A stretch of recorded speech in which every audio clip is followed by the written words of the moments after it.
Hello. So good. Hello, hello, hello. Okay.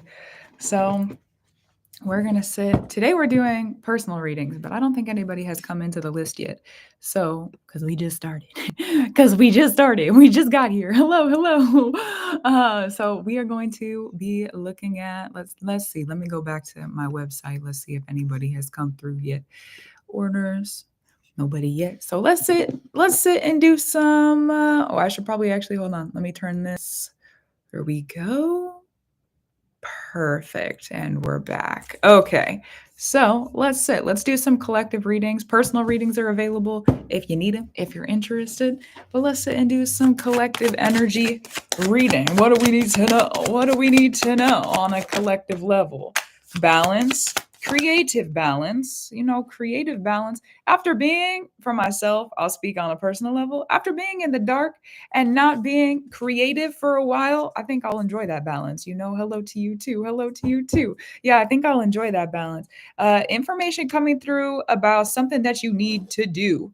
You ever ask for that? Thank you, Spirit. Thank you, the highest Spirit. You ever ask for an answer? You ever ask for an answer? Hey, Spirit, I need help with this. Hey, Spirit, I need help with this. Hey, Spirit, I need help with this. There's an answer coming through about something that you need to do. It could be a directive. It could be something that's collective. It could be something that's with your family, with your friends, with your people. It could be something with your job, with your work. Hello. All good. Welcome. Yeah, it could be something that's going on that you ask Spirit for help with, or that the spirits around you, maybe you didn't ask for help so directly. It depends on how you communicate with your team. Hello, hello. Depends on how you communicate with your team.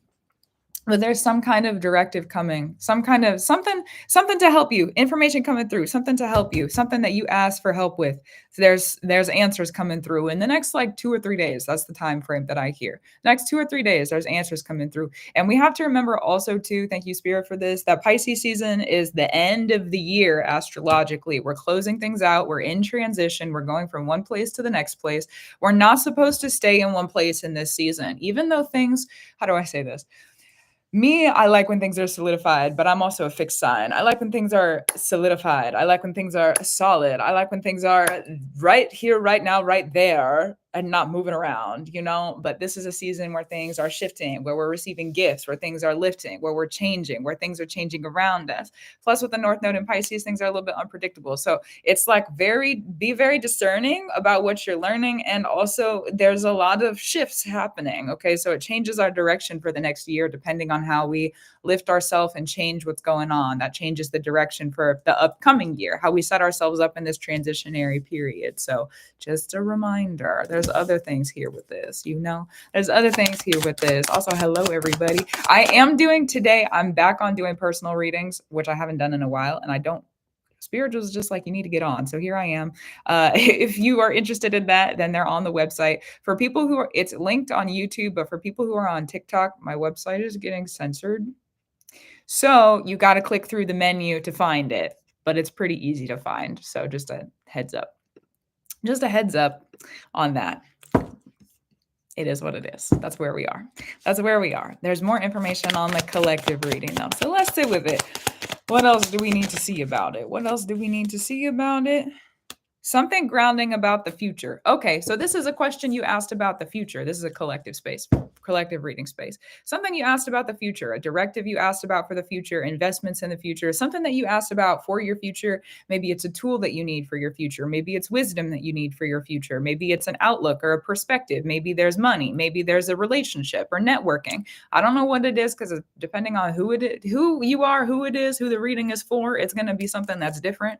And there's in the next 2 or 3 days, which is what's today, the 21st. So that's like before Mars goes direct. Mars is slowing down. It's been slowing down for a while. So I guess that makes sense, honestly. Mars is slowing down. We're going to get the turnaround here soon. So Mars, when it goes direct, it's like we've got our priorities together. So something about being prioritized. There's an answer about prioritization, something through manifestation. Prioritization, something through manifestation. Arriving, some information, a tool, a rule, possibly discernment, discipline. There's answers. We got the next couple days. We got answers, answers for sure. What else do we need to hear? Answers. And then you'll be able to go forth. Okay, good. Thank you, Spirit. Then you'll be able to go forth. It's like, what are you moving towards? We got the High Priestess on the bottom too. So, like, what I hear is an all-knowing position. It's like you've been in this change of position. There's been things that have been altering in your life. Saturn's been in Pisces since March of 2023. So we have about 2 years of that transit. We've been discerned, disciplined in that transit for like 2 years now. Thanks, Saturn. Love you, Saturn. It's been a lot of work. It's been hard work. It's been, rewarding. And we're in the Pisces season now where the rewards are going to start to arrive and come through. So Saturn is going to look at you and say, okay, have you been doing everything you need to do? If you have been, what have you been doing? How have you been doing it? What's been coming? Lots of questions that Saturn has been asking about what you have been doing. And now there's answers coming through because of that. It's like, what have you set yourself up for? Saturn is going to allow that now. What I see is like the brushing of the room, and there is actually room for Saturn to like arrive something. The brushing of the room, and there's an arrival of something. So brush in the room. It reminds me of, have you ever seen Harry Potter when Dumbledore, it's like in one of the final movies, right before Dumbledore's out the door.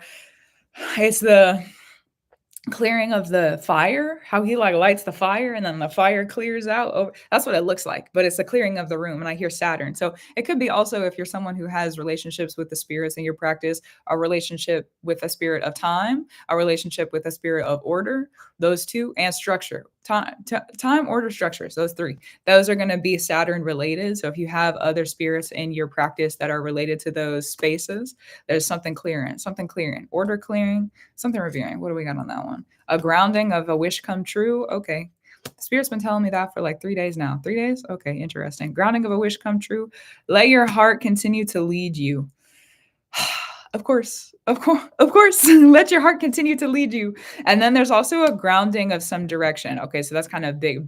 Bring it back around, big picture. If you lead with the heart, then the direction, it might not make sense to the mind, but it's going to make sense in the heart. So leading with the heart, being smart with the heart, being smart with the heart. It is. Hello. Yeah. So over not seeing results, I feel like I've seen results here and results here and results here and results here, but I feel like I'm about to be placed way up here where I can look down and see the results. You know what I mean? Hello. Also, thank you. I've been wearing more makeup recently. I feel prettier recently. I feel more girly recently. I feel more feminine recently. I don't normally feel like that. It's a different me. I don't recognize myself recently. Not a bad thing. I'm really loving it. It's also very different. Stepping into a new version of myself. It is what it is. It is what it needs to be. Okay. So what else do we need to see collectively? Hello to you too. What else do we need to see? Collective, directive, answers coming through the next couple of days. Spirits asked you to be super strong. Okay, Spirit. I revere it. Spirits ask you to be super strong. Oh, I have a feeling this is going to be a deep well of a message. That's how I feel about this right now. Spirits ask you to be super strong, like way stronger than really you felt like you needed to be. Way stronger than you felt like you needed to be. Spirits ask you to be super strong for a long time for some people too. It's like, be strong. Doesn't matter what's going wrong. Be strong. Fortification. Be strong. Fortify yourself. Be strong. Fortify your life. Be strong. Fortify. Spirits ask you to be really strong. And what I see is like spirits, but what I see, the image that I see for this is like spirit has their hand over your eyes or like a person's eyes. The spirit says, be strong. So the person's blind and spirit isn't letting them see anything. It's like, be strong. And every single step of the way, that person's taking steps the entire way. One step here. I can only see this far in front of me. Like when you have and you can see here, you can see like right down, but you can't see anything else that's out here. That's the other part of this is like, you can see what's right in front of you, but you can't see anything else. So it's like, be strong, take a step, be strong, take a step. You can't see anything for a reason. You haven't been able to for a reason. It's a change of season. That's also Pisces season, change of season. We're going through changes, rearranges, feels a little strange. Thank you, change. So with the changes, we got new coming through. What I see is spirits about to do this. Oh, I can see again. Spirit's about to uncover. Oh, I can see again. Okay, I can see again. The cover's coming off. The blinds are coming up. I can see again. I can see again. I can see again. I can see again. And then you're going to be able to, it's like what I see, it's like spirit is like, be strong, be strong. Because what you didn't realize, oh, golly, thanks, spirit. Had you seen the trail that you were walking in the big picture, part of the reason spirit had you blinded, okay, spirit, part of the reason spirit had you blinded is because part of those steps were on a cliff face. Part of those steps were on a cliff face. You were this close to the edge for a long time. So had spirit let you see what was going on, I'm a freak out. Hello, I would freak out. I would freak out a little bit. I would freak out maybe a lot, to be honest with you. Oh, you had me on the wall of a mountain. I don't know if I want to be right here right now, but it was the only way to get to where you wanted to go. Oh, it was the only way. Sometimes there is only one way. We always have a choice, okay? And sometimes it's like what you want is right there. The path is right here, and it's the only one. So you either go or you don't. Oh my goodness. So spirits have your eyes covered because hello, freak out a little bit. Hello, a little bit dangerous. You can't see for a reason. And so what I see, it's like triumph, victory energy. You finally make it to this destination of like spirits like, okay, it's time now. I'm lifting up the veil. You can see again, because Pisces also is the veils. So I'm lifting up the veil. You can see again. You can see the clarity. You can see the truth. You can see long distance again. Thanks for your persistence. Thanks for being so strong. And I see this person. I see this image of this person getting to their destination. Spirit's like, yeah, you can look again. And that person is like looking out over this entire landscape, literally like climbing a mountain. Is looking out over this entire landscape, and it's just this gorgeous, beautiful, stunning view, something that you didn't ever think you were going to be able to do, something you didn't ever think you were going to be able to view. So it's like, when you get to the top of a mountain, how do you describe that to somebody? You know what I mean? So that's the image that I see. It's just something that's undescribable. Indescribable cannot be described. And then I see the person also turning around to look through what they were walking in and realizing, oh, that rickety bridge, I wouldn't have walked that had spirit not covered my eyes. Oh, that landslide, I wouldn't have walked through that had spirit not covered my eyes. So it's like there's things you're going to realize about the path that you've been walking once spirit starts to bring this clarity in. Because when spirit starts to bring the clarity in, oh, thank you, spirit. When spirit starts to bring the clarity in, my eyes are open again. There's another way down the mountain. There's another way forward. You don't have to go back into those dangerous places.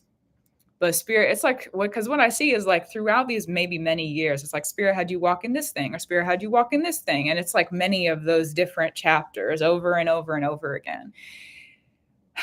Different seasons for different reasons, right? That's what it is. So over and over and over and over again. And because that was happening over and over and over and over again, thank you, spirit. Let me hydrate. Get some water,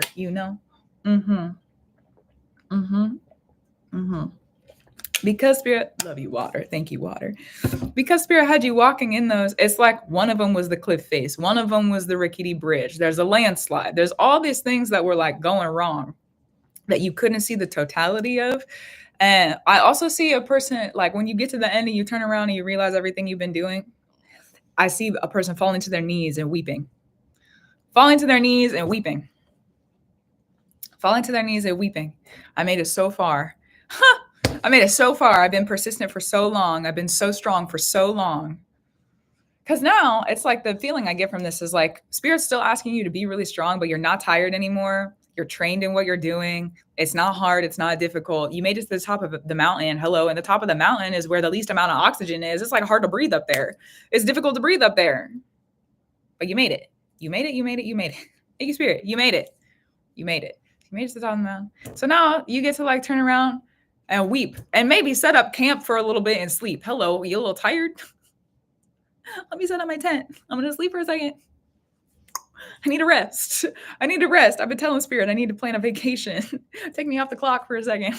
I don't know when I'm going to get that, to be honest with you, but that's been the vibes. I've been talking to spirit about it recently. Thanks for hearing me, spirit. I'm telling other people and I'm telling you. Okay, so we got witnesses. I need to plan a vacation. So let's start to plan a vacation. Please and thank you. So plan a vacation where I'm able to actually rest and digest and not be stressed. Oh my goodness. It'd be like the dream. Oh, let me not even say that. It's a dream for me. I'll keep it internal. Okay. Anyways, it is what it is. Wow. The strength. Let's look a little bit further, honestly, with this one. Feels like there's another message. What happens? There's still stuff you're going to have to carry down the mountain. You don't get to just leave the packs behind. You don't just get to leave the packs behind. You've got to bring with you what you carried up there. Some of the things are going to be left as offerings, or like there's going to be a leaving of them with offerings. Also, Sabrina, I see you. Thank you for that. There's going to be some offerings that are left behind at the top of the mountain. Honestly, if you wanted to, you could stay at the top of the mountain. Let me build myself a home up here. You want to stay? You could stay. You want to be up in the mountain? You could stay in the mountain. Be in the mountain then. You don't have to leave.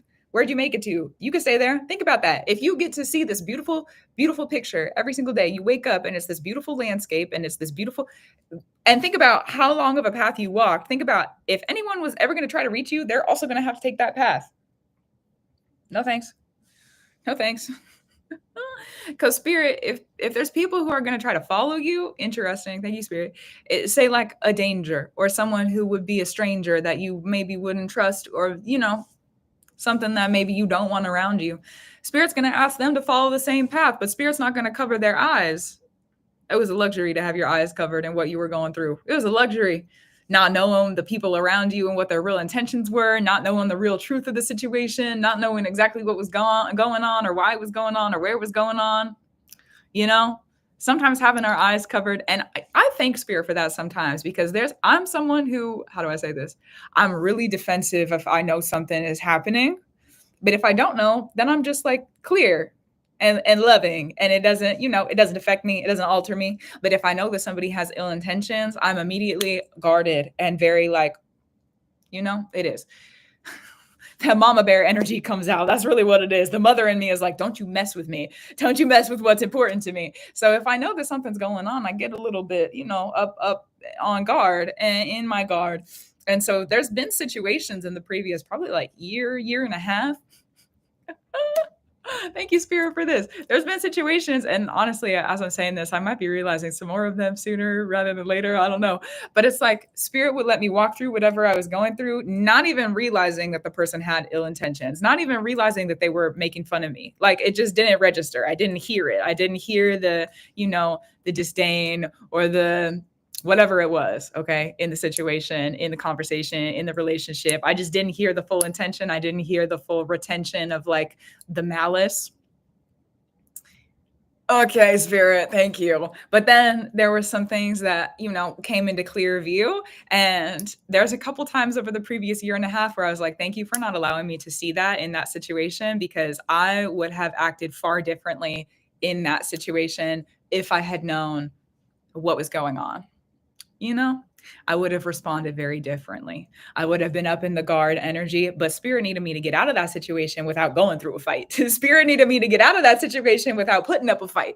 Spirit needed me to leave that behind and then not be blind. So I have been thanking Spirit for letting me be blind when people are not kind, because I don't need to see it if I don't need to see it. I don't need to know if I don't need to know. I don't even know if I don't need to know. Let them receive, because you know what happens. This is going to be, let me go back. Let me start getting ready for this reading, this personal reading, and this final thing I'm going to share. One of the things about Pluto, because I'm Scorpio, 8th house, pretty heavy in my chart. One of the things about Pluto that to me is really interesting is 8th house placements, Scorpio placements. They're going to force your hand in an exchange. They're going to force your hand in an exchange. So anything that you have in the 8th house, anything you have that's ruled by Scorpio, and then your Pluto placement, if you want to go and study this in your astrological chart, it's going to force an exchange. So if you have someone who's messing with your Scorpio placements or messing with your 8th house placements, they've just officially signed themselves up to go through an exchange, which most of the time means that if you have a person, say that somebody comes up against you in the Scorpio energy, somebody comes up against you in that Pluto 8th house energy, if you're moving in love, if you're moving kindly, if Spirit has you blind in the situation, it's going to force the other person to have to go through a situation where now somebody else is being not kind to them, and they're going to have to be forced to also sit in that love. As one of the ways Spirit uses me, to be honest. Thanks, Spirit. So I love that about that energy, though. Okay, so this one's for Sabrina. Sabrina, where are we at? Hello. Anybody else who wants a personal reading, they're up on the website. The website Astrology and Magick is being censored by TikTok. So it's linked in the menu. It's still discoverable. It's linked in the menu of border.art, which is linked over on TikTok as like the one in my bio. So just a heads up, you have to click a couple more buttons. I was trying to figure out when I got on how to make that not happen, but that's just what it is right now. So it is. Okay. If you want to get background information. Beautiful. Okay, so let's talk about it then. Sabrina. Will you send me? You might have already sent me. I think I saw one come. Maybe not. Will you send me a message in the chat and just let me know where you're at? If you haven't already, Sabrina, I might have missed you. I'm sorry if I did. Oh, Sabrina here. LOL, I see you. Okay, beautiful. Hello.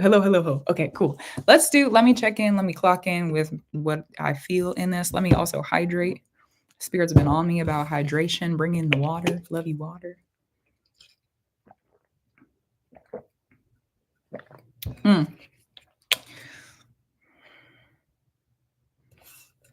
Okay.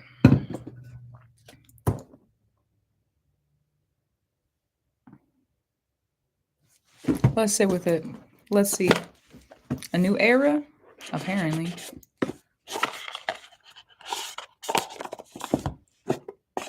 Okay.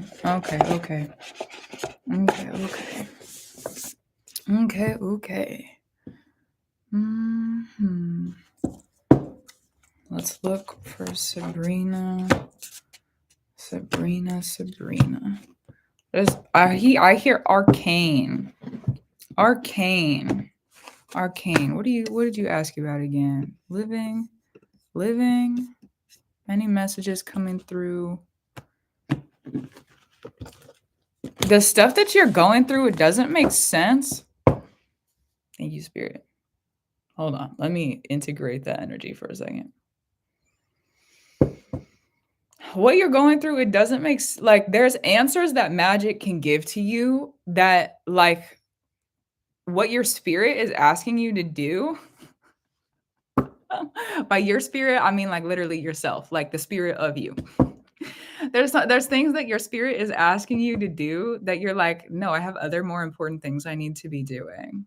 Why would I do that right now? Like there's this whole other world that I need to take care of. Why would I go do that right now? Why would I sit with that right now? Why would I go? No, I'm not going. It's like so it's like a dismissal or a denial. And it's not that you're on trial. No. You're not like in trouble. That's not what this is. But it's just like, you're like, I have to take care of my human life. I have to take care of my human responsibilities. But like the moment that you turn around and put something in the cauldron, or the moment that you turn around and like, how do I say this? Just start practicing. You'll be so surprised. And it's not that you are not practicing. It's not that you're not aware. Just start putting stuff in the cauldron. Start cauldron, whatever pot you're brewing in. Okay. Your life, whatever it is that your heart needs you to do. Because if you're asking for things, let's talk about spiritual relationships for a second. If you're asking for things, you're asking for answers, or you were talking about family life improvement, stuff happening over the next couple months, any insights on living situation, and just like guidance generally. Okay. So if you're asking questions to the spirits, let's talk, this is like more of an order or structure thing, but important. If you're asking the spirits questions, or there's just stuff on your heart and stuff on your mind, or like there's things that are going on, there's things that, thank you, Spirit, there's things that are going on in your life, or there's things that are really like you're trying to work through, and for whatever reason, you're just stuck. Like it's not working. It's not moving. You don't have the answers. I don't have the intuition. I don't have the skills or the guidance or the clarity. I don't know what to do. I don't know how to make this work. And so you sit and you look at the problem and you're trying to problem solve, and while in the meantime, your heart and your your spirit, sometimes your mind too, it is what it is. I don't know how the spirits talk to you, but the intuition, the feelings, they're like, hey, let's go to the park. Meanwhile, you're like, why would I do that? I need to go and like work on this other thing. No, let's go to the park. No, I need to go. So it's like you keep constantly going back to the real life thing of like doing that. You have to get it done. But if you just went to the park, probably your answer is sitting there.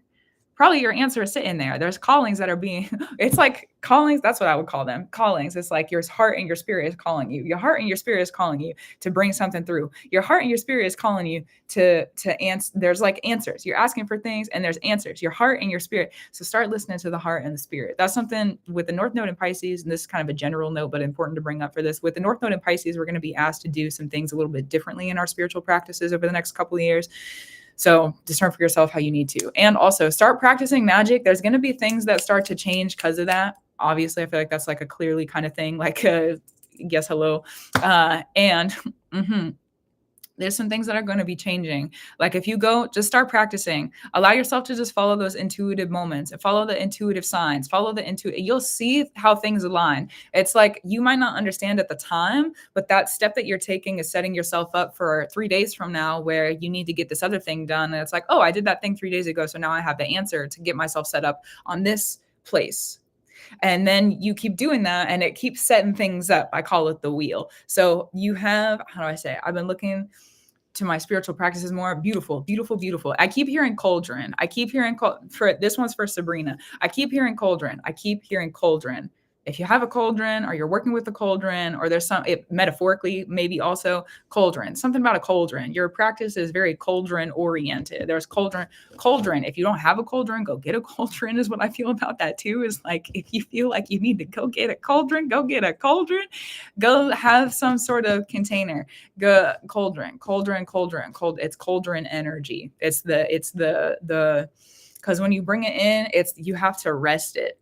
Bring the cauldron in, you rest it. And so every time that you go and activate it and then activate it and then activate it, in between there's resting periods. So it's like you're creating order and structure with what you're working in the cauldron. And then you have to digest it in the spirit throughout time, but there has to be continual kind of offerings. That's been something that, just for clarity's sake, interesting. This is like probably the third time that I'm saying that recently, is continual offerings. We might not realize why we need to offer something when we are called to offer something, or practice something when we're called to practice something. We might not understand it at the time.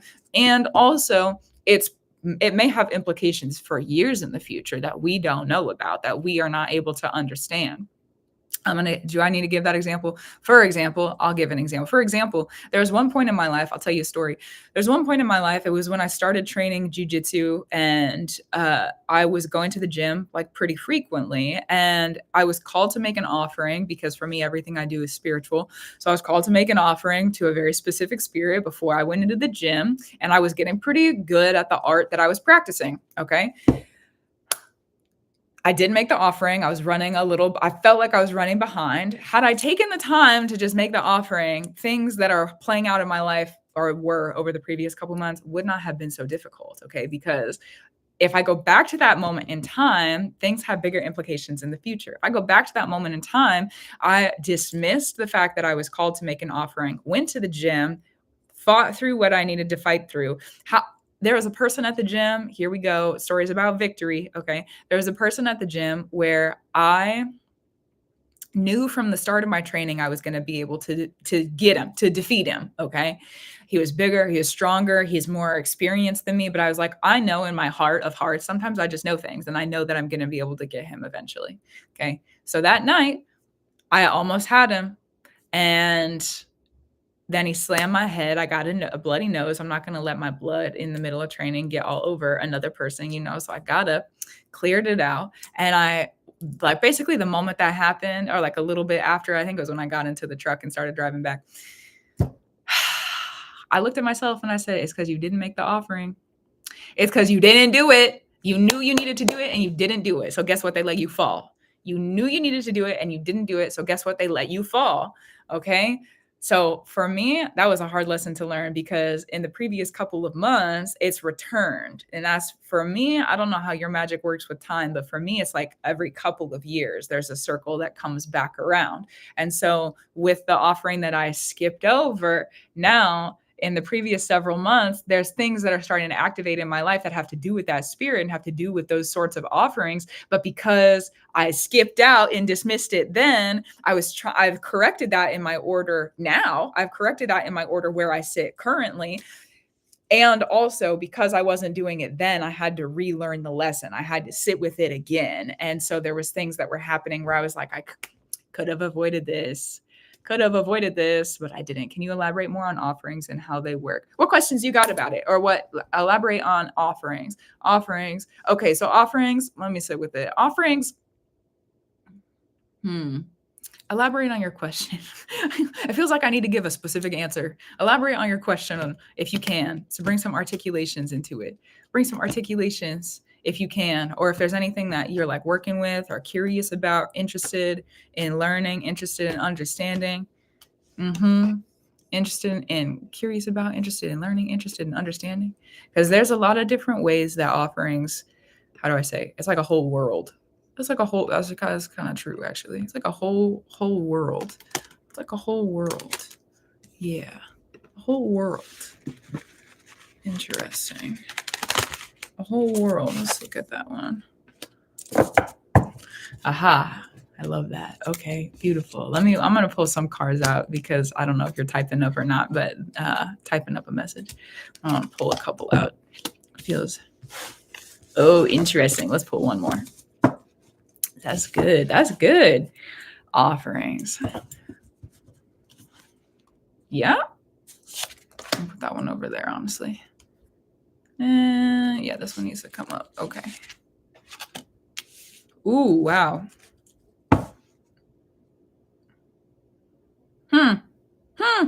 Okay. Yeah. Okay. Interesting. We got the inner child, premonition, initiation. The goat, the witch of Endor. Interesting. This is a new deck for me. What is that? Let me look it up. Hold on. I don't actually know what that is. Oh.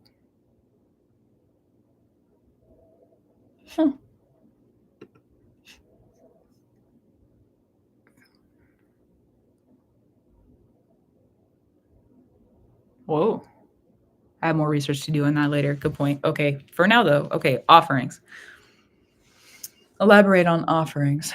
Let's talk about it in the sense of like a parent and a child relationship. If you have a mom, a dad, a parent, whoever is the adult that's taking care of you, right? You have that parent, adult, and you're the kid. The parent and the parent or the adult figure would be like the spirits or a spirit. Depends on how you keep your relationships with the spirits. It could be a specific spirit that goes by a specific name. It could be a god that goes by a specific name. It could, like a spirit of water, for example. Could be, how do I explain this? Let me go back to this.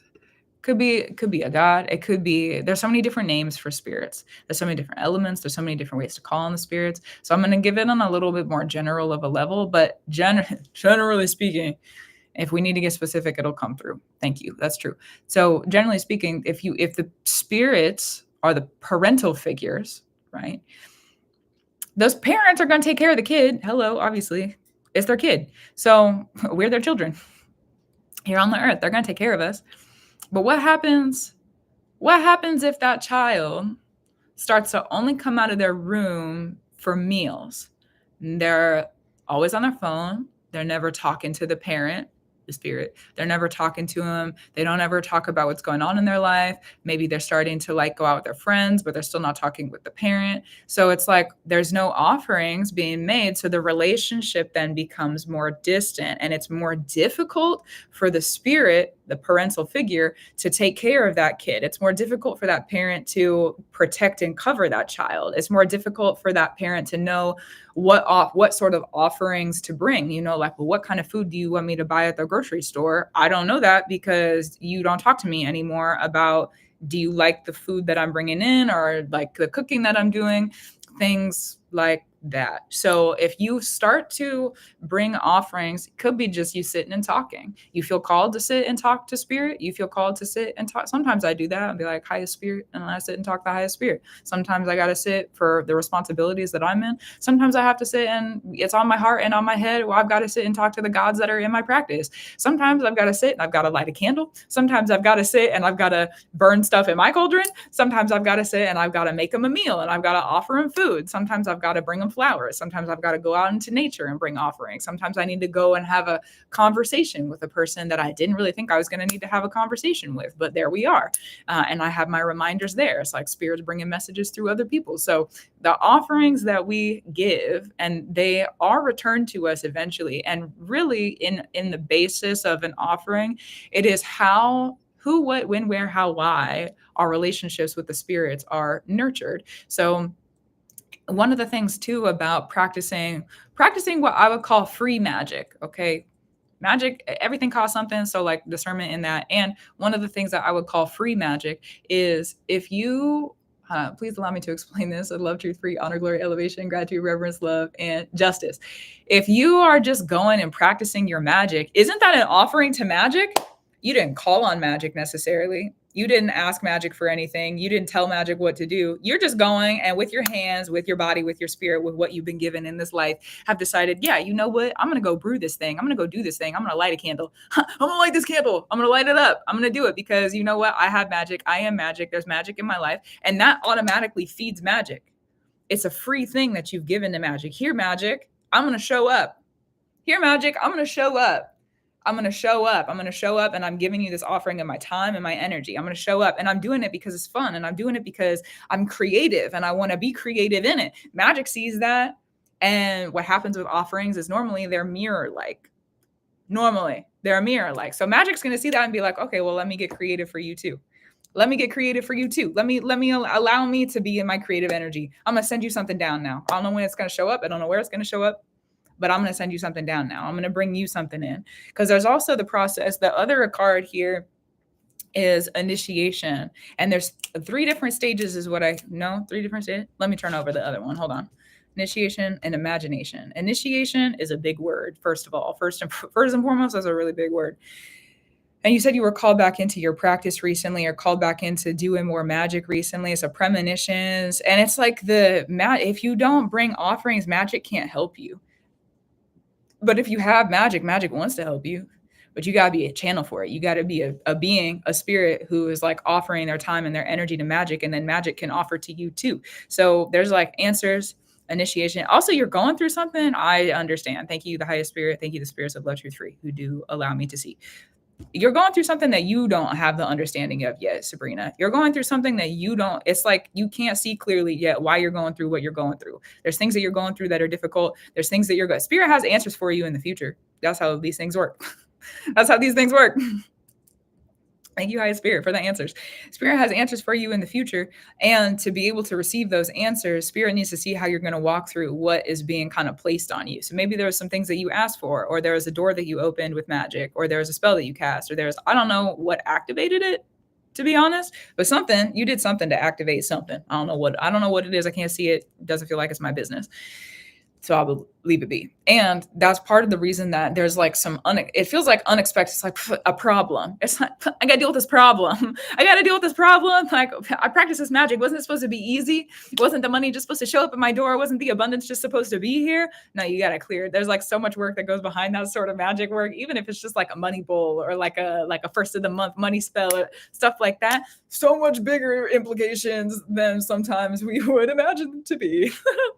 Sometimes it's like way more work than we were expecting. Sometimes it's way more work than we were expecting. So spirits have whatever it is that you're going through where these problems are like popping up, you're being guided back to magic, or like your heart, your spirit's asking you to practice again, because that's where the answer is. You activated it in magic. So there's magical answers that are coming through. There's the imagination. Thank you, spirit. Let's bring it back. There's also a balance here of like, there's masculine and feminine balances. And I see also there's a lot of it's not that you don't pay attention to it. When you start to practice more it's not that you're not practicing either. When you're bringing more to the practice for yourself, for the spirits, when you're following more of those intuitive callings, there's going to start to be more of when you're going to sleep. When you're going to sleep, here's where the homework is, Sabrina. You know, this is where the homework is. Usually when people get readings with me, there's direction. Thank you for the direction. I love you, direction. As a spirit, as a being, so grateful for you. Okay, so here's the direction of what it is that you would need to do, how it is you need to brew, and what it is that you would need to like move in as you're following those intuitive callings. So yes to everything we talked about before. Okay. And when you bring that more to the practice, bring more of yourself, bring more of your time, energy, spending more money on tools. If you feel like it's necessary, spending more time out doing other things that would be like intuitive callings, there's going to be things that start to happen when you go to sleep. In your dreams, yes, and potentially as you're going to sleep. As you're going to sleep, that's when the spirits are going to come and talk to you. That's something ancestral. There's some kind of ancestral gift that you have, something about the ancestors you come from. Thank you, the highest spirit, for allowing me to see this. Something about the ancestors you come from, where that their communion with the spirits was when they were going into their sleeping realms, into their sleep, into their sleep, when they were going into their sleep. So when you're going into your sleep in that traveling journey, when you're going into the sleep, the there's different words. It's a different language that I don't know how to speak. And that's okay though. When they were going into sleep, their sleep wasn't always so deep. They would go into sleep and it's like meditative. If you've ever heard of yoga nidra, that's like it, that's not exactly what it is, but that's the only practice that I would know about and or also have practiced at some point that is familiar to this. That's like the only familiarity that I have in context. In context, it reminds me of that, where that you lay on your back and you are, it's like an awareness meditative practice of just being super relaxed and going as deep as you can while still being awake. It reminds me of that. So as you are going into that, and I'm not saying don't sleep, do sleep, do rest. And also, as you bring that through, there's going to be more messages that are offered to you. It's like messages about the people around you, messages about, it's like answers also. There also could be some other directions or directives that you're receiving while you're going to sleep. It's like, how do I say? If you are asking for something and you're practicing the magic that you're called to, it could be that you see in like an image of like you practicing something else. If you just know that you need to get up either right then or the next day and practice that, then that's also, it's like, okay, we've given you what you need so far, but we need this other thing. Sometimes that happens with the spirits too, where it's like we still want to help you, but we need this other thing. We need you to go do this. We need you to activate it like this. So they might show you in pictures, because that's what I see, is like showing you in pictures and images, kind of like seeing your own little personal movie in your head, and being able to go through and kind of do exactly as they're showing you how to do it. If you, one thing I'll say about that, you heard me tell my story earlier, if you receive those callings, don't wait too long to go do them, because there's answers that you're asking for kind of like right now, and there's things that need to happen kind of like right now, and it's a really direct time frame, astrologically speaking, with the way that the portals of the planets are set up currently. It's a really direct time frame for the spirits to be able to come through and like get a lot done. And I mean like a lot. So I don't know where we're going to be in a couple months, but practice if you need to. So if you're seeing those images come through, there's still some, it's like, we've seen you do this, and because we saw you do this, we learned how you practice magic. That's also true. We learned how you practice magic. And so we can see kind of your gifts and we can see your tools. We're more familiar with you. Because we're more familiar with you, here's some more answers. Go do this thing. That's going to work for the magic that you naturally sit in. And there's going to be more answers that come out of it because of that. One of the other things that I feel I started bringing it up earlier, is like the balance of the masculine and the feminine. Sometimes you got to do stuff. Sometimes you need to receive. Sometimes you need to know exactly what you're going to practice. And sometimes you need to just be able to go and get up and follow your body and follow your heart and follow the worldly calling that you might have that's put on you. Sometimes it's a little bit of both, where it's like, okay, I know I need to go here, but I'm blind to what it might be. It's like the light in the dark, right? There's a balancing art that's happening. And it's interesting to me too, the way that these cards came out, the feminine, the one that is usually a little bit more like in the flow, that's the one that you can see more of, where it's like the directive, order, structure, more of the masculine also, in like a, how do I say? I'll let it sit. I'll let it rest. That structure is something that you can't really see it yet, but start to pay attention, because if you start to learn the practice of, that's true. Do I need to share that?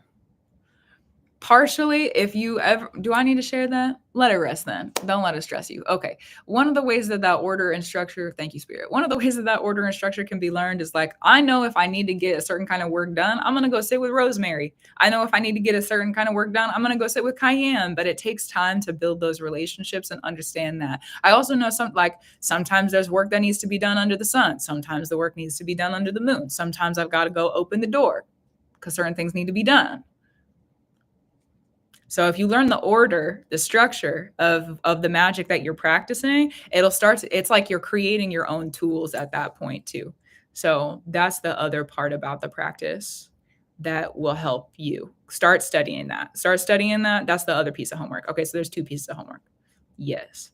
You have any more questions before we close it out? You got anything else that you need me to look at? Also, someone asked how you can get on the list. If you go to the website, go to the menu, click on Astrology and Magick. There's a place that says live stream readings. Yeah. That's the order of the readings themselves. Of the readings themselves. Yes. And we do have a list going. So let me double check and see who's on the list and what is going on with that. Because I know we had one more come in. So right now the list is just one. Yep. Just one. For Tiff. Shout out for Tiffany. Let me not get into that yet. Yeah, you're so welcome. So good. Gratitude, reverence, and love to you. Gratitude, reverence, and love for the messages that come through. Thank you for allowing me to see as it is, as it needs to be. And so it is.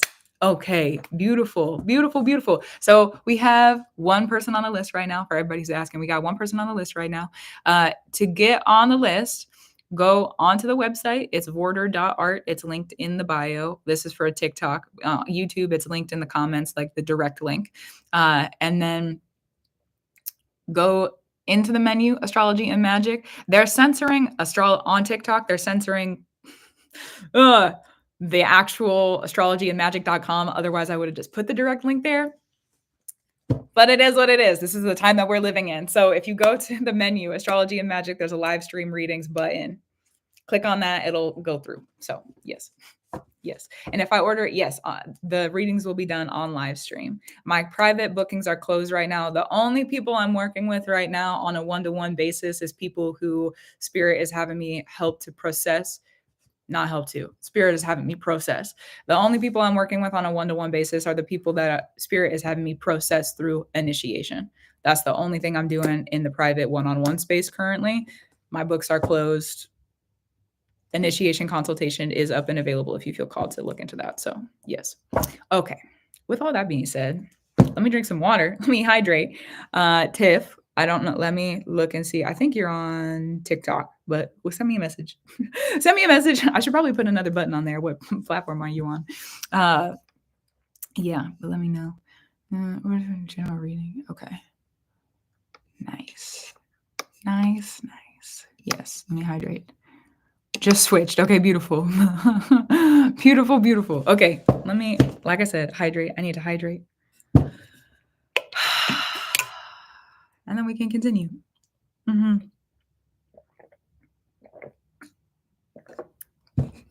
Oh my goodness. You know what? The minute, do I need to talk about that? I feel like I do. Okay, I'll leave it then. My cat said no. You want to come up?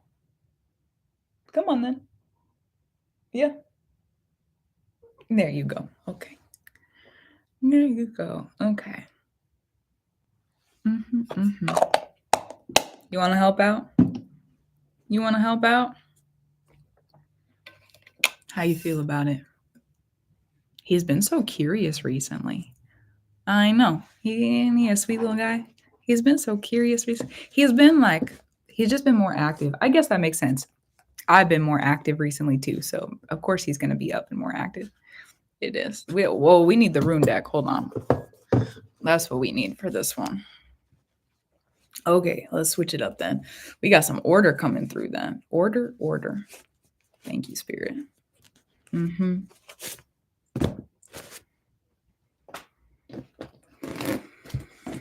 Order. There's something you need to talk about. Thanks, Order. Love you, Order. There's something you need to talk about. You gotta talk it out. Something that is a heavy. There's a heavy. It's like heavy on your heart. Heavy on your heart. Anger, like frustration and anger. I also see it's like the anger of one to like, get into it a little bit, and get it out. Get it out. Get it out. Get it out. Get it out. Talk about it. Even if you got to go talk to the trees, man, go talk to the trees, go talk to the breeze. Somebody's going to listen. Maybe they're not going to be in a body. Okay. But they're going to listen. They're going to listen. That's what spirits do. Spirits like to talk. Thank you for that. Spirits like to talk. Spirits like to walk. Spirits like to talk. Spirits like to talk and spirits like to walk. So go talk about it. Go talk about it.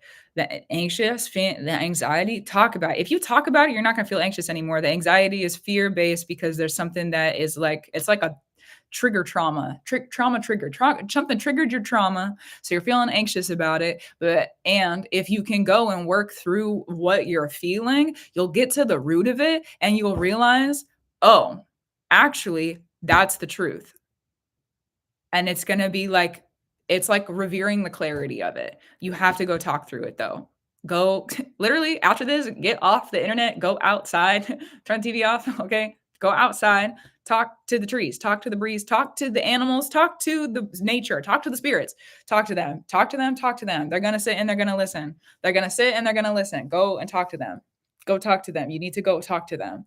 Go talk to them. It's not a person that you need to talk to. You need to talk to the spirits. Go talk to the spirits because they're gonna listen. They're gonna listen and they're gonna help to guide your mind and guide your heart in the direction as you just be in the flow of it. Talk until it's done. Talk until you get to the point where you're like, oh, it's a resounding oh, I see now. It's also like, I don't want to say resentment. It's just like sometimes seeing the truth of a situation or seeing the truth of a person. It's like, oh, that was a lot.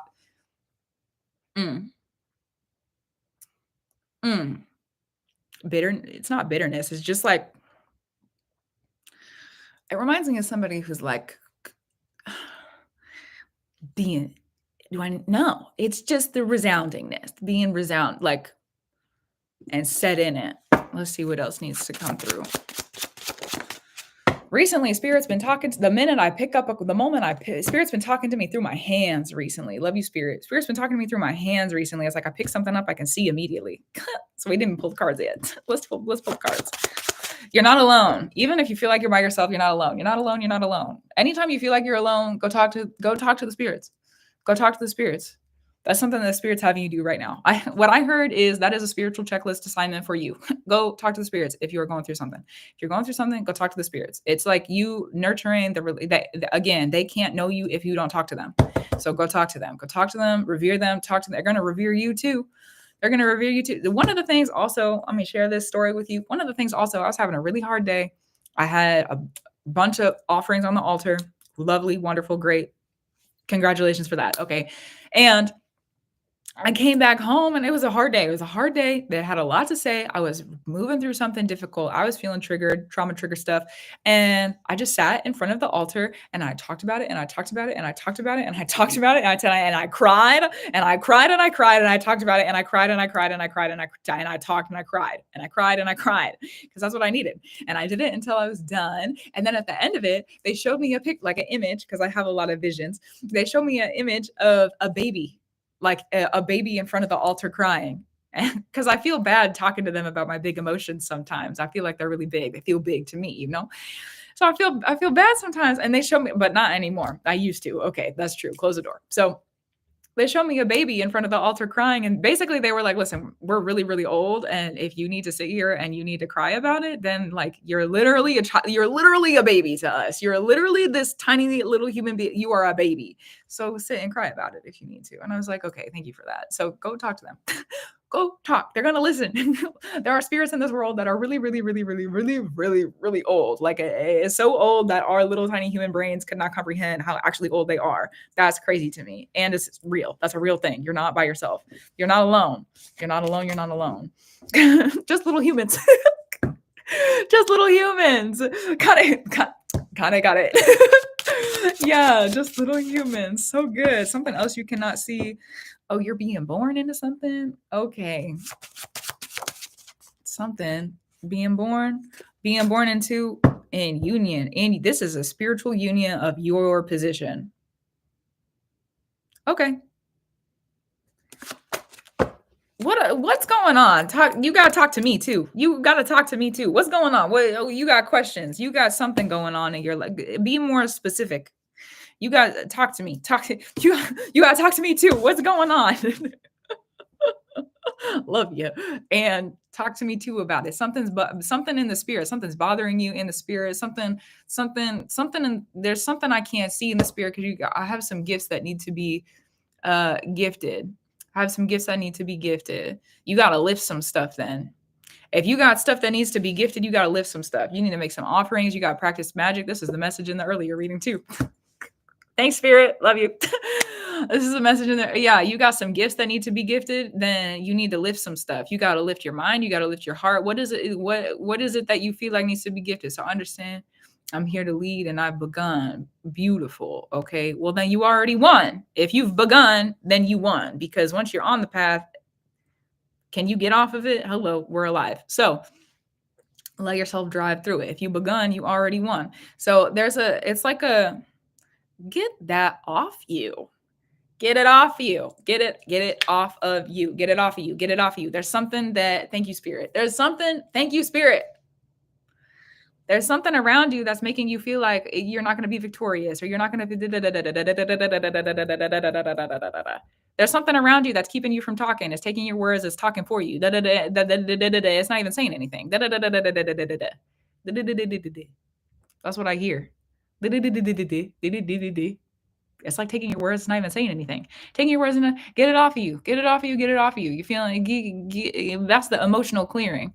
That's what you got to lift. You got to lift it. If you feel like you need to lead in the spirit, it's like how do I say this? Spirit, please allow me to speak these words in love, truth, free, honor, glory, elevation, gratitude, reverence, love, and justice. If you lift yourself, then the spirit that is around you can't be the spirit that's around you that's making you feel like this, the spirit that's around you that's making you feel like you don't know yourself, or it's just like whatever's making you be feeling like you're shaken up instead of being grounded in yourself, being really honestly grounded in you, grounded in your heart, grounded in your gifts, grounded in your work, grounded in your dreams, grounded in your relationships in the spirit. Instead of feeling like that, you're up and you're feeling anxious and you're feeling like somebody, like there's, you're worried about things and you're feeling like there's, however you're feeling, that isn't in that groundedness. Okay, lift it up and off of you. There's a spirit. Sometimes this happens. Okay, let's talk about it. I had this happen. I learned this with my relationship with fear because I've walked through a lot of things in my life that have made me very afraid. And so in my relationship with fear, at one point, it was like I had to stop running from fear. I learned that if I'm going to use this as an example, I'm just going to talk through it now. Okay. I learned that in my relationship with fear, if I ran from it, it fed the fear and the fear just got bigger. So I learned that I had to sit with fear. Fear is a being, love is a being, truth is a being, fear is a being. So I had to sit with the fear. Maybe figuring out what spirits around you could help, but I had to sit with the fear. I had to revere the fear. Okay, fear, why are you here? You've clearly come to make an offering to me. You've clearly come to make an offering to me, but I'm running, trying to get away from the fear, trying to avoid the gift that's trying to be gifted. So if you sit with whatever, literally the words you just said, if you sit with what this is, it's like, that's how it gets up off you. Sometimes things we have to integrate them for us to be able to clear it. We have to integrate it. So this feeling, maybe you need to sit and talk to anxiety. Anxiety, why have you come to visit me? Why have you come to visit me, anxiety? Learn to discern. This is also an assignment of discernment, learning to discern what spirits are around you, when they're around you, and why they're around you. That's part of your homework right now. That's part of your assignment. That's part of your alignment. Sitting with the spirits, discerning who's who, where are they coming from? Why are they around you? Do you need to sit with them and learn from them? Do you need to put up a boundary? There's a lot of you're like learning how to it's like learning how to walk and talk in the spirit, just like a little kid, learning just like a little kid. Just like a little kid. I love kids. Just like a little kid would start to bobble around, and they're mama, dad, they're learning how to pronounce things. That's what happens when you get raised up in the spirit too. Hello. That's what happens when you get raised up in the spirit. You got to learn how to walk. It's a little at first, okay? I'm going to fall over every once in a while because I don't have my legs up underneath of me yet. We're, learning how. So that, and then eventually you grow up in the spirit. It takes time to do that. Eventually you grow up in the spirit and you have the skills to discern who, what, when, where, why, how. You have the skills to discern what foot needs to go where and when, and you don't even think about it. It just happens. So right now there's the assignment. You're learning. Learning. Thank you for the word. Listening, listening and learning, learning and listening and talking, learning and listening and talking, because that's when it's like if you've ever seen a kid learn how to talk, they're going to repeat, and it's not going to be exact at the beginning, but then they're going to get it figured out. Oh, I can pronounce that big word now. I can pronounce pronunciation. I can read that big word now also. Reading's a little bit different, but learning how to walk and talk, that's part of it. So discerning what spirits around you. It's also too right now for people who are, this is on a general level, something that I've seen, and this is applicable for your reading as well. I'm going to say this, I'm going to check in with questions, see if you have any questions, because I feel like there was like a couple pieces of information that came through to help with direction of things. Okay, so right now, Spirit's lifting a lot of people's heads up. North Node in Pisces, elevation in our spiritual practices. We're about to have Neptune in Aries. We're preparing for that, which is the mind. Aries rules our head. And then we're about to have Saturn in Aries, which also is going to be the head. So mental practices are going to become really, really important, prevalent around us in the coming years. Yeah. Okay, baby. Okay. So Spirit's getting a lot of people's heads up right now. And because Spirit's getting a lot of people's heads up right now, that's learning new skills, learning how to think about things differently, perspectives, learning how to communicate with the spirits differently. So that's part of what you're doing right now, is like you're lifting your head up and you're getting ready. You want to come on? Yeah. You're lifting your head up and you're getting ready. Lifting your head up and you're getting ready. Lifting your head up and you're getting ready. But to do that, you have to, it's like you can't let, the reason I say get it off you is because you can't let when those spirits come through, you can't let it just sit on you. You have to be able to raise yourself up in it. So remind yourself, if there are times where you're starting to feel like that, I'm closed in, I'm a little stuck in something, I'm a little like maybe ungrounded, I feel like I'm being shaken up, however it is that you're feeling that you don't want to feel, because there's a lot of different ways that could show up. There's something pressing in on you. I've got to become here. I've got to become what it is I need to be. I've got to listen. I've got to raise my head up. I've got to ask Spirit for help. Maybe I've got to learn when I need to ask for help and when I don't need to ask for help. I've got to learn how to talk to the spirits. Do I need to talk to them? Just like, if sometimes it's like learning how to, the other thing this reminds me of is like a youngin going out into the world, learning that sometimes people are going to be mean just because they want to be mean. You're not going to talk to that person the same way you're going to talk to a friend. So it's learning how to discern what spirits need to be talked to. How do they need to be talked to? There's a lot of discernment when it comes to your communication and language in the spirit right now. I also see here's the okay. Yes. The consecration is what I heard when I said this. There's the consecration of this. I see you at the altar and bringing offerings. Bring the offerings, leave the offerings, clear the offerings. Bring the offerings, leave the offerings, clear the offerings. Sometimes when we bring offerings to the altar, nothing happens right then and right there. Sometimes we bring offerings, something happens right then and right there. Sometimes we bring it and they're silent. Sometimes we bring it and it's just bring the offerings, leave the offerings, clear the offerings. Bring it, leave it, clear it. Bring it, leave it, clear it. You're consecrating something. The more that you offer, you're consecrating. You said to lead, you're consecrating that then. Bring it, leave it, clear it. Bring it, leave it, clear it. Bring it, leave it, clear it. Bring it, leave it, clear it. Thank you, chimes. I don't know if you can hear that on there, but I have chimes outside. They go off every once in a while. Love you. Bring it, leave it, clear it. That's going to help you. Bring it, leave it, clear it. There's a darkness around it. I see you working on that at night a lot. Working on that at night, working on it at night, working on it at night, working on it at night. There's a journal somewhere, something about your journal. The journal and the offerings, they don't necessarily go together, but they do. Bring it, leave it, clear it. Bring it, leave it, clear it, and then revere it. Bring it, leave it, clear it, and then revere it. What did I learn from this? Look at it, revere it, understand. Bring it, leave it, clear it, revere it. Bring it, leave it, clear it, revere it. Don't offer a hand then when you revere. That's to say, observe, bring honor. Reverence is a lot. Bring it, leave it, clear it, revere it. You got to let the spirits rest then. We got to sleep too, you know? Can you tell me why I don't dream? That feels, well, there's another question. Hold on. I receive and have such a strong relationship with spirit. It's always on. I feel that the relationship is changing and shaping to get relief. It reminds me of a mold, like when you said relief, where there's like a mold in it. Relief. Anyways, can you tell me why I don't dream? That's something, that's like another, how do I say? If you practice, you're going to figure it out. If you practice, you're going to figure it out. Bring it, leave it, clear it, revere it. Let the spirits rest every once in a while too. Okay. You got any other questions? You got any other questions for me? Consecrate what it is that you're raising yourself up to do in the spirit. Because nobody can do it but you. And you're consecrating something. Overall sense. Talk to spirit. Talk to spirit. Go talk. You got to talk about it.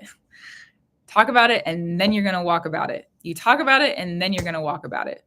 Talk about it, and then you're going to walk about it. That's the order in the spirit. Talk about it for you specifically.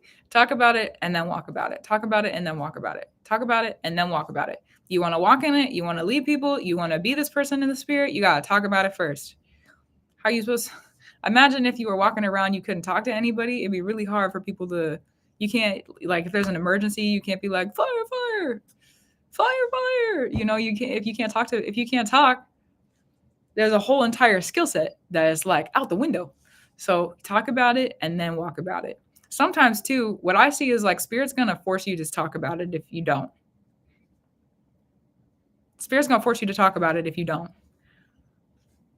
And listen, sometimes I've gotten into places from a personal perspective where I don't even realize I'm hiding something from myself because trauma is like that.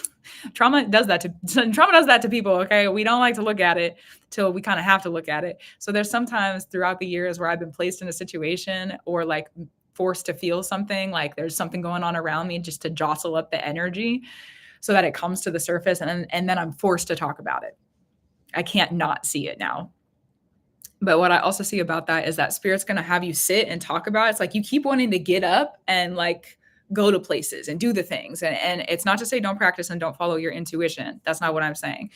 What I'm saying is that sometimes it looks like what spirit is telling me. Thank you, spirit. Be specific. What spirit's showing me is that sometimes you want to get up and you want to go do stuff rather than sitting and talking about it. But you have to sit and you have to learn to talk about it. So learning to discern, am I getting up to do this because I need to, because I feel called to, or am I getting up because I'm avoiding myself? Am I getting up because I'm avoiding my responsibility of learning how to talk right now? If you know that that's the lesson that you're in, if you know that that's the season that you're in, learn the resistance of it too. Why am I resisting this? What is the resistance of it? Why am I not allowing myself to sit and talk? Because those are going to be what I would call the enemy, opposition. And then you can learn how to defend yourself and you can learn how to protect yourself. And there's a lot that you can learn when you do that. So that's what I'll say about it. Yeah, that's what I'll say about it. Oh my goodness. It's under his name. That's okay. I'll call it out. Okay, let me look and see how you feel about it before we close it out. That felt like the end for me, but I want to check in, and I'm going to go update the list of readings as well, because we did have, from what I saw, there was like a couple more that came through. So I want to update the list for everyone. I honestly might close it depending on how many people came through, because I do have other things I need to do tonight. Spirit's got me raising myself up as well. So here we go. We've got, this one is done. This one, done.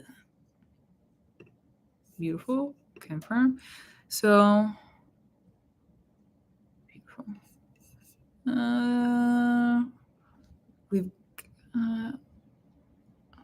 I'm firm in what I need to do. The firmness, Okay, thank you. Beautiful. Yes. Thank you as well for the support. You got it. That's a beautiful thing to be doing right now. Birthing yourself into a position. That's a hard thing to do. Ooh, I know that much. I know that much. Being the child and the birther at the same time, that's a lot, but you got it. You can do it. Let yourself go through it. Let yourself go through it. Gratitude, reverence, and love to you. It is. It is. It is. Let it be free. Okay. So up next on the list, we have Melissa, and then Kurt is the one that I'm assuming you signed up for a reading, but you paid with your husband's card for Amber. That is, or maybe it was Jason. There's Kurt and there's Jason. There's Kurt and Jason. It's Kurt. Okay, so Kurt is actually Amber. Beautiful. So we have Melissa. We have Amber. Hold on, let me write this down. Otherwise, I am not going to remember. Yes, beautiful. Jason is my hubs. Y'all are funny. Okay, hold on. So we have Melissa, Amber, and then Melissa, Amber, Aaron, gorgeous, and then Sarah. That's the list in this current moment. There it is. Do I need to close the list? We'll keep it open for one or two more. We'll keep it open for one or two more. I'm sure about it. I do need to hydrate though. So, yes.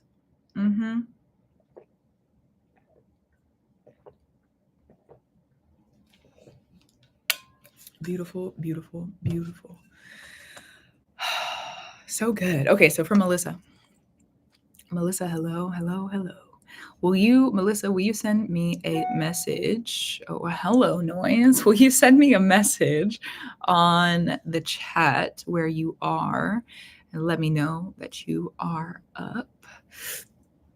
Also, today we're doing, just so people know, I'm not doing just like strictly astrology readings. I'm doing more of like channeled tarot sort of readings. What I do is I sit with spirit and I listen to what comes through and what is needed. Sometimes there's different tools of astrology or the cards or different things like that, but I get a lot of visions. That's a lot of what, and a spirit just sits and talks to me. So yes, I'm here. Beautiful, beautiful, beautiful. Yeah. And then I also want to bring this up too. The only one-on-one sessions I'm doing right now are for people who are going through initiation and need consecration of that initiation. Those are the only I'm working through currently in this moment. Consultations is a different process. Spirits call me to the work for many years, several years. I'll say several. That's more specific. Spirits call me into the work for several years now. So they're the first. They're the first. So if you're interested in those, feel called. If you're someone who's been in the work, is in initiation, processing some form of consecration of that, there's work to be done and we're here to do it. So there's that. If you need me, go and brew it. There's a link on the website. Okay. Beautiful, beautiful, beautiful.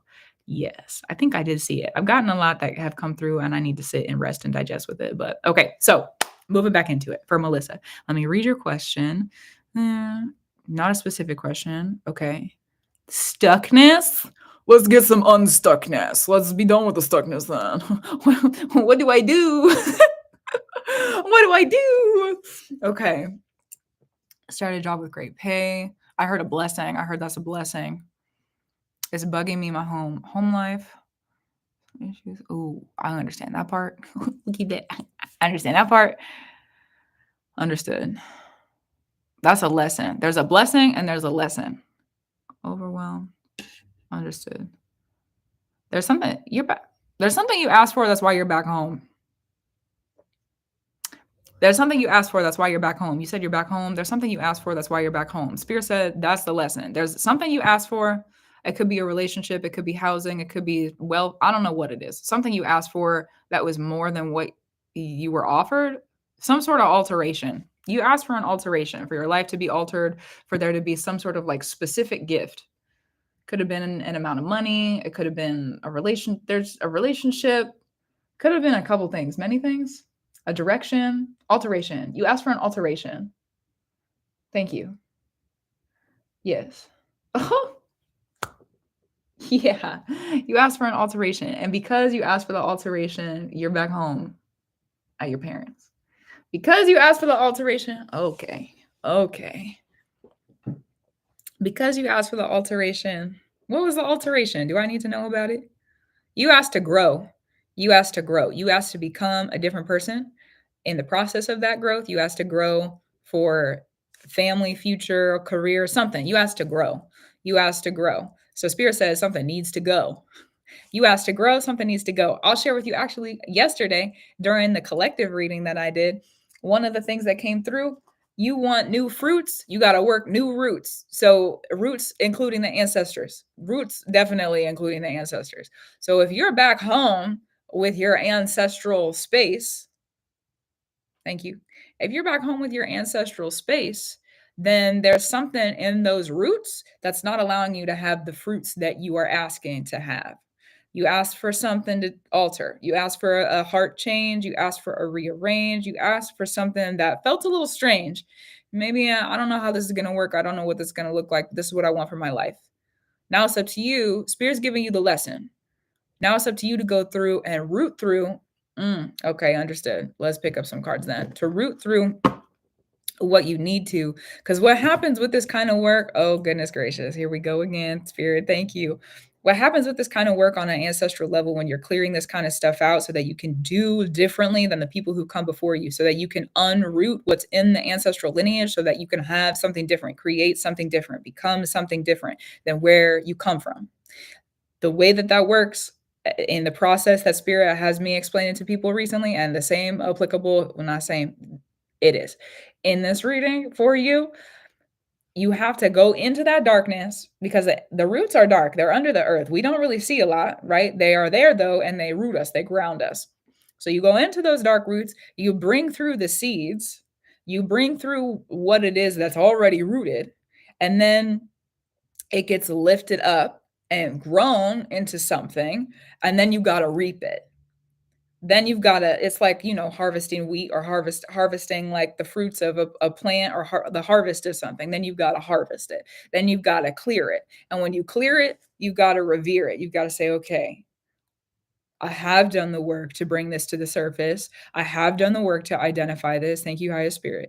I have done the work to understand this. I have done the work to become a different person. I have done the work. Let me say in the reverence, I have done the work.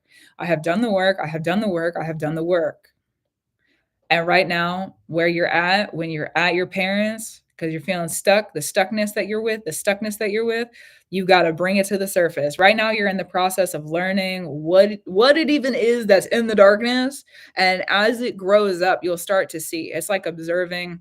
If you've ever seen a plant grow, it's like observing a plant. Eventually, there's a new leaf that comes in. Oh, that's growing because I can identify this is what we've been through as a lineage. I can identify this is where we come from in our ancestral spaces. Okay, and I see now I'm at home. I can see my parents doing this. I can see my family doing this. They're talking in a specific way. They think about things in a specific way. They do or do not make space for specific activities, traditions, happenings in a specific way for a reason. And it has to do with something that you asked for to change. You asked for there to be a change. And I can't see what it is. Maybe you don't even really remember the specifics of it yourself, and that's not a bad thing. But you asked for something. You asked for something. And this was like a very intentional grounding of an ask. This was a very intentionally, I want to become this thing. Maybe you wrote it in a journal, or you like it does. That's what it looks like to me, is like you wrote it down. You were like, it was like a confession, basically. You confessed something. I confess that I want to be this. This is a confession. So the lesson is, now you got to sit and learn, because of that confession, what's rooted in your family that is not allowing you to become that. What's rooted in your roots that's not allowing you to be in that space. And if you can go through, and thank you, the highest spirit, for revering this process. If you can go through and you can bring it into the centered, bring it up, yes, bring it up, let it grow. Sometimes that's what you got to do. It's not really fun, to be honest with you. Growing stuff that has you rooted in a place you don't want to be means the harvest is probably going to be something you don't want it to be either. But that's the process that Spirit has people working in right now to get stuff cleared out. You got to bring it through the darkness. You got to grow it. I don't want this plant, but I can't I can't recant. It was woven before me. It was woven before I got here. It's something that was going on in our ancestral lineage before I was born. And if I want to do different, I have to go through and I've got to pick out the thorn. I've got to grow the thorn tree and then I've got to cut it down. Okay. A whole tree? That's a big one. A whole tree? A thorn tree? That's many thorns. That's not just one thorn. That's many thorns. So it's like whenever you run into, because you're feeling like the stuckness. When you're feeling the stuckness, literally like thorns, they stick. That's a trick. Okay. Thanks, Spirit. What do I mean by that's a trick? It's like how do I explain that?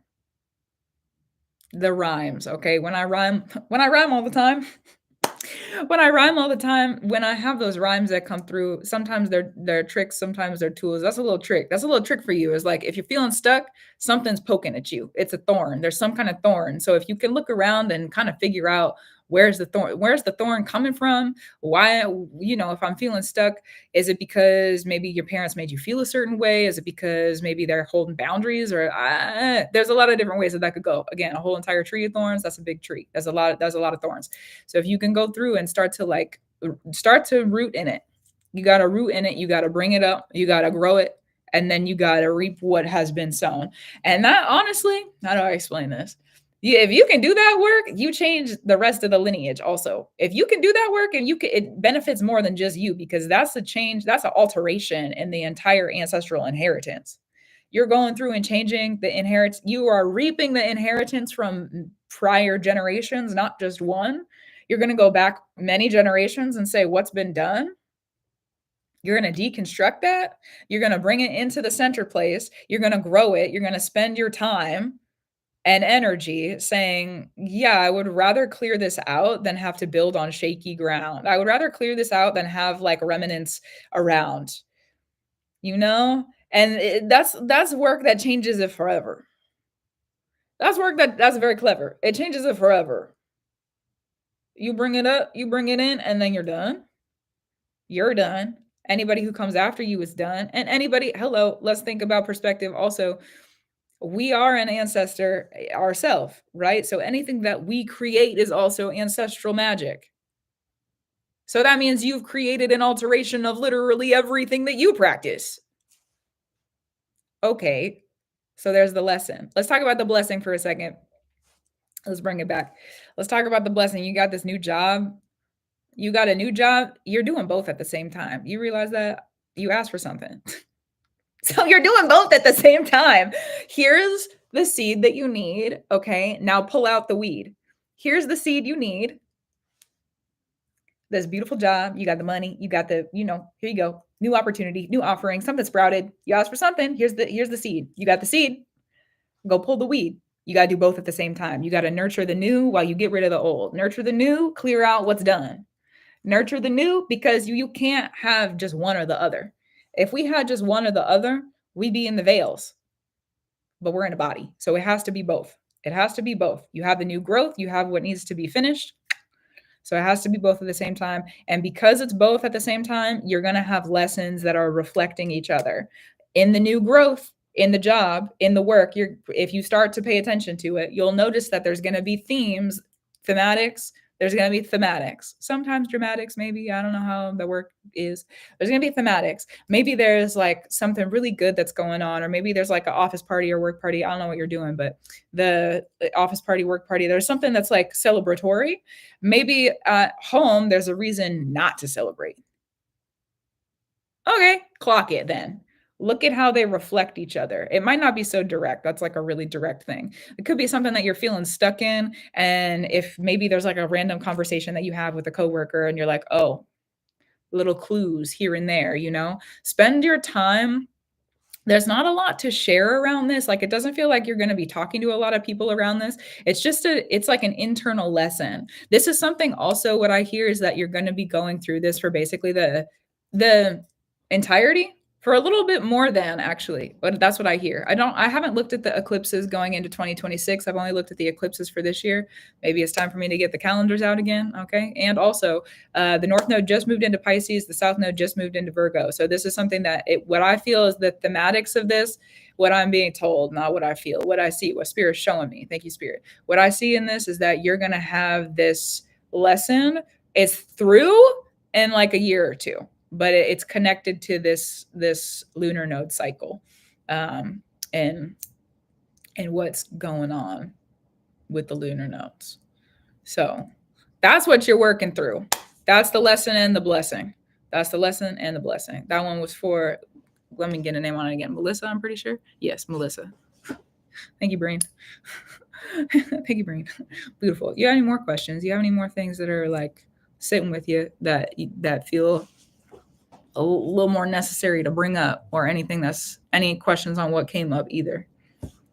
That's what you got to focus on though. That's like big picture stuff. Big picture stuff. And when they reflect each other, ooh, I understand that. I went home for a little bit too. I went home for, we don't need to talk about my childhood, but it did not make sense if you look at my childhood to go back home. That's hard. It's hard, but you know what? You're going to get through it. You're going to get through it. Yeah, you're going to get through it. That's just what it is. That's just what it is. I think there was another one. But yeah, let me know if you have any other questions. If not, then let me know. If not, and then we can be done. But I want to check in with you first. Yeah. I want to check in with you first. For sure. For sure. For sure. Yeah. You know, been in and out a few times. It's hard. You know, it. Understood. Understood. Sometimes it takes, yeah, you're welcome. You're welcome. Sometimes it takes time for that stuff to be done, for that stuff to really be done, to really be done. Not just like, because everything spirals back around eventually, right? So like sometimes we think we're done with something that comes up in a year or two, and then we got to reap it again. Oh my goodness. So I don't really want that to happen. May it not have to happen. May it just be done. And also, I understand that. and also I understand that. Oh my goodness. Okay, so the next one that's up we have is for Amber, for Kurt. So funny. Okay, I'm gonna keep the list open for one more if anyone's interested. I'm gonna keep it open for one more. So good. I'm also gonna drink some more water, you know. I'm also gonna drink some more water. Hydration helps the manifestation. I guess the water, that's true. Okay, interesting.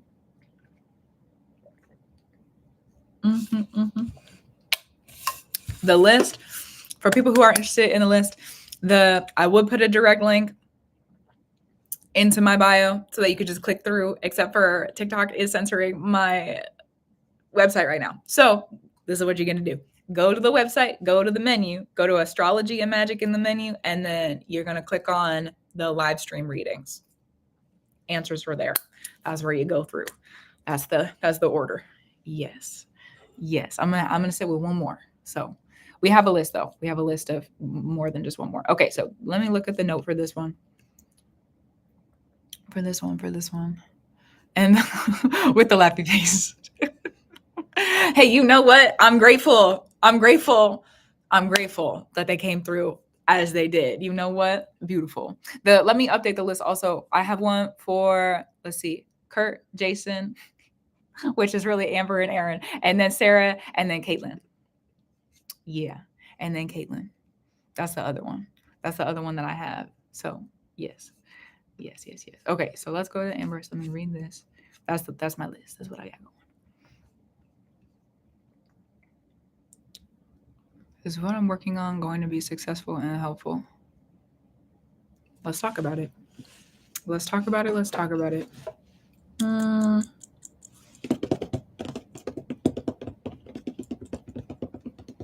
You need to divinate for yourself more. You're gifted. You need to divinate for yourself more. This is also something that's connected.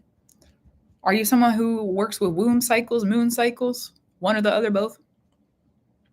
It's not the internet's business if you don't want to tell them. And also, it's connected to that moon work, womb work. Something you got going on in that. Also, the eclipses. This is something. Please allow me to see in love, truth, and free what I need to see about this.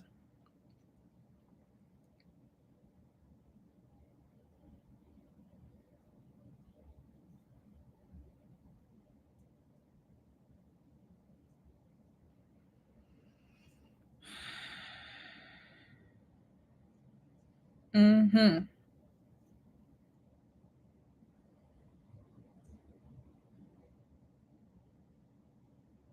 Why don't you believe? Ah, okay. Why don't you believe? Why don't you? You're working on something that is gonna be. You're wondering if it's gonna be successful and helpful. Why don't you believe it's gonna be successful? Why don't you believe that it's gonna be helpful? That's where, oh my goodness gracious. If you go sit and do that work, if you figure out why you don't believe in yourself on this work, if you go and sit, this is like a really harsh read, but you know what? I feel like that's what I feel like that's what we need. Sometimes we need to get a harsh read. Okay, love you, spirit. Sometimes love is not always a hug and some honey. Oh my goodness. Okay, so a harsh read. Maybe that's what we need. Go sit and do the work. Why don't? And Venus retrograde's coming up. So this is going to be a good time for this work to be done. Okay. Because Venus retrograde, not only does it allow us to bind new worth to ourselves, it also allows us to reconsider what we are worth to begin with. So if you're feeling like, I don't know if this is going to work, I don't know if this is going to be a thing, I don't know if this is going to be, as you said, successful and helpful, I don't know if it's going to, I'm feeling a little bit like, I don't know. I'm feeling a little bit like, I don't know. Okay.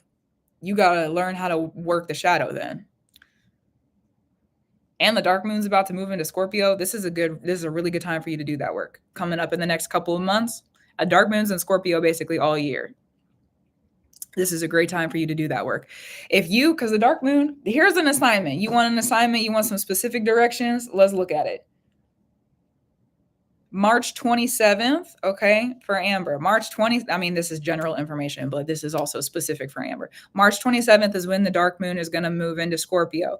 If you're wondering what's keeping you from willing your success, if you're wondering what's keeping you from willing that being helpful and like this dream creation thing that you're doing, Scorpio is about the will. The dark moon is the dark mother.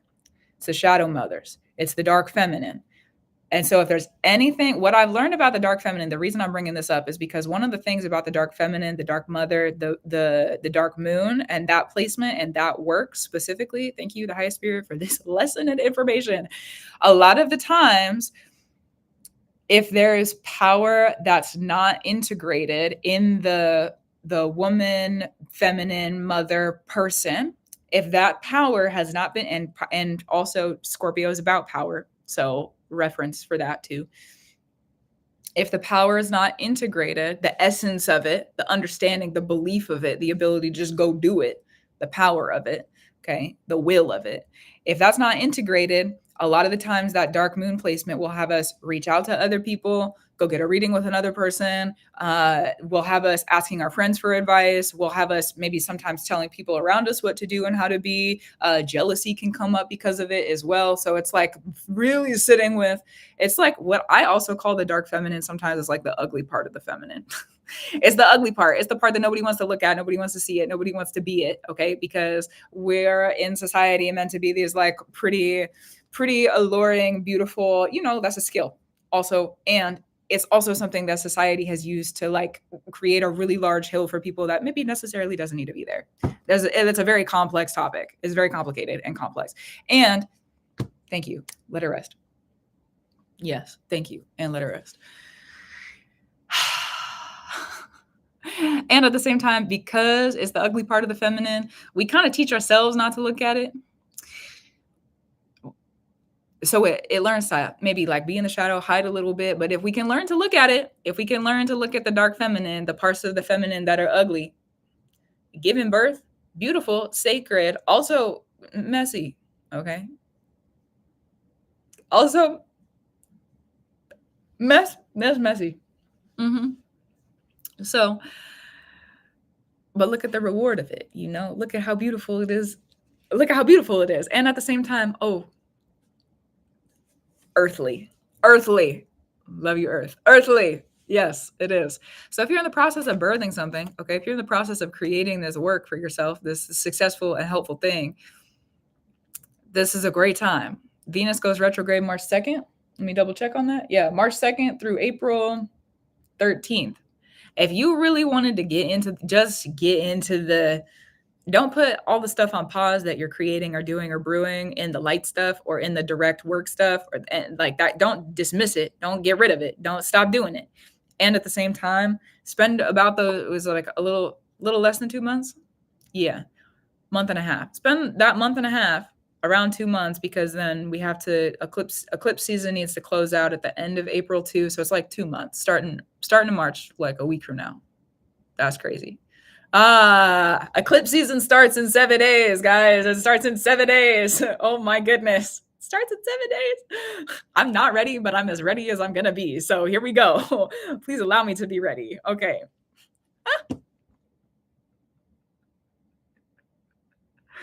I'm not ready. I'm not ready. I'm not ready. I'm looking at everything I got to do. I'm going to have the time to get ready and I'm grateful for that. And I'm also just not ready. I feel like I'm usually early to stuff and I'm not. I'm early and also I still have so much to get done. Okay.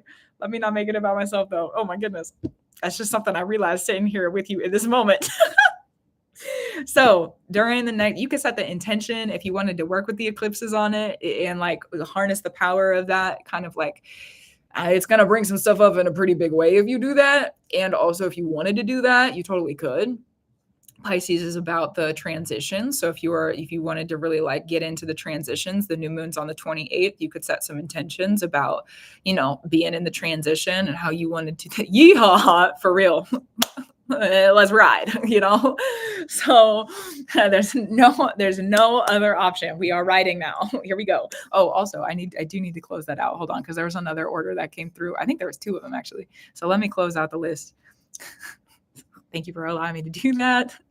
Thank you for allowing me to the patience and the moment to go and close this. Oh my goodness. Okay, so I had to get my brain back into organization mode instead of reading mode. Here we go. But I think I got it. I think I got it. Not I think I got it. I know I got it. Okay. Beautiful. Dunzo. Moving back. Thanks for the patience. Okay. So really lean into the work. Really lean. What do I mean by the work? Really lean into the like getting familiar with the parts of yourself that you don't want to look at, and just like be over analytical. And I don't mean criticize. No, I mean overanalyze. Overanalyze yourself. Sometimes you're gonna analyze things, and it's like maybe I didn't need to look at that so deeply. Maybe I don't need to look at myself like that. Maybe I don't need to, look at myself so deeply in the sense of reflection. Sometimes though is really helpful. Plus right now too, before the dark moon goes into Scorpio, we're at the end of Libra, which is a really, really big moment of reflection and mirror work. So it's a great time for those shadows to be mirrored also. The mirrors of the shadows of the mother and the mirrors of the shadow of the feminine. So if you're really wanting to like lean into understanding that and like figuring out why you don't believe in yourself, figuring out why, like just go through the deconstruction work. Just go through and deconstruct it. Oh, I see that over there. That's part of why I don't believe it. It's because that person when I was 8 years old told me yada yada, and after that it stuck with me and I forgot about it.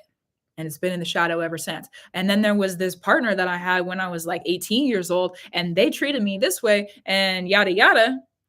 Forgot about that, and that made me not believe in myself too. So if you go through and just follow your mind and follow your heart, they're going to give you the answers. You could even talk to your mind and your heart. You could talk to spirit about it. Listen, I need the answers around this. I need help with this. You could consecrate it in that way to declare that you're going to do the work. Declaration is a working. So if you're going to declare that you're going to do the work, or you're declaring like, I'm going to go do this. And I need help with this because I need this answer and I need to receive these things. I need to, receive these tools. I need to receive these perspectives. I need to heal these things. However it is that you could sit and just talk to spirit about it if you wanted to. And also you could, how do I say this? If you just wanted to sit and do the work that you feel like you need to do, just go into the shadow and like really, really go through and like just become aware of things. And it's going to need to be both. That's why you can't get rid of the like positivity working on what it is that you're working on already. Because once you deconstruct something, I call them breakdowns. I haven't said that in a while. This is one of my favorite tools, actually. Breakdowns for breakthroughs. That's what I call this. So if you go through, you have the breakdown, you're angry about it, you cry about it, it sucks, it hurts, ouch. Okay, well, I broke down about it. Now I have the clarity. For me, I know that's how I get out of despair. If I feel desperate, why isn't this working? That kind of feeling, the desperation, that's how I get out of disparity. looking at where I've been, if I can sit in it and I can look at it and I can become it again, bring it to the surface, it's never fun. But the answer is in the middle of the muck. So if you can go and sit in the middle of the muck and you can process the entirety of it, okay, well, now you're unstuck. Yeah, getting out of the muck, getting unstuck, because then what happens? You get the breakthrough. For me, it happens pretty immediately. I don't know how it'll happen for you, because that sounds like it's something that, like, learning how you process those things is also important, because this is my order of process. So if it helps to reflect on it and integrate it, how, if it is necessary, that's how I would work with this. I would go through it. How do I say this? If I don't have the breakthrough, the breakdown's not over. That's also a key indicator for me. If I don't have the breakthrough, if I don't have the idea or the clarity of, like, oh, I am worth this. Oh, this is going to work. Oh, I do believe in myself now in this capacity, whether it's large or it's a detail. Oh, I do have this positivity. Oh, this thing, I do have the answer. If I don't have that yet, I still have to break something down. I still have to sit. I still have to cry about it. I still have to be angry about it. I still have to be in the icky, yucky, messy, bleh, gross. That part. It's not fun over there. But you know what? It's work that has to be done if you want this to become that. Because if you think about it like a tree, right? If you're growing a tree, that's how I think about what I do. Well, I haven't thought about that in a long time, but that's true. That's a metaphor or a symbolism that I use. Okay, Spirit, thank you for reminding me of this. Oh my goodness. So if you want to grow the tree up, you want more abundance up here, you want to do something different up here, you want more. Okay, well, you got to get down deeper and dirtier. You got to go into the earth. That's like giving birth. Thanks, Spirit. Does that make sense? That's the message I have for you. You got any questions? You got any questions? That's what Spirit needs you to hear too. It doesn't feel like there's anything else unless you have questions. So we could check in on questions. Yeah. The yeehaw. It does. Thank you. Good luck with what you're doing. You got it. Just lean into the darkness for a couple months. And then too, one of the things that happens with transits is, like, say that you wanted to set the intention for the Venus retrograde to figure out worth related stuff. And then you really want to get some work done with the dark moon in Scorpio. When the dark moon goes into it, this is a general information for everybody and applicable with Amber stuff. If you wanted to birth dark moon is in a sign for like 9 months. Talk about giving birth. Okay. If you wanted to set some intentions about what you want to birth on the other side of this, it'll be shadow work in the sense that you might not be able to see directly step after step after step, but the shadows will help to lead you through that birthing process. So something else that might be helpful for that. Cool. Okay. So that one was for Amber. The next one is for Aaron. Aaron, I think I've seen you on both platforms. Will you send me a message so I know where I'm looking? so I know what platform is on. And then also let me update the list too. So Aaron, and then Sarah, and then Caitlin, and then Lindsay, and then Sarah again. I've got Sarah A first, and then Sarah G will be the final reading of today. That's what's going on. The list is closed, but Spirit called me back into it again. Thank you, Spirit. Spirit called me back into it. So I don't know how often I'm going to be on. If you want updates on when I am going to be here, I have my community organization and Coven support link on the website, and I will post announcements in the Coven support space. So if you're interested in joining the community and also receiving the updates, that's the space that the updates are going to go out on. You can also turn the notifications on TikTok and on YouTube, I'm pretty sure, depending on the platform that you're watching on. So yeah, feels pretty good to be back. Feels different. Feels a little strange, but we're here. So here I am. Okay, Aaron's over here. Beautiful. I put a note there, but I don't know. There's probably more. I never know what to ask.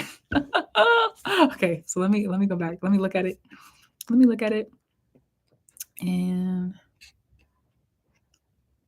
is your path now the right one? We need to look at some order stuff if that's the question. We need to look at order. Let me bring this back up.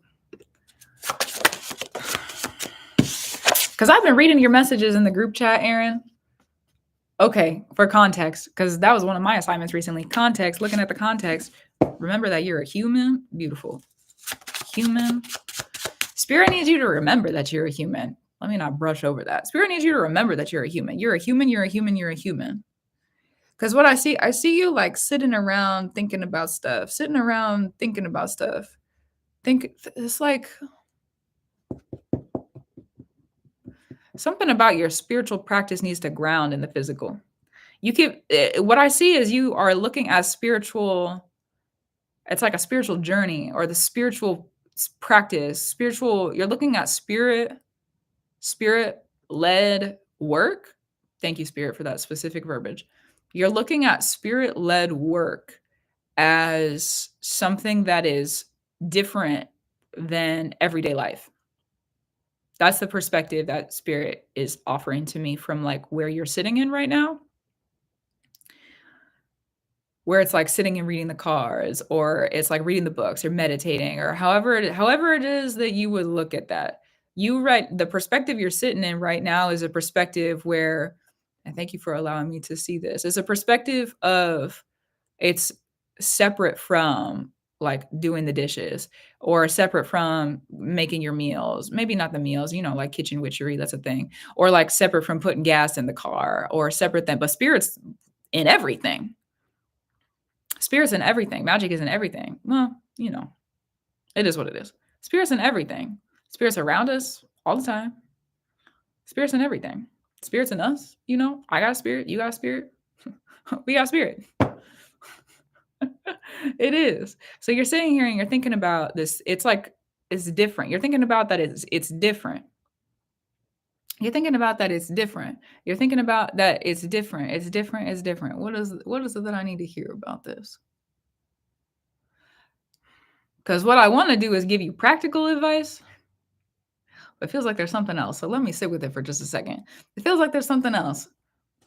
Yeah, let me pull some more cards, actually. That's a good idea. Thank you for that, Spirit.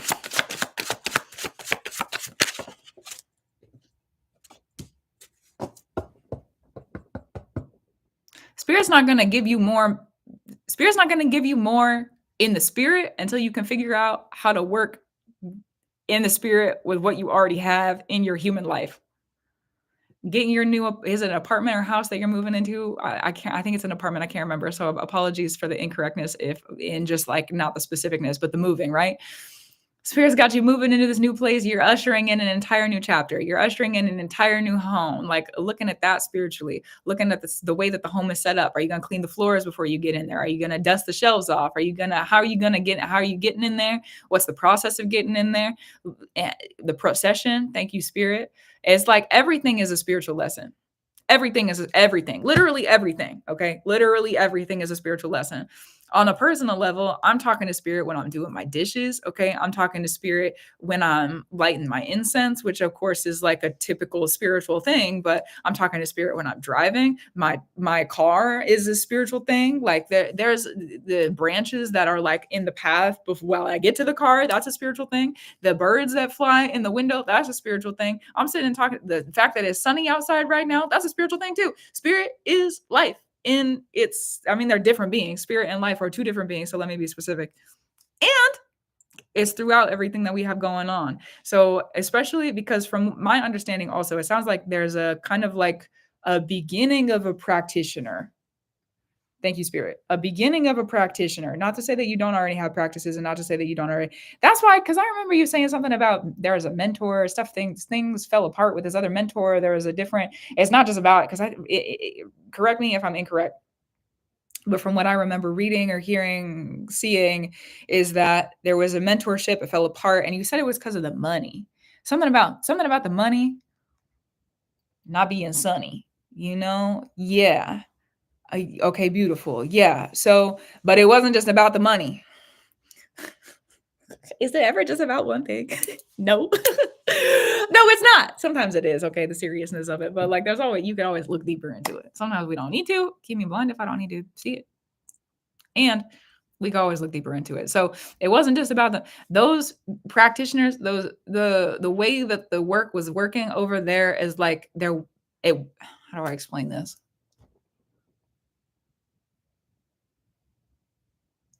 Some people are not meant to learn what you're going to learn. There's things that Spirit's going to have you sit and learn. Thank you, Spirit. There's things that Spirit's going to have you sit and learn and go through and learn about and go through some more and learn about and go through. There's certain practices that are not for certain people. That goes for every single person. That goes for every single person. That goes for every single one of us, including myself. That goes for every single one of us. There are certain practices that are not for certain people. And if you are around people who are not grounding their spiritual practices in a way that is like earthly, then of course there's going to be some wisdoms, practices, perspectives that they're not able to bring to you, but you were ready for them. So spirit removed you from that situation and said, okay, we're going to remove you also from this other housing situation. We're going to remove you from these perspectives. We're going to remove you from this environment. And we're going to place you in these other spaces. Thank you, Spirit. We're going to place you. Thank you, Spirit. Oh, we're going to place you in these other spaces. We're going to place you around other people. We're going to place you around other perspectives. Here's a new placement. That's what's happening right now. Here's a new placement. And with this new placement, Spirit needs you to get grounded on the earthly side. Get into the earthly ride of things. Get into the earthly ride of things. You got a new path going? Is that the right one? That was the question. Get into the earthly ride. You got to be in the earthly ride, because for spirit to decide, the allowance of spirit allows things, right? So spirit's going to allow you allowance. It's like a kid getting an allowance from their parents. Here's some money, spend it wisely.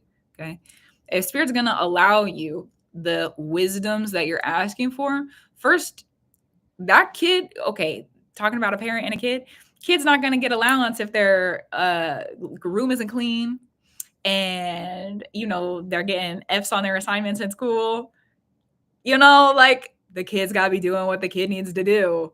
And if the kid's doing what the kid needs to do, then the parent's going to be like, okay, here's an extra $20. You want to go get some food, store, whatever, you want to go out? What you want to do? Here's your allowance. $20. I don't know. $20 as an allowance in this day and age might not be, it's not really that much, but it could be. I don't know. It depends on where you come from. So I guess that's true. Perspectives. Maybe that's all you got. That's enough. That's all you got. That's enough. So it's like, spirit, get used to being human on the earth. Because if there's magic that you're going to learn, if there's spiritual lessons that you're going to learn, if you're going to learn to discern, if you're going to bring in new practices of witchery and witchcraft, and you're going to learn about these different spiritual orders and these different spiritual wisdoms, if that's a place and a space that you are willing to sacrifice your innocence to learn about, you got to be grounded. You got to be grounded. You have to be grounded. You got to be grounded. If you're not grounded, oh my goodness, we don't even need to talk about it. First, you have to be grounded. It's a preparation. You can't receive what you're asking for without being prepared, right? So it's a preparation. This is you going through preparation for manifestation. Preparation for manifestation. Also, maybe you asked to be a certain kind of practitioner. Maybe you asked to have some certain kind of power, or there's certain gifts or certain, whatever it is that you were asking for. Spirit needs to be sure. Spirit and you both need to be sure. And the way that you are sure is by showing up. And I'm sure I want to do this. I'm sure I want to sit in the responsibilities. Okay, what is it that I need to do? Do I need to keep the kitchen clean? What is it that I need to do? Do I need to make sure that I'm sweeping the floors? What is it that I need to do? Do I need to do my chores? That's something that spirit has me on. That's why I'm using that example. Got to keep it up, keep up the order, keep the house tidy, keep the order tidy. And I'm starting to see why spirit's preparing me like that. I'm going to use this as an example because I think it's a great example.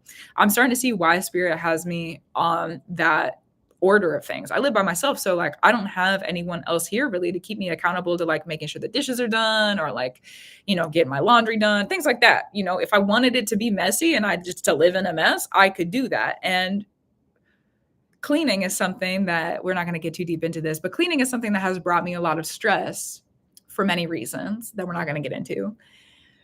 And because for traumatic reasons, okay, that's why we're not getting into it. And because of that, right now they're like, okay, well, you have the space to heal. You have the space to heal that. And not only do you asked to be in another thing over here where you're needing to heal this cleaning and tidying and keeping things in a specific order and keeping things orderly. So because I'm doing that, I'm also realizing the magic of it. I'm keeping things orderly and I'm seeing how that magic is going into the other things that I'm doing. I'm keeping things orderly and I'm realizing how that work is working in the magic. So it's, again, everything is a spiritual lesson. So whatever it is that you need to do as a human right now is more than likely going to not only offer you lessons to help you understand some of the spiritual wisdoms that you're asking for and give you new ideas to go and practice different things and practice more, but it's also going to help keep you grounded. The spirit and the human go together to keep us here on the earth. Because if you get too up in the spirit, Spirit's gonna knock you back down into your body. Hello, come be a human again, right? But if we get too grounded and we get too in the human, then we got to get lifted back up. So there's a balance. It's a balance. Bring it up, bring it down. You bring it up, you bring it down. I feel like getting up and dancing. Spirit's been having me dance recently. It's been good. And also, yeah, bring it up, bring it down. So that's the message. That's the message. Learn what your human needs. Go take care of your human, because if you can't take care of your human, that's going to be hard to take care of extra layers of magic and extra layers of responsibilities. Go take care of your human. Do you need to get more sleep? What kind of sleep do you need to get? Are you making sure you're fed well? Whatever that means for you. You know, the South Node's in Virgo right now, so we're focusing on the body and like our vessel. Is it, what do you need to do as a human? You know, do you need to go to the thrift store and maybe like get out of the house? You need to go to the park? Do you need to be in order and a discipline and a structure? What you need to do for yourself? That's going to let you know. That's going to let you know. Yeah. You know, that's going to let you know. A groundedness. That's a very like, you're learning how to ground the spiritual lessons. Because if you can pay attention while you're doing that human stuff, oh, there's a spiritual lesson in the middle of this. Hello, you just unioned both of those. You did it. Congrats. Now do that over and over and over again and show spirit that you can do it over and over and over again. And that spirit will bring through more if you are wanting more once you get that practice integrated and unioned and set up in your life. The more witchery stuff. Yeah. Interesting. Yeah. The lots of lessons going on. I relate to that. I relate to that. I literally sat with spirit the other day, sitting and talking to spirit, and I was like, there's so much happening. There's so much happening. There's so much going on. There's so much happening. And like, I understand that there is a lot happening right now for a reason. It's like all of a sudden there's like abundance, and it's abundance that I've asked for. And at the same time, I'm not used to it. I'm used to like working a lot with almost not enough, but now that's not where I am. And it's very different. It's very different. It's very different, and it's a little overwhelming. So I understand, because I can see myself. It's like, well, there's a lesson here, and there's a lesson here, and there's a lesson here, and there's a lesson here, and there's a lesson over here.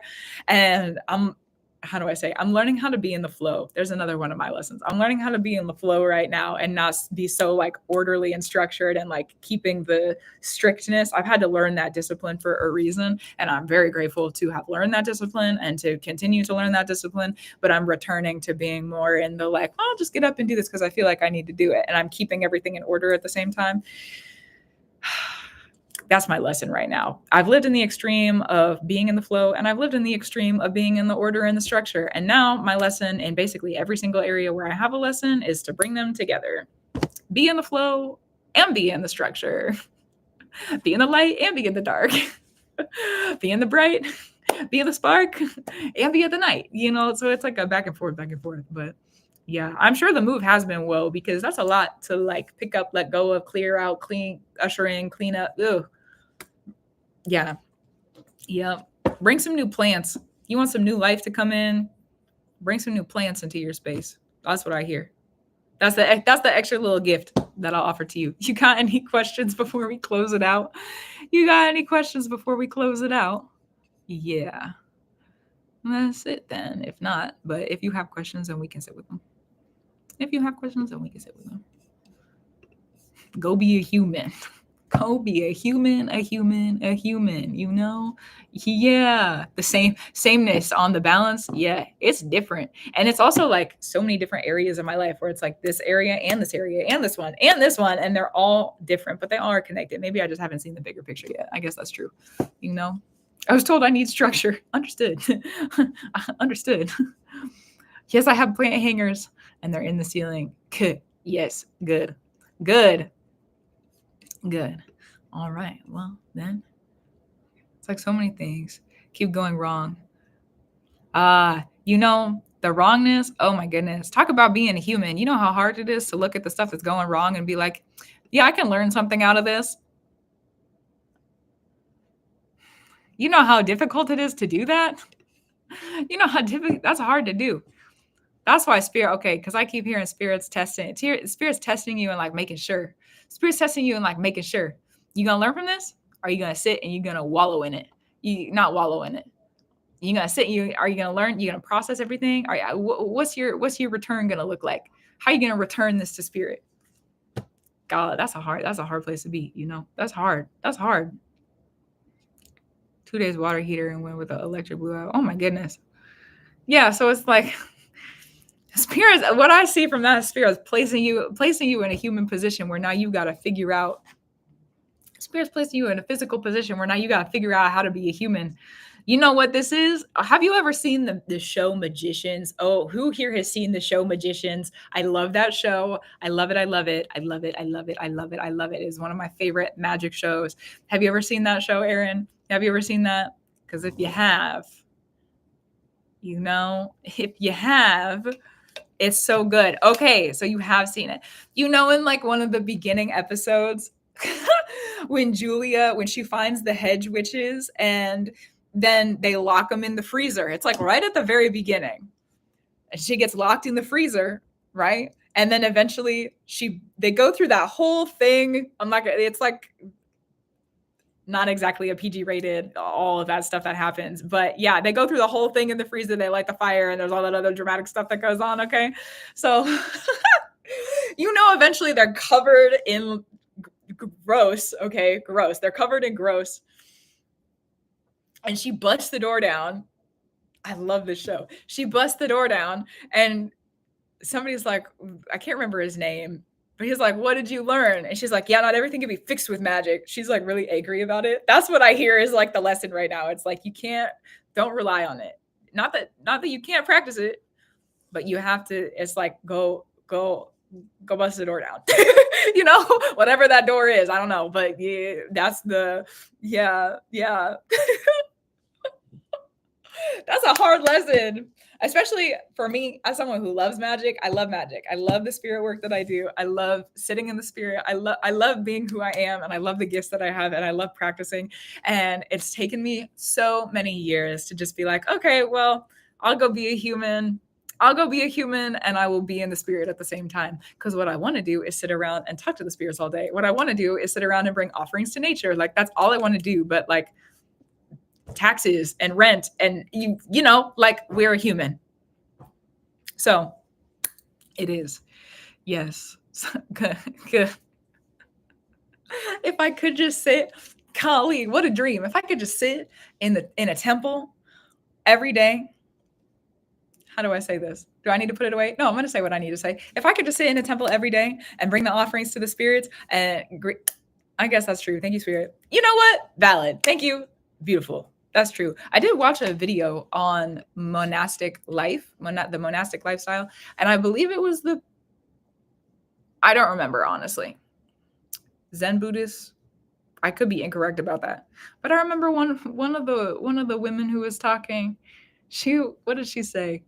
She basically was like, I thought that monastic life, being a monastic, I thought that kind of lifestyle, I'm paraphrasing like really hardcore. I thought that lifestyle was going to be like only the meditation and but she was like, we have to figure out our water supply here. Like there's like money stuff that we have to figure out at the temple. It's like, we're still humans. And I was like, dang, they still have to do that at the temple too. They don't have somebody manage it. Interesting. Okay. Well, perspective. I needed to hear that. So yeah. So I'm grateful I could bring it through. It is. It is, oh my goodness. I just recently rewatched it. It's a good show. That show has so much fate weaving in it. I'll leave it at that, but it's interesting. Okay, so up next is Sarah A. Okay. Sarah A. Will you send me a message on the beautiful in the collective chats? Okay, beautiful. Okay, cool. I usually have a question, but I blanked for this. Any advice? Okay, beautiful. Let me read. Very general. I'm having a very hard time. Oh, so good. I'm grateful you're here. Thank you for the support too. Beautiful. Okay. Water first, hydration. Yeah.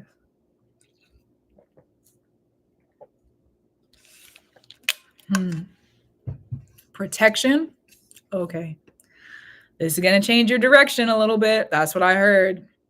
Protection. Do you want a different direction? Because that's what's going to come through. protection. It's going to change your direction. You guys, it's like the truth. That's what's coming. If it's the truth, if you want to sit in this reading with me, it's going to be the truth. It's going to alter your direction. It's going to bring through protection. You want to sit with that? Because it's going to alter your direction. How you feel about it. It's going to be the truth. I'm not going to say anything until you say, yes, I want to receive it, or no, I don't. You're like, okay, let's sit with the truth then. Let's sit with the truth then. We need to talk about some things. That's what it feels like. We need to talk about some things. A faith that a deep dark tunnel. There's something else going on around you that you don't see. Let it be easy for us to see here now. There's something going on around you. It's people, ill intentions. Ill intentions. Let's talk about preventions. From these ill intentions, preventions.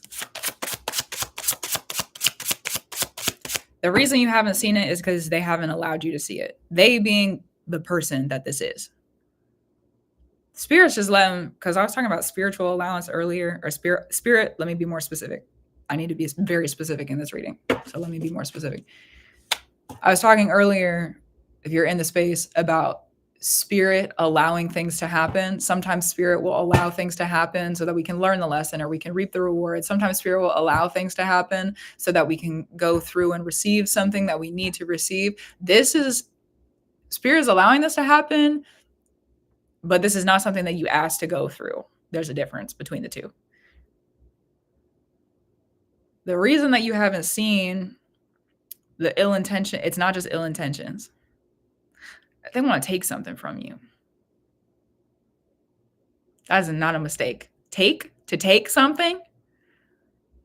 To take something? Protect yourself. What does that mean? We need direction on protection. We need direction. I need that. If we're looking at direction, I need the other set of cards is what I need. Hold on. Thank you. First and foremost, protect your joy. Protect your joy. There's going to be some homework for you. Okay. We're about to go through, we kind of have already started going through a very serious astrological time. The truth would be family and friends. My Capricorn rising stellium. That's been my entire life. You know what? Listen, I got a Saturn stellium and I got Saturn. I understand my Saturn, maybe not specifically, but I understand the Capricorn Saturn thing. I got a lot of Saturn going on in my chart too. It is. Okay. I relate. I relate. The joy. Take accountability for who feeds joy to you, where the joy is being fed. Because what I see, it's one person. Because you asked who, family, friends. It's up to you to figure it out. That's also what I hear. You're gonna figure it out. That's for sure. Have no doubt about that. You're gonna see very clearly, very soon. Sit for a couple days with the information that comes through in this reading, and it's gonna be like lickety split. And then you're going to quit something. Quit. Lickety split and then quit. You're going to see it and then you're going to revere it. What I see is like okay, I'm done. A loud ringing in my ear too. Okay. Revere the joy.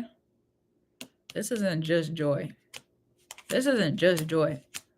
Your heart is already letting you know.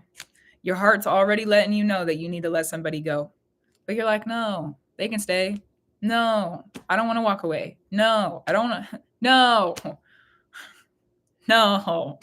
Your head's saying no. Your heart is saying let go. You got to uncross yourself.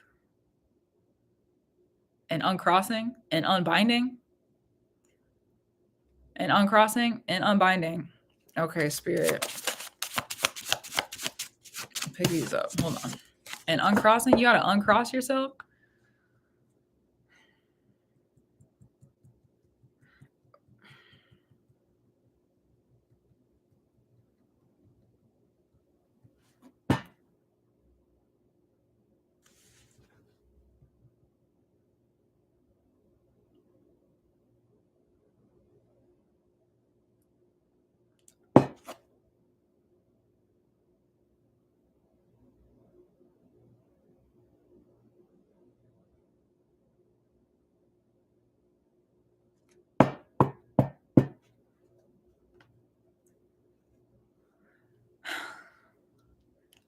Yeah, I know the eyes. I just had to sit and process what I was seeing. Thank you so much for the patience in that. Okay. For clarity in this, because this is something, yes, to process this, because this is, from what I feel, this is a learned skill in the spirit. There's a reason that you haven't been able to clock this person and what they're doing to you is because you haven't learned the skill of it yet. And what I also see is you've been offered an opportunity through this to be able to learn the skill to clock when someone has ill will.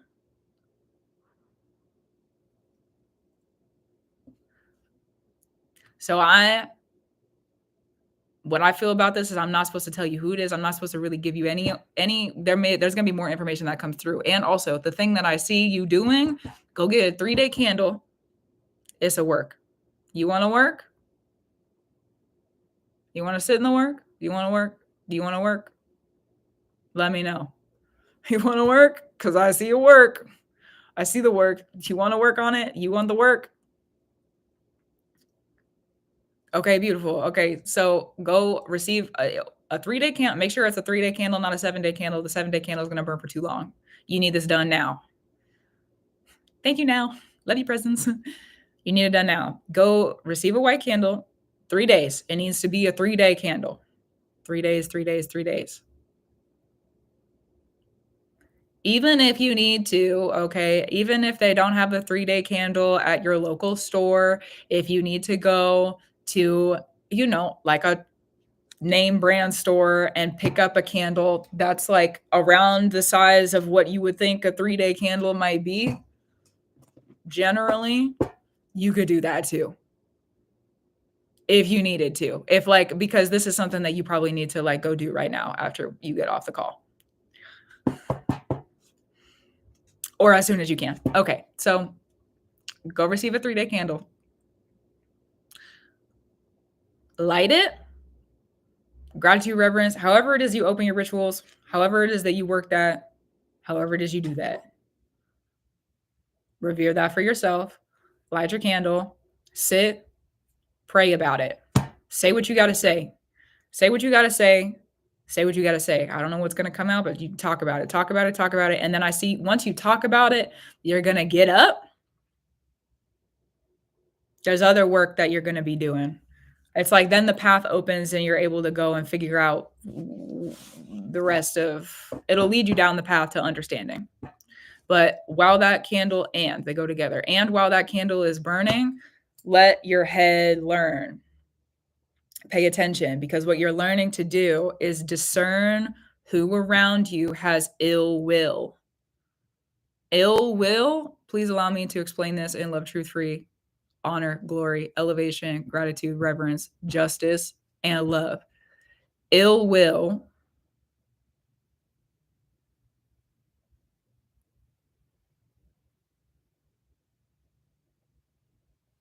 you know what? Doesn't feel like I need to talk about it. You're going to learn. You're going to learn. You're going to learn what you need to learn, because that's the reason that I'm not going to speak about it in such an open place. And the reason also is dangerous. It's dangerous. It's dangerous. It's dangerous. It's dangerous. The situation you're in, not so dangerous. Okay. But the wisdom, dangerous. So yes,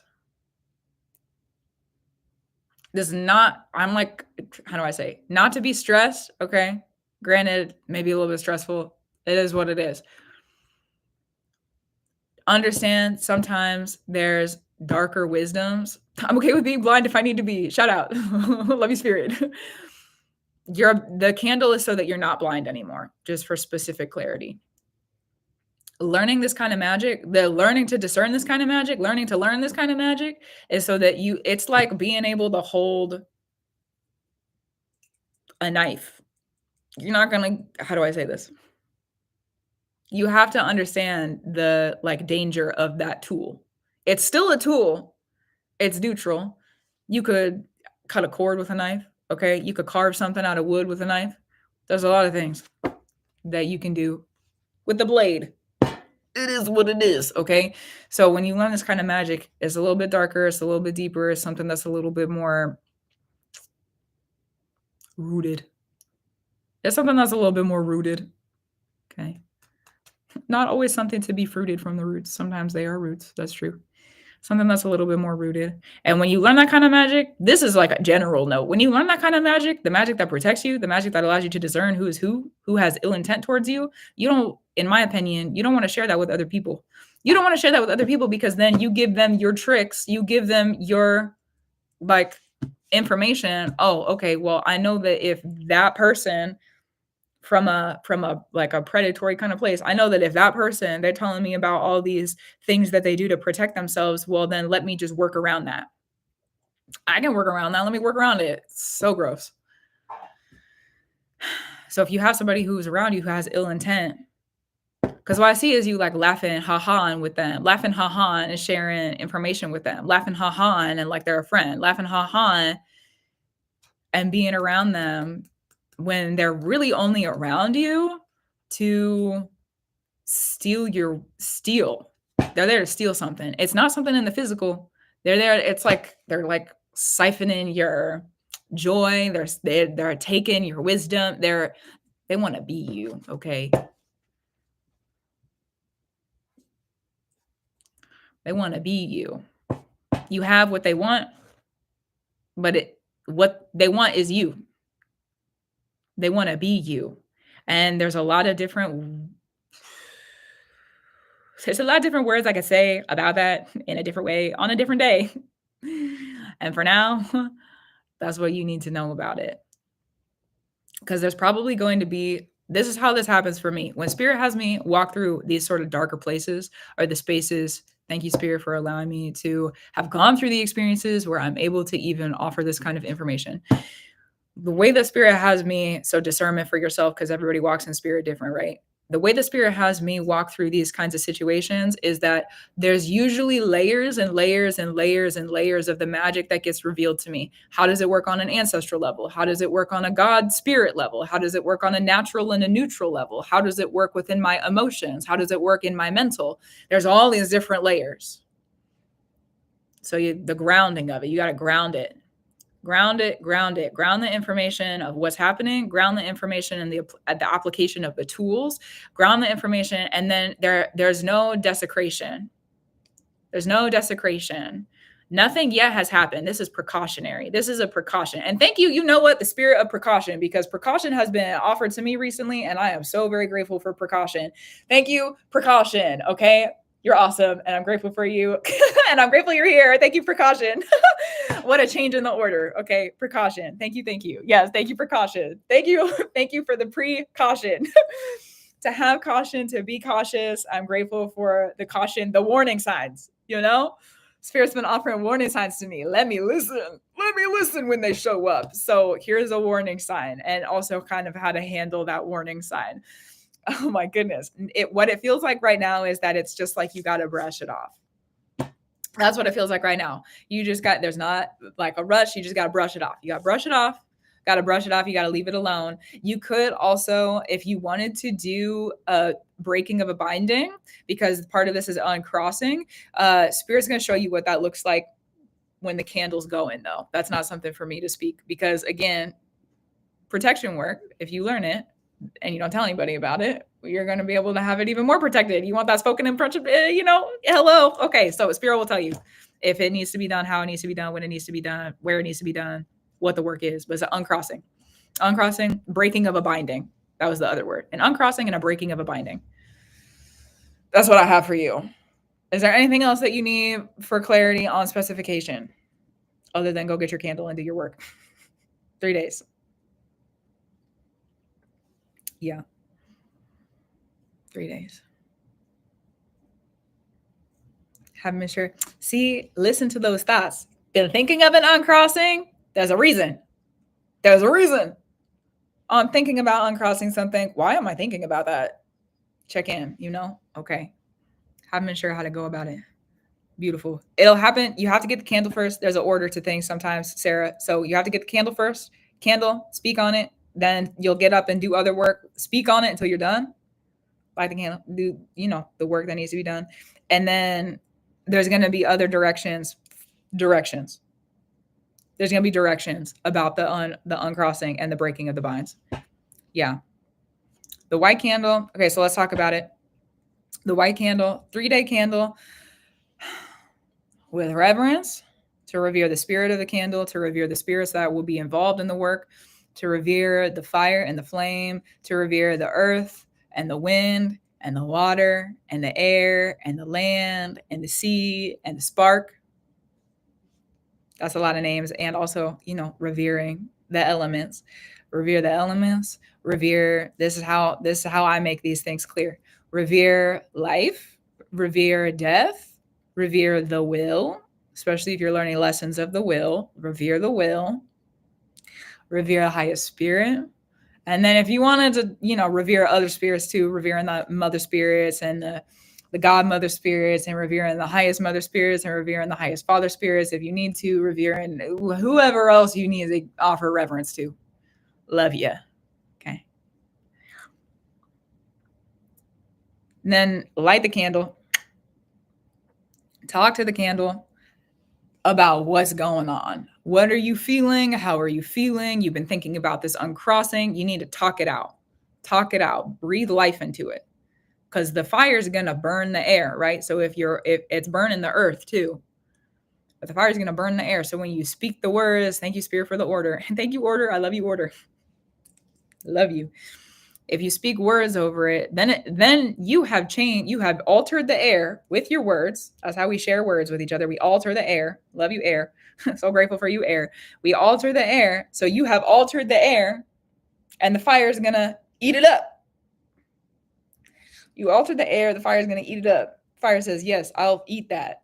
I'll receive it. It's going to digest it. What happens when we digest food? We change our body, right? So you're going to alter the air. That's going to alter the fire, and that's going to alter the earth, because if you're holding the candle too,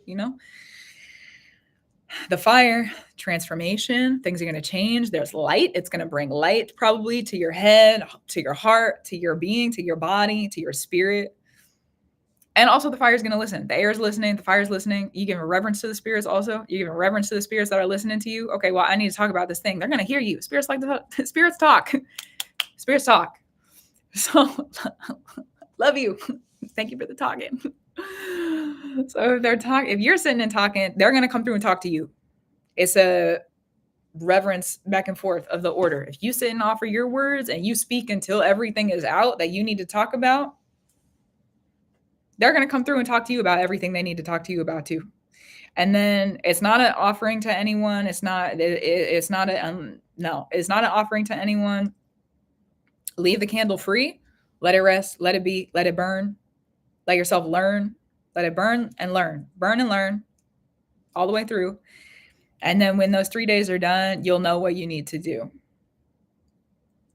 You'll know what you need to do. I also see when you're done talking about, there's going to be clarity kind of immediately when you get everything out of your system and you're talking about it. There's going to be clarity for you around what needs to ground. It's like, okay, I got to get up and I got to go do this thing. It might not make any sense or feel related, but that's the start of it. So get up and go do what it is you need to.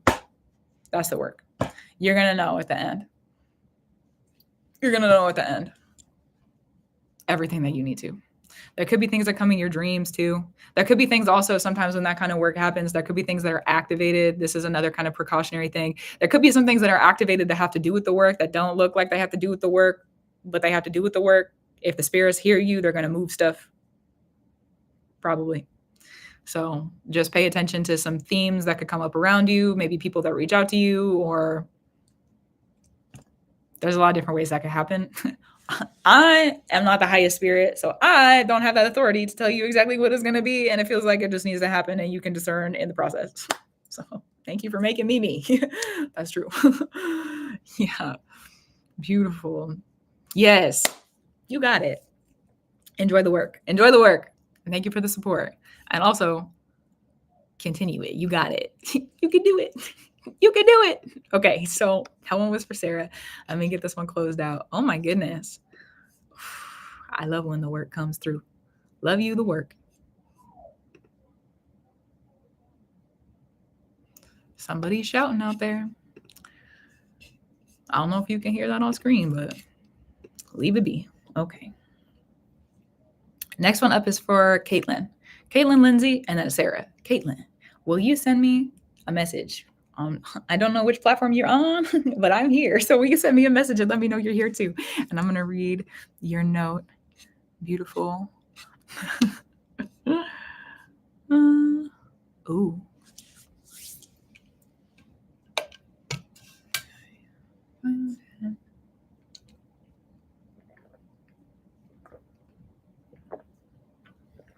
Also, for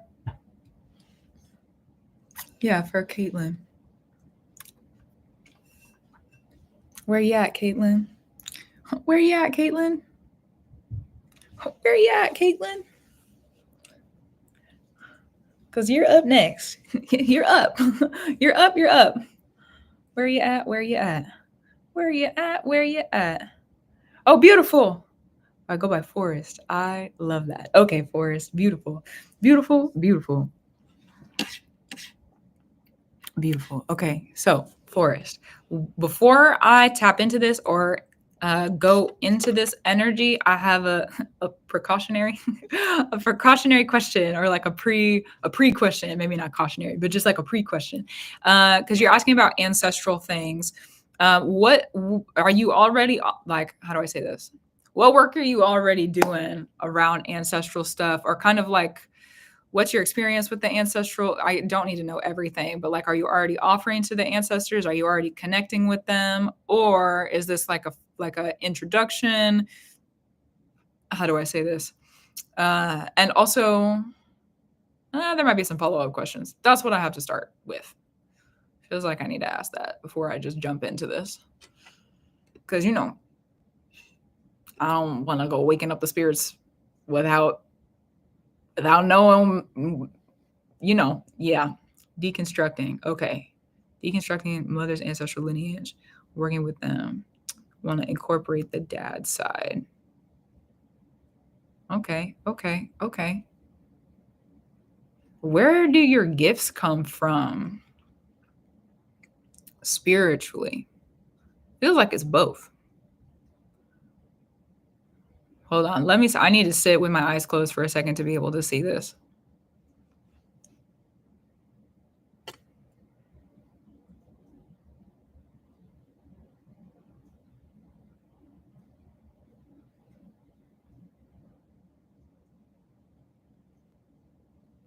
Before you go into, I'm an anthropologist, so I've been doing it for a while. Beautiful. Before you go into this, so what did you ask again? Background information. Before you go into, you say you're deconstructing your mother's ancestral lines, working with them, and you want to incorporate your dad's side. You're going to need to arm yourself before you go into that. That's what I see. This is not about me. This is not about me channeling. I'm grateful I asked that question. Thank you, Spirit, for the direction. Yes, that's true. This is not about me channeling your ancestry. There's something that you're going to need to face when you get into that work, that you're going to need to really arm yourself. Really arm yourself, because you're talking about deconstruction work. I don't know where you come from or what the background of your ancestral lineage is. And quite frankly, what I feel like is I don't need to know. So that's all right. Keep it for yourself. I don't need to see it if I don't need to see it. That's just what it is. And it looks like you're going to go up against something. That's what I see. You're going to go up against something once you start to work in the roots of the lineage of your ancestral forefathers. Yes. Be more specific. Once you start to root through where the lineage of father has altered, thank you, Spirit, you're going to go up against some big guns.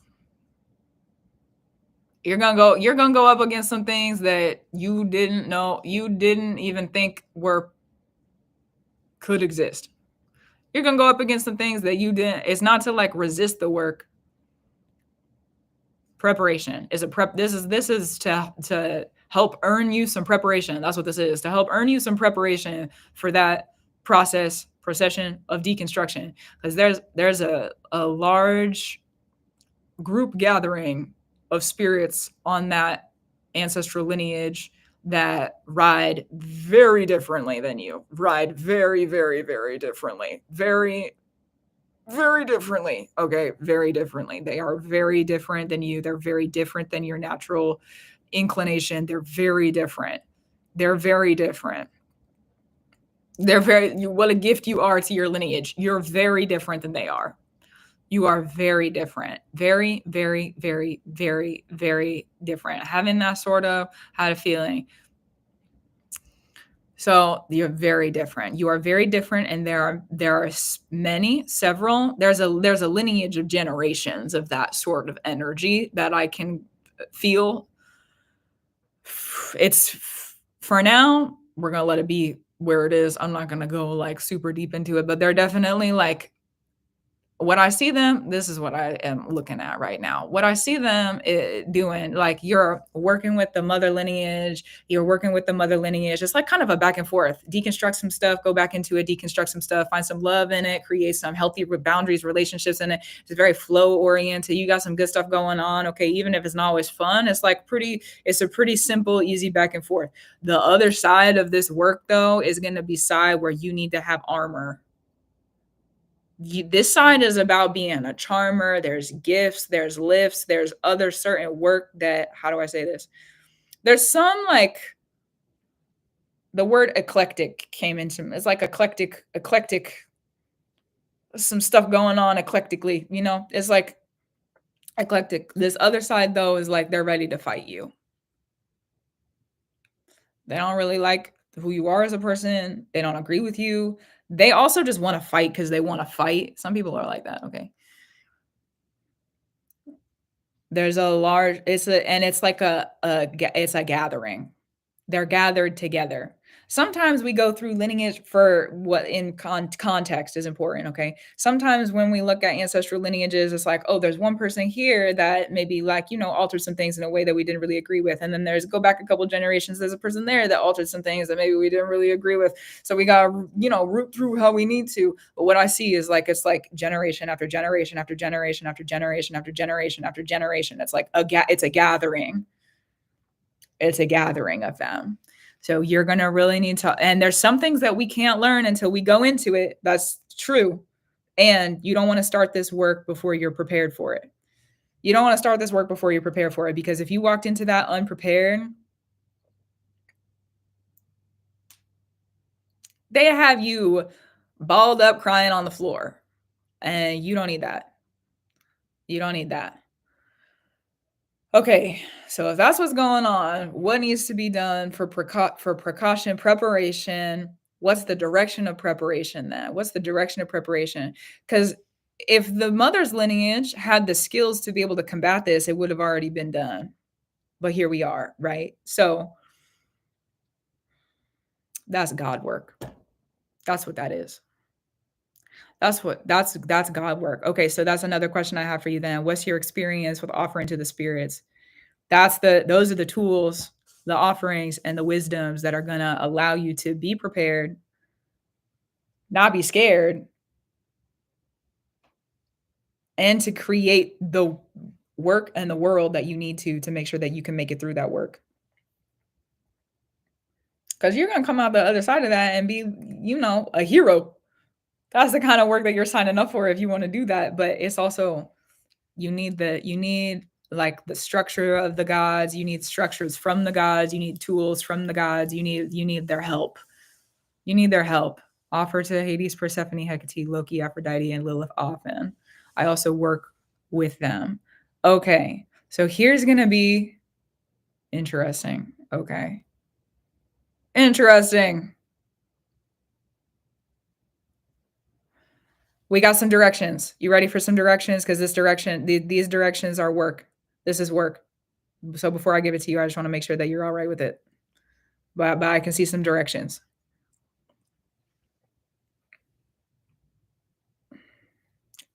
Goodness. Hell yeah. Okay. I love the spirit of it. Yeah, give it to me. Okay, cool. So Looking at, you got to get an altar set up. Thank you, Spirit. Honestly, that's similar. The reason I laugh because like I similarly am spirited like that. I get it. I get it. I get it. Yeah, bring it on. Okay. So thank you for the reminder of that. I'm grateful for that presence. Okay, get your altar set up. However your altar is, if you're ready to start the work, clear it. Clear the altar, clean it off, reset up an order and a structure. That's my current project. Monk said he understood. Reset up the altar. You got to clean it. You got to clear it. However it is that you choose to do that, completely up to you. But you got to take everything off of it, clean it off, clear it off. Okay. Restructure things as if you were preparing to go to war. I don't know what that looks like for you. And also restructure some things so that it looks like you are preparing to go to war. Mars is going to be direct 3 days from now. Get it done before then to get the alignment with the astrological stuff that's going on. And what's the moon in right now? If you do it over the next couple days, the moon's going to be Saturn influenced. When the moon's in Capricorn, you can do it tonight too. Whenever you do it, okay. And also, it'll be helpful to get it done before. Let me get back to my page. Hold on. Before you go into the Mars being direct, which is at late night on the 23rd. So you got, what is that, 2 days? Oh, and it's 555. Okay, change. Here we go. Oh, here we go. Get the altar cleaned, get it reset up as if you were going to war, because that's what you need to start learning about is protection, battle, weaponry, direction. You say you offer to Loki. Okay, so here's some other, here's some other homework to go and sit with, some other things that you need to go and study. Go look at the stories, the mythology, learn about from the spirits that you already have a relationship with, that you're already learning from. Learn about when they were in battle. Go read their stories. Go do some research. They're probably going to help you figure out what you need to be reading and what you need to go look up. Go read some stories about them. Go hear some stories about them. However it is that you learn, internet, books, however, okay, go learn about them. That also gives reverence to them because, like, I'm taking the time to go learn about who this being, a spirit is. Go learn about them. Look at when they were in battle. Look at how they were able to have victory. Go and study their weapons. Go and study their defenses. Go and study their strategies, what worked for them, what didn't work for them. And then if you need to, how do I say this? What I hear is you need a father figure. You need a father figure. Oh, I mean, I guess, yeah, if you're going to be in the like father's lineage, what me saying that is like spirits like on the altar with the spirits that you're already offering to, you need a father figure in the God space. Not that Loki and Hades are not, listen, I love you and I revere you. And those spirits within the like hierarchy of structures are younger than what could be like an older, wiser, more structured God figure of father-like energy. That spirit, whoever it is that you decide to bring in, and however it is that you decide to bring that through, that's the spirit that's going to get you through what you need to go through. That's the spirit that's going to, not that everybody, because reverence to the other spirits you already are in relationship with, but that father figure, God, spirit, energy, like the sun shining behind me is so good.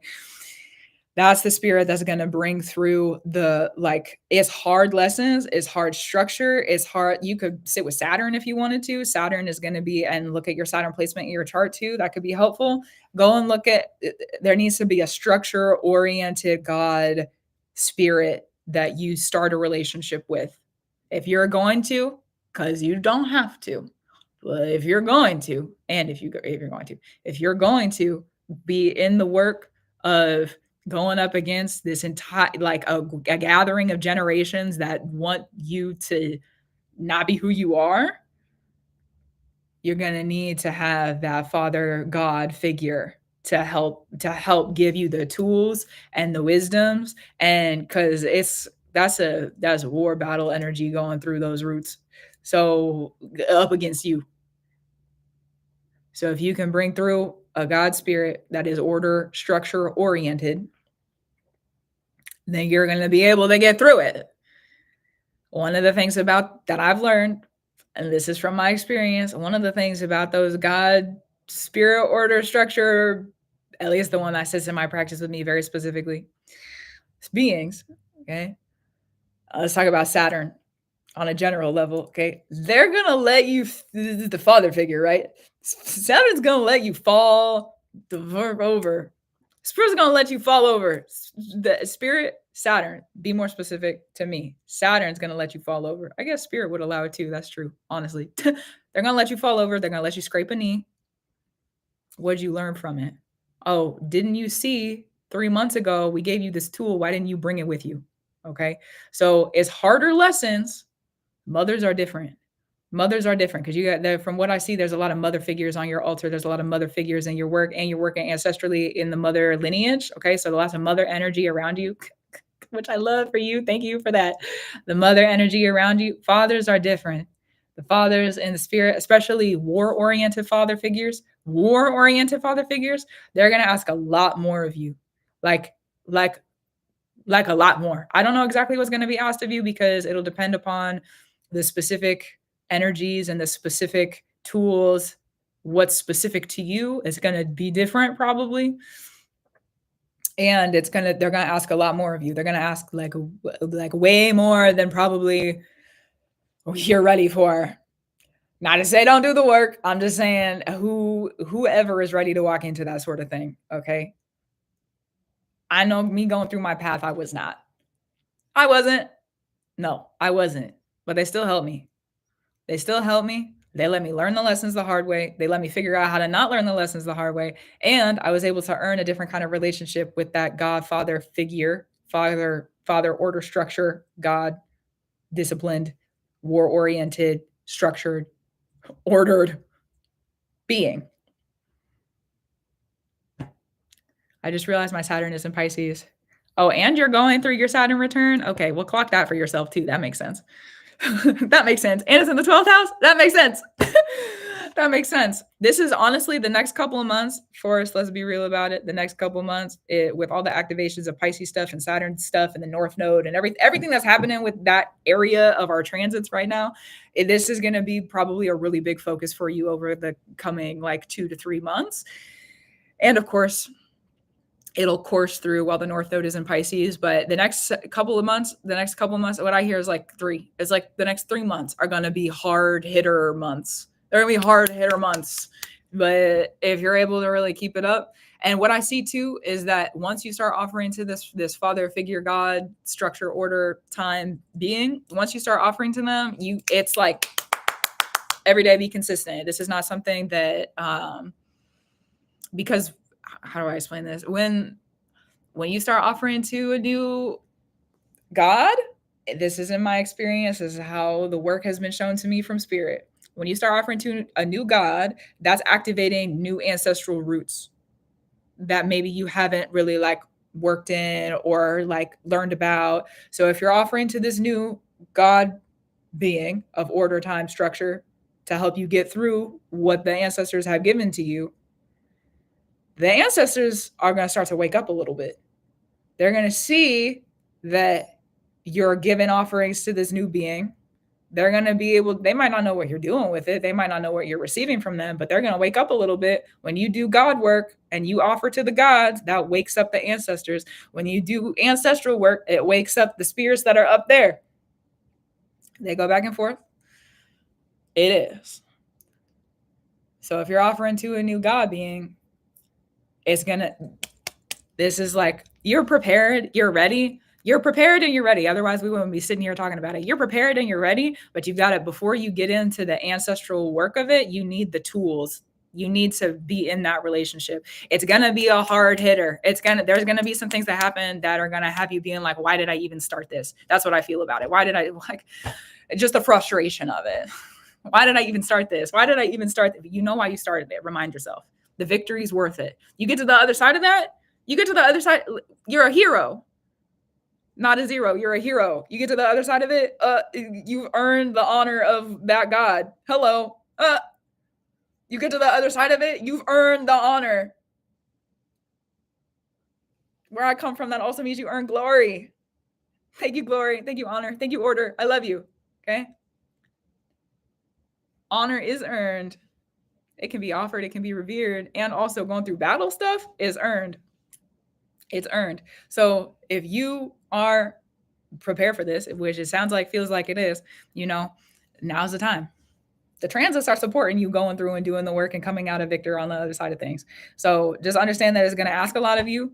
If you're ready to ask a lot of yourself, though, if you're ready to really get in there and clear it out, then now's the time.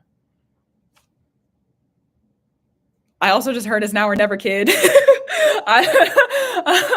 I also just heard it's now or never, kid. So I'm also worried that project would fail. Do you have any other questions? This is really serious. It feels like it's really serious. So do you have any other questions about order or spirits or introduction? Anything? I don't know exactly what it would be, but if there's any questions that you have, let me know. Let me know. If we need to go through something else, something more precise, we can do that. If you need more advice, we can do that. Because this is honestly, this is heavy hitter work. This is hard work. This is hard work, heavy hitter work. This is work that's like, sometimes it takes people years to go through this, and you're gonna go through in 3 months what it takes some people years to do. So, reverence to you. Reverence to you. But yeah, let me know if you have any other questions. If you have questions, we'll go over them. If not, then we'll close it out. Oh my goodness. Oh, wow. Wow. That's terrifying. Can you give me any other advice? Let's see. I feel like this might be some personal experience advice. Let me sit with it for a second. That's terrifying. Honestly, be scared then. Do it scared. Do it scared. That's one thing that I had to learn. Let me drink water. Actually, I opened this for a reason.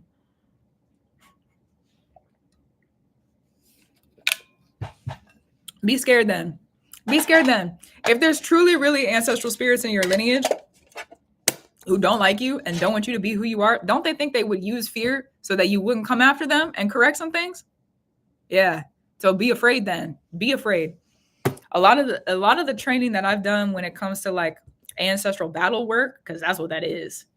Oh, we're really going to talk about it today, apparently. Oh my goodness. Thank you, highest spirit, for allowing me to have the experiences of understanding how to correct the orders of the ancestral battle work. Okay, when it comes to ancestral battle work, you got to really look at like, and this may be helpful information for, I don't know what that spirit is going to bring to you once you make the introduction and you start to get the work done.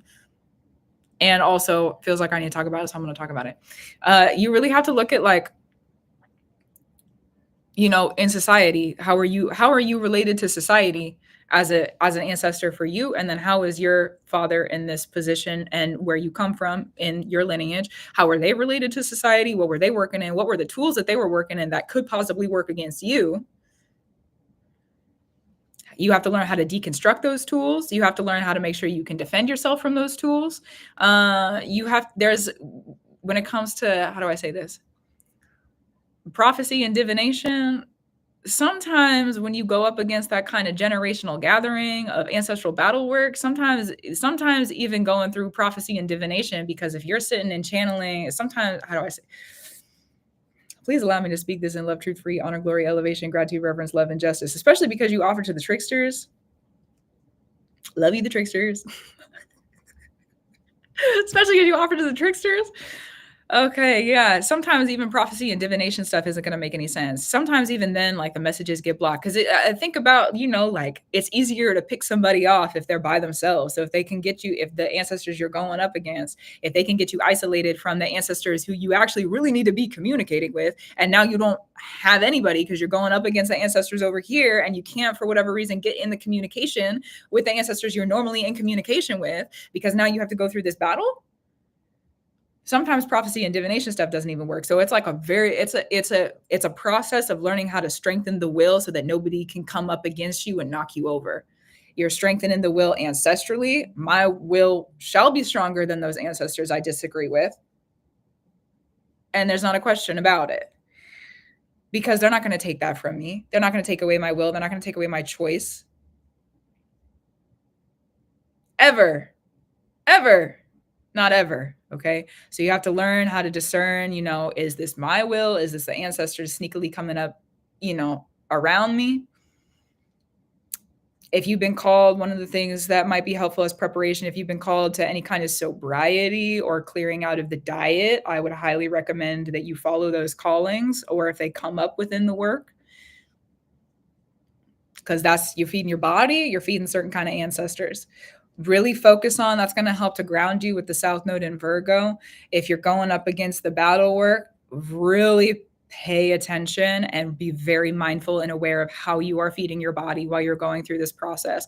Because if you, thank you, the highest spirit, for this, if you're allowing yourself to, every time that you're making food for yourself, reverence to the avocados, reverence to the bread, reverence.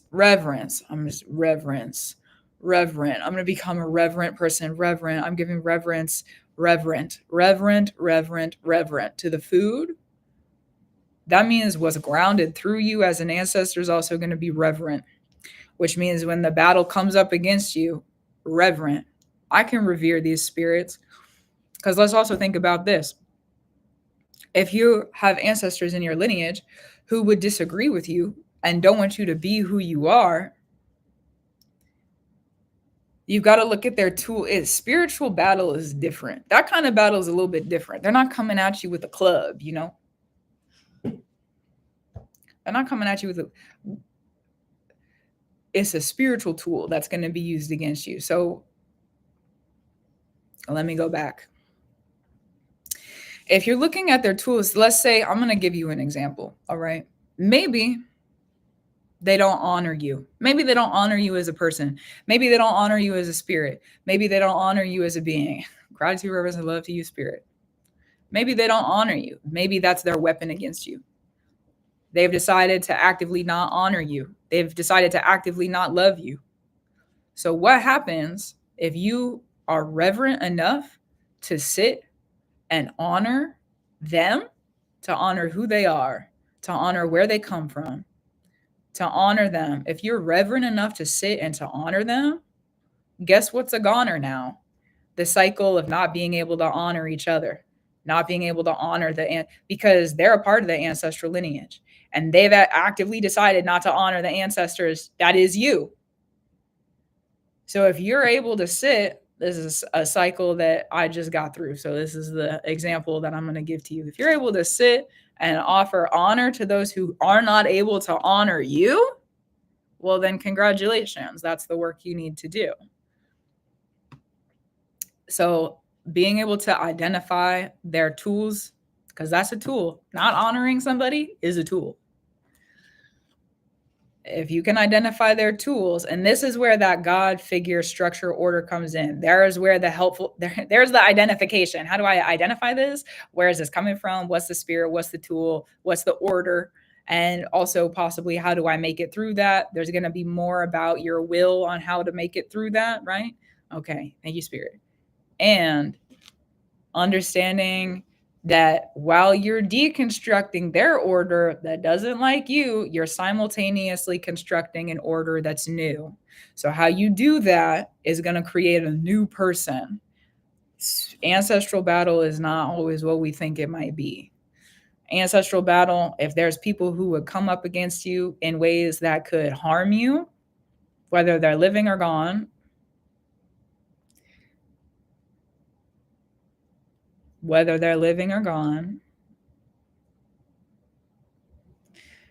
learning how, you probably already, what spirit says, that you already know how to talk to different people different ways. That is applicable to the ancestors as well. Sometimes that's true. Thank you, spirit. Sometimes this is another way that I'll offer you some of my tools. Okay. The honor one is one of my tools.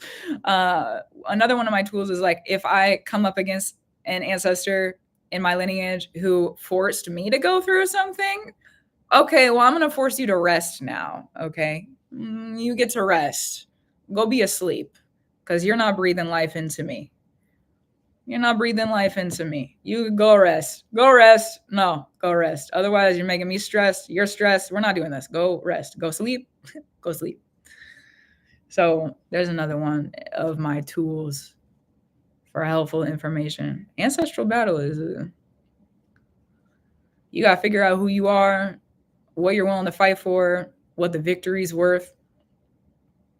Yeah, ancestral battle, I revere that. Anybody who goes in the anyone who would go into the kind of situation that you are arming yourself to go into, reverent. I do revere. Yeah. Go into it go into it as you are. That I will speak on that. As someone who has relationships in the Norse structure and system of spirits, one of the ways that those spirits have offered to me order and structure is through the order of the berserker. Okay, berserker is a warrior who fights without armor. Is a person who fights without armor. You know how crazy it would be to go into battle and to not wear any armor? It's because, in my perspective, there's many different perspectives. One of the ways that I've learned about this, and the one that I'll offer to you, if you can really be true and really revere who you are and how you are and where you want to go and who you want to be, and you can raise yourself up in it at the same time that you're discovering the malevolence of the ancestors that you come from, you've done that with an open heart. You've done that in a way that can offer you an ancestral future, including your life, not just the lineage itself, but your life. It can offer you a future where now you don't have to wear armor in situations either. If I can revere who I am and go up against the blood that doesn't want me to be around, okay, well, let me ground. That means I can revere whoever else is around and understand how to navigate in those situations out here in the world. It strengthens you in a way that is, I can't describe it. It's indescribable. It's not describable. I don't have the words for it, to be honest. Not that I haven't been being honest in all the other situations that we talked about, but prior to that moment. Yeah, it's a forging of the self, and one that, honestly, if you've decided to go through it, there's a lot on the other side of it that you earn. How do I say this? Especially you say you're going through your Saturn return. Yeah. So welcome to the new life after that, honestly. Welcome to the new life. Welcome to the new life. Welcome to the new world. You want some manifestations? What do you want? You want some money? You want a new job? You want to move? You want some new friend? What do you want? Okay, you earned the honor of the god of time, order, and structure. Cool. What new order are you asking for? That's what it earns you on the other side. I don't know what you're asking for, but that's the ride. So if you're asking for that, you're honoring them. And one of the other things, this will be the final thing I say. This will be the final thing I'll say. Learn neutrality. That was a big thud. Okay, learn neutrality. If you can learn neutrality, nobody's going to be able to come after you and get you. Learn in the spirit. In the spirit. Let me be more specific. Learn neutrality. Be neutral. Look at the tools in a bad way. Look at the tools in a good way. You feel anger about it? Can you find love in it? Neutral. Find a way to come back to the center of it. Look at it from different perspectives. Center it. You can find the neutrality of it.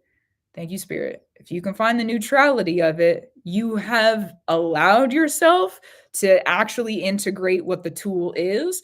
And then you can't, how do I, you could be called the fool with the tool. And also you understand how to, it's like, how do I say this?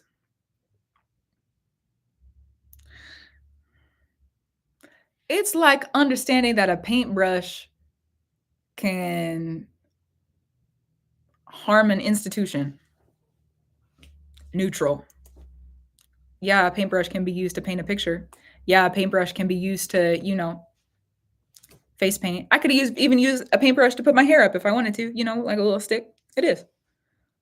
But it's also, once you learn those different perspectives, is understanding that a paintbrush can bring down an institution. And that is what I'll say as an ending. Yeah. Any other questions? That was a big one. I'm grateful for the work that you do, because you know what? Not everybody is meant to go through that. Not everybody is meant to bring those sort of correctness to what it is that you've been called to do. And also, I'll say, as someone who has been called to that work, who was called to it, was in it for a while, yeah, it's worth it. One question. on questions. Yes, you are welcome. And also, there's one more thing I am going to say. Every time that they will want you to get down, especially because there's battle, every time that they being whoever the spirit would be or the ancestors would be, every time they want you to be down and to rest, or you get tricked into stopping the fight, get up. The moment you clock it, get back up. Yeah. The moment you clock it, the moment you realize that you got tricked into doing something that you didn't want to do in the first place. Yeah. Get up. Get up could be resting. Get up could be go read the book. Get up. Yeah. That's the final thing I'll say. And good luck. Enjoy your fight. Enjoy the battle. And congratulations on the victory. Congratulations on the victory. Yes, that is true. Oh my goodness. Okay. Congratulations on the victory, because you know what? Anybody who picks up that work and is going to go against the ancestors who don't actually honor love, oh, earn a victory. You earn the victory. Go earn the victory. Making me want to cry. Go earn the victory. Go earn the victory. Go do it. Go earn the victory. Yeah, go through it. Go through it. Because if you change that order in yourself, you're going to change that order in the world, because you are in the world. You change that order in yourself, that means none of the shadows that are walking around you have to do with what that was anymore, which is going to change the world is one person at a time, you know? Sometimes it needs to be that way. Oh my gosh. Oh, the messages today. Thank you, Spirit. Thank you, Spirit. For real. Oh my goodness. Oh my goodness. Oh my goodness. Okay. The next person that is up, good evening to you too. The next person that's up is for Lindsay. Hello. Hello. Hello. Will you send me a message, Lindsay, in the chat? You send me. Oh my gosh. What a message, honestly. I haven't talked about that kind of stuff on a live stream in a long time. I knew something when Spirit was like, get on and do readings today. You know how long it's been since I've been on here to do readings on a live stream? I knew when Spirit told me to get on and do readings, I was like, something's going to come through today. Not that there's not going to be other messages in the other readings, and there wasn't already, just like, you know, yeah, it is. It is beautiful. What does your name say? What my ADHD made me do. Thank you for that. That was good. The list is closed. Yes. So the readings that I'm doing today, they're paid readings. The list is closed right now. And we're in the final couple of readings. So thanks everybody for being here. So good. The whole stream has been a gift. It really has been. Look at the gifts gifting. Thank you, Spirit. Thank you, Spirit. And thank you, Spirit. Okay. So for Lindsay, let me look at your question. Ooh, okay. Interesting.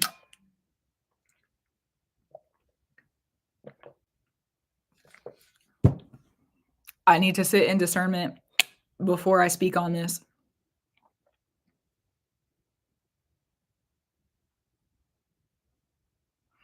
If you're still cursed, you're going to know. You got to lift yourself up. Okay. Spirit has me offering homework to everybody today. Oh my goodness gracious. Okay, so Lindsay, are you ready for some homework? Are you ready for some work? Because if you're ready for homework and you're ready for work, then we're going to talk about it. Love you too. Thanks. Then we're going to talk about it. If you're ready for some work, beautiful. Okay, so if you're thinking that you're still cursed, think that actually before I start in this, I have a discerning question. Is this any, you said you're feeling negative external forces. The negative external forces that are going on, negative external forces, is it like stuff that's happening in your life? Is it like the way that your body feels? I guess that would be internal also. What's making you think that you're cursed? Is it like the way that you're thinking about stuff? Perception is also what I'm hearing about this, like perceiving things. But I want to ask, I need some clarity on what the negative external force is. Is it people treating you a certain kind of way? You know, is it like opportunities falling through? Is it what's going on? What's going on? Spirit is asking me to ask you. Also, yes, Spirit's asking me to ask you. It is. Thank you.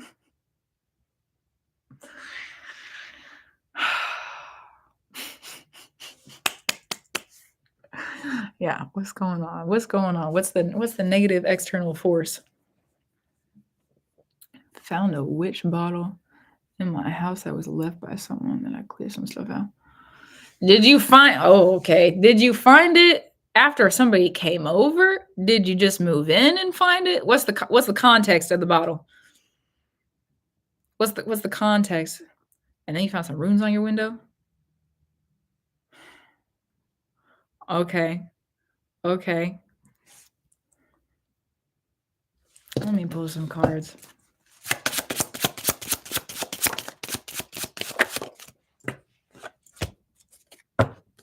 No, these are not going to give me the answer. It was a housekeeper that you fired, and then this morning your mirror fell over and broke. All right, Spirit. All right, Spirit. Yeah. Yeah, let's talk about it. Yeah, let's talk about it. Okay. You said as a housekeeper. So they were the ones who were cleaning. They were cleaning everything. They were organizing things. And is that what they were doing in the house? You said as a housekeeper. Is that what they were doing? They were cleaning stuff, cleaning, moving things around. Was there anything else that they were doing? Did they cook food or anything? Yep. Were they cleaning? This is bigger home. This is homework. This is homework. This is like a long essay assignment. This is like midterms. That's what this feels like. If you're going to compare it to like a course or a class, this is like midterms or the final assignment. That after this you're done. That's what it feels like. Final assignment, midterms. It's up to you to discern what's going on after that. But this is like, you know how midterms or the final assignment is like you got to study, you got to get a whole bunch of stuff done, and that's like a big assignment, and it's worth a lot of the grade. Okay, that's what this is. That's what you're going through spiritually, metaphorically. That's what's happening. Okay, so the first thing you need to do, however long this takes you, doesn't matter, but this is what needs to be done. You got to go through and you got to clean everything. Everything. You got to clean everything. Clean the floors, move the couches, dust, everything that cuz you got to clear out the clear out the trust. You trusted somebody who came up against you. So you got to clear out. It's not that you're clearing out the spirit trust, okay? You trusted someone who betrayed you. You trusted someone who locked you into an order and a space that isn't actually what you wanted and isn't actually yours. Clear out the house, clean it, clean the kitchen. Maybe you give yourself a room a day, however you want to organize it, but it needs to be clean. You got to clean the floors. You got to clean, and go into, if they were putting plates away just go and like give your energy back to everything in the house. Go clean everything and give your energy back to what was in the house. If you had the housekeeper in the kitchen and they were putting plates back in the kitchen and things like that, they were in the kitchen, go back and literally just like pick the plates up and be like, listen, I love you. I'm so sorry I let somebody in here do that. I love you, plates. I love you. I'm so grateful for you. Go back and love everything. Bring some love back in. Bring some love back in. Bring your energy back in. Bring your energy back in. Clean things up at the same time. Clean things up. Clear things out. This is also, it's a deep cleaning the physical while simultaneously bringing your energy back in. So you're deep cleaning the physical, mopping the floors if you need to. Deep clean, whatever you feel like you need to, deep clean, and then go give your energy in the same process, in the same step. Give your energy of love to the spaces that you're in. Give your energy of love, and again, you're clearing out the trust that was broken. You're clearing out the trust. So you're cleaning and you're clearing out the trust that was broken. So you're refamiliarizing yourself with what's there. Oh, I love you, and thank you for trusting me. To the plates. To the plates. Thank you for trusting me. If you're looking at, your shoe rack, okay? I love you, shoes. I'm so sorry that I let someone in here. If you feel like you need to apologize, you didn't probably know any better. So if you don't need to apologize, if that's not in your spirit, then don't say it, and that's fine. And also, bring through, you're clearing out the trust. You're clearing out the trust and the dust. Clear out the trust that was broken. Clear out the trust, something unspoken, clear it out. That's the physical work. And then they're both physical and energetic. And then that's what you're clearing out. You're bringing in love. You do it in every space, do it in every room. That's the start of the work. That's why I said this is like a midterm, because normally that's just one work. Like that would be a working. Okay. And that's it. And then be done. But there's other stuff that needs to be done. So you go through, clear the house, bring that energy back in the same step. So say that you're cleaning the kitchen, right? If you're wiping down the cupboards, I'm going to use the plates again as an example. You're wiping down the cupboards, you go in and you have your hands around the plates and you say, listen, I love you, plates. You're doing it at the same time. Same time. Clearing and loving at the same time. Clearing and then loving. Clearing out the trust, loving. Clearing, loving. Clearing. Listen to some good music. This is a joyful practice. This is a joyful practice. Bring in the music that you need to. Bring in the music that you need to. Be happy about it. Drink some coffee if you want to. However it is that you will go about your cleaning duties, be fun. Have it be fun. Okay. You're bringing up the spirits. You're bringing up the spirits of joy to come back into the house because there was trust that was broken. So you're clearing out that. And at the same time, you're inviting in the spirits that would offer you joy and offer you that love. And you're giving that love to them too. Okay. Love you, love. Love you, love. So they happen simultaneously. Okay. Then once everything is done, so however many days it takes you, take your time with it. Don't go too slow. We're in a season where we got to get things done. That's just what it is, especially in the spirit. And once you get the work done, again, if you need to give yourself a room, I don't know how big your house is or like what is going on or how busy you are or what life looks like, but make sure that you're making time to do the work. Make sure you're making time to do the work. Once that is done, then you're going to stand at the front of the house, door open. Thank you, spirit. Stand at the front of the house, door open. Look outside. You're never allowed to come here again. You're never allowed to do this. Speak to the spirits that were asked to work against you. That's who you're talking to. You're not ever allowed to come here again. I don't want you here. You have broken the trust in my household. You're not allowed to be here. Speak everything that you need to talk about. Get everything off your chest. And then that's in the doorway. Stand in the doorway. Because you got to stand in between. You got to stand in the barrier. You got to stand in between. Because then when you close the door, the energy is like in that space of the door. And you have just said to the air, don't come near me. There's a boundary here. So the door is going to hold that. So you're in the placement of the door. Okay. Let it be done. Close the door. Lock it. Shut it all the way. Have the house locked up too. However, the security, like during that part, really make sure that before you do that, make sure that the security on the house, like keep the doors shut, if the garage is, keep everything that if you were leaving the house, like do all that stuff. And also open the door and then speak what needs to be spoken. So that way the wards can't be broken, because that's what it is. You're creating a ward when you do that. Ward can't be broken. And right now, the reason that you're doing it through the air, astrologically, Pluto's in Aquarius, which binds the air. Our bindings, our contracts are through the air right now. That's Pluto in Aquarius. So you stand there and you speak through the air, speak it. Okay, the air is going to make sure that things are rearranged so that nothing unpredictable could come against that, because that's also part of Aquarius, the unpredictability. So close the door, lock it, shut it. We're done. Okay. And then immediately go into your house and do something fun. Immediately go into your house and do something that you haven't done in a while. Something that is going to bring more joy and more laughter in again. Maybe it's more presence that you want to bring in. What is it that you want to activate? Now that you have consecrated the clearing, the re-loving, the bringing in the love, right? Clearing of the trust that was broken, bringing in the love. That's the cleaning. You put the barrier up.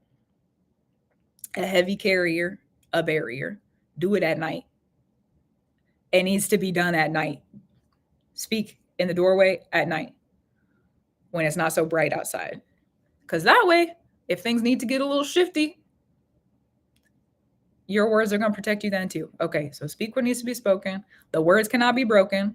So really speak everything you need to speak. Really, really, really, really, really, really, really, really speak it. However you would need to. Really, really speak it. And speak it till the words are gone. You're going to feel it. You're going to be like, okay, I don't have anything else to say.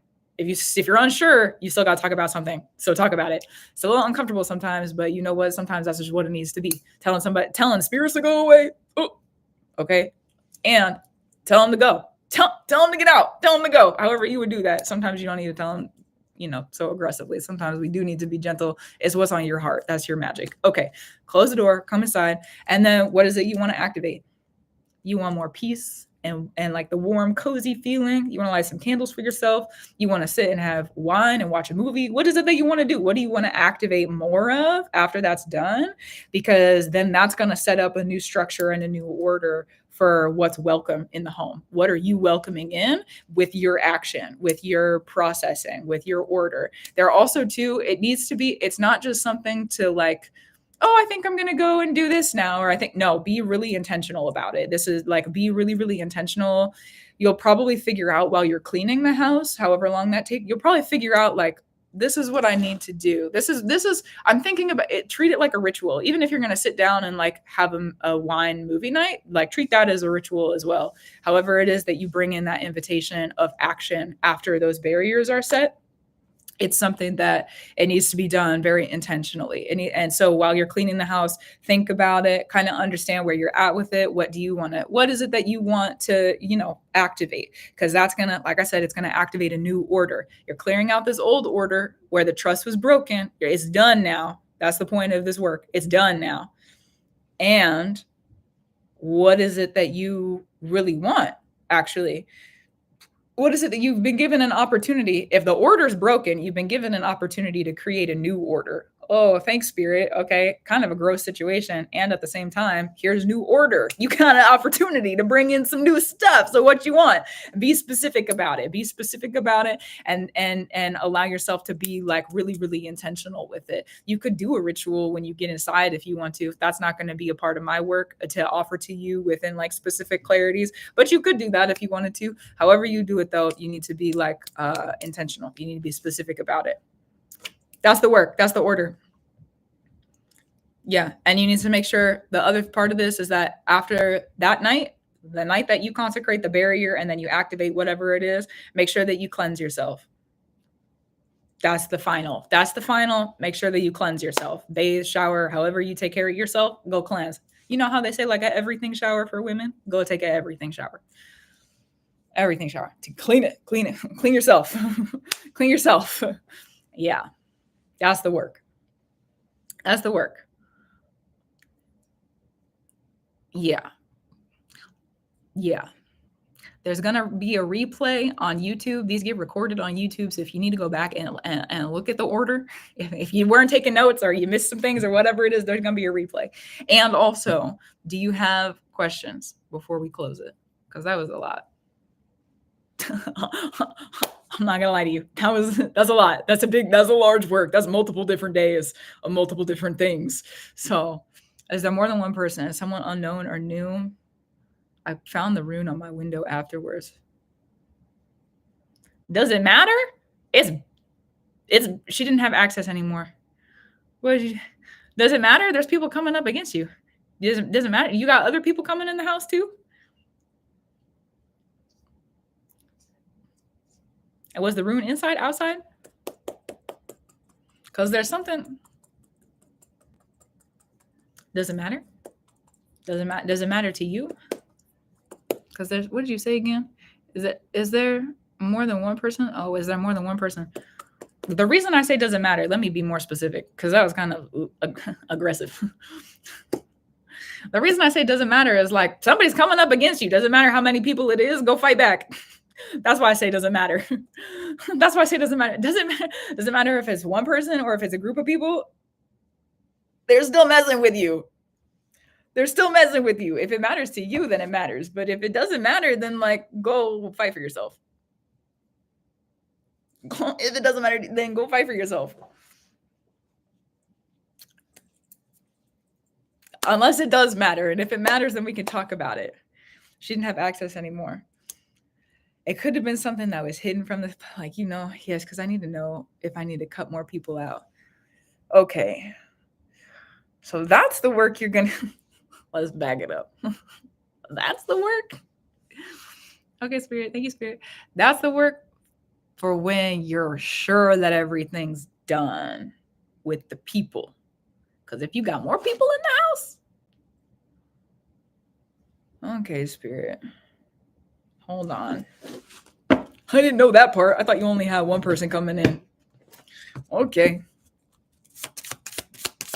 These do not need to be shuffled like that. Hold on.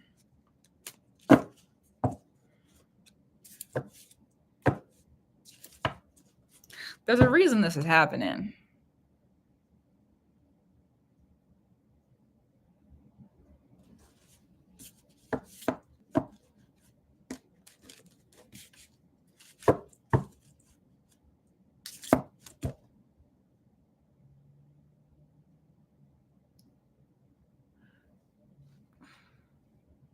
Okay, I have a question. Is there anything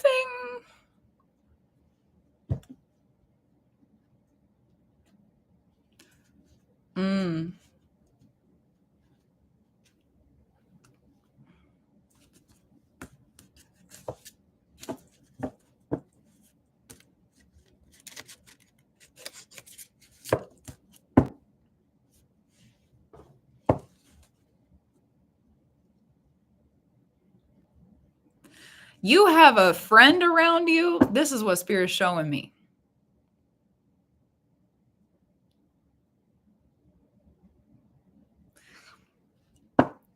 Shoot, let me read this one.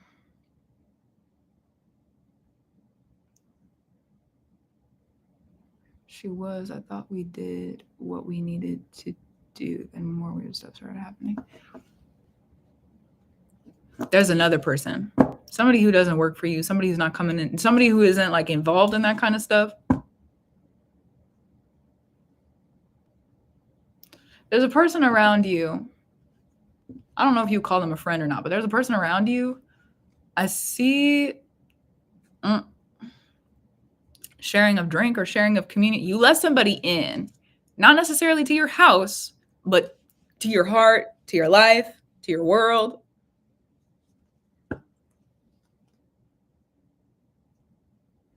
You let somebody in, and Spirit's trying to show you there's an order around you. Thank you, Spirit. There's an order around you of people betraying you.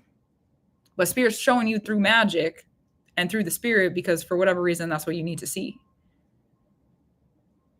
So there's another, that's going to be the homework before you do any of the other stuff, okay? Which, valid, that's a very strong, power-packed, punch-filled work. So if you need to do it still, I recommend it, okay? I would recommend that you do it. But first, you got some homework to sit in. This is going to be personal self-reflection. This is going to be understanding.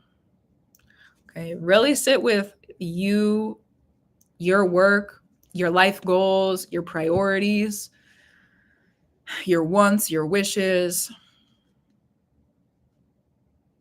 your reverence. This is like quiet time with you. Quiet time with you. Sit and have some reflection time, just like a night of it. A night of it.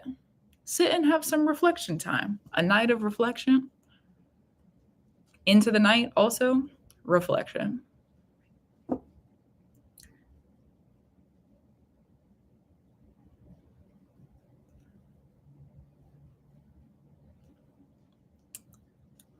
And learn for yourself the other people around you who have made small transgressions. Hello, Christine. Hi, my list is closed.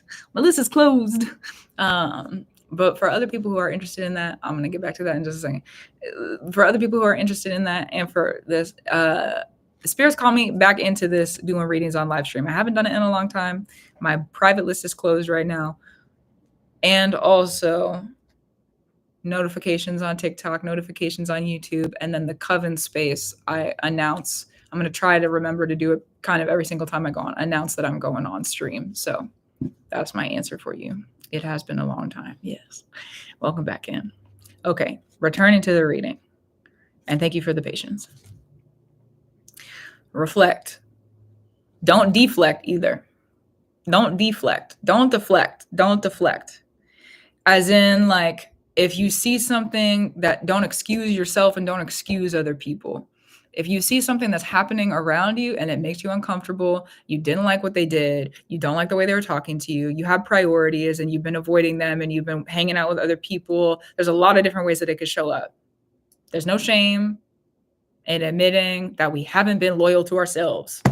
There's no shame in admitting that we haven't actually put ourselves as our first priority.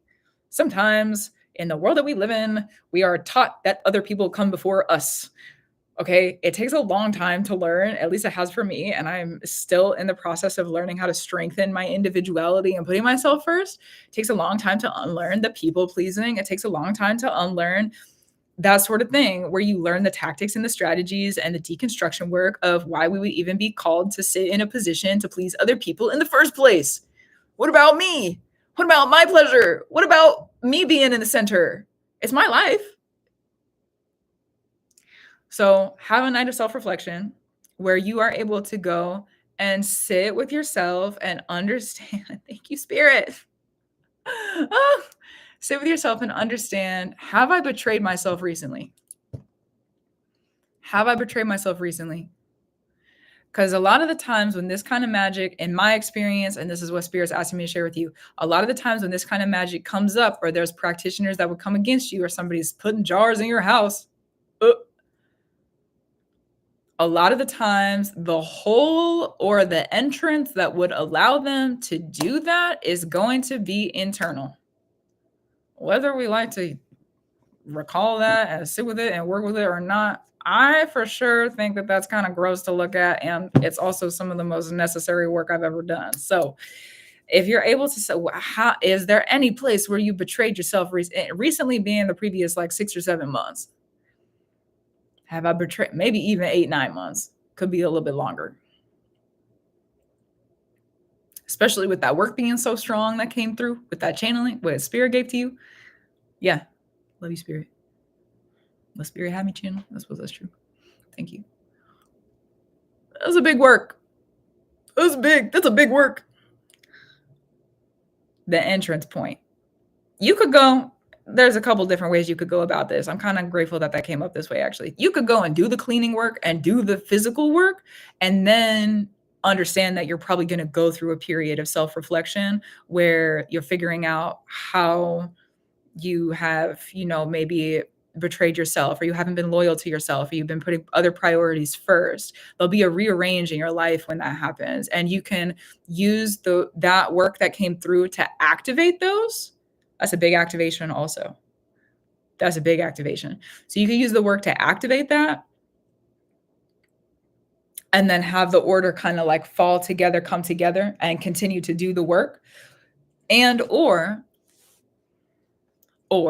I guess they can't be at the same time.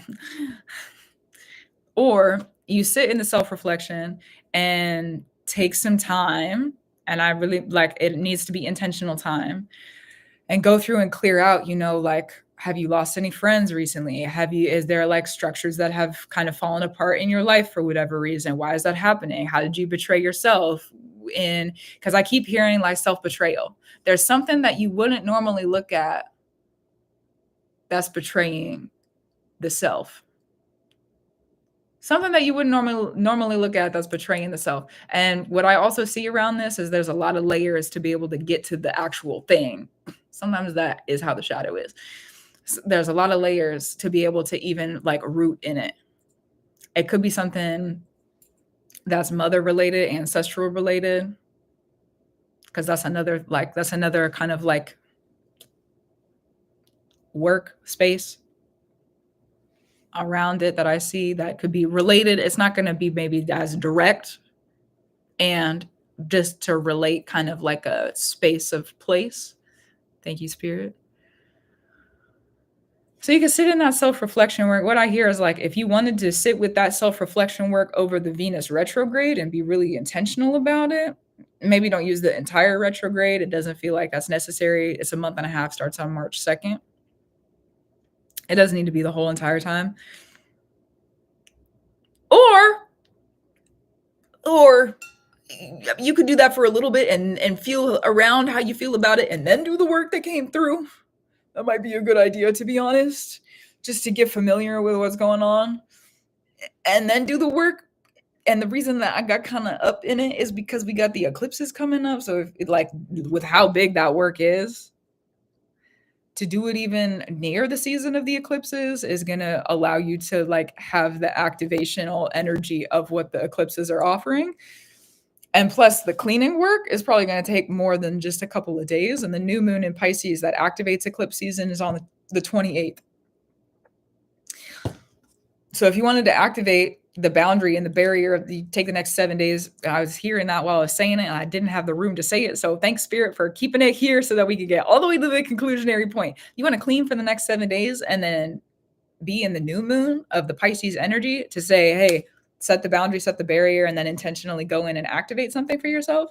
Because Pisces is about transition. It's also strengthening in our spirit with the way that with Saturn is there right now, Neptune's there right now, the North Node is there. There's a lot of placements and crossovers and things that are happening where we have to be really disciplined, discerning, consistent, constructive. Saturn is very constructive, which means we constantly kind of have to destruct things also. Sometimes they go hand in hand, but for you is a lot of construction, constructing new order in the house, the construction part of things. Another way that you could look at this too is like if you sit and you clean and you clear everything and it needs to be done by you. This is not something, this cleaning is not something that other people need to do. I don't know how many people you have coming in or what they're doing or however. I don't know how that works for you. And also, this is work that needs to be done by you. This is not work that needs to be done by a team of people or by another person's hands. It needs to be your hands that are in the work because it needs to be your magic that is brushed up and brushed into what's going on. So if you clean the house the next 7 days, I mean, listen, you're probably going to be tired. That's a lot of work. And with Saturn in Pisces right now, sometimes we don't have the option. Sometimes we got to do the work tired. Sometimes we don't get to be comfortable. Sometimes we don't get to be comfortable. And if there's already stuff coming against you that's making you uncomfortable, be uncomfortable for a little bit longer, get the work done, and then have it be done. Because then what will happen if you do this, okay, let's talk about timing and structure and order stuff. If you do this, you clean everything, okay? The clearing everything up that came through earlier for the next 7 days. 28th, the new moon happens, and you boundaries and barriers. Okay, you speak it at the front door, you close the door, you very intentionally come in and you set the new cycle up. That means for the entire time that we're going to have the Pisces North Node, instead of you focusing on the clearing out of all of this stuff, you're setting the intention to, on the new moon, start a new cycle where you're protected and you're inviting what you want into the house. So I would highly recommend that that's the order that you're, and if you're thinking about, if you wanted the broken trust thing, the broken trust and the disloyalness or like the betrayal stuff that's going on, like that's a little scary, it's scary. Hello. It's scary. So if you have, it's scary. Thank you. It's scary. So if you have, like, while you're cleaning and clearing everything, that's part of the reason that it needs to be you who's doing it, is because while you're cleaning and clearing everything and you're clearing out the trust stuff, it's going to help to strengthen your spirit of like, okay, well, I figured out how it happened. Okay, so that's the two coming together. Thank you, Spirit, for the answer.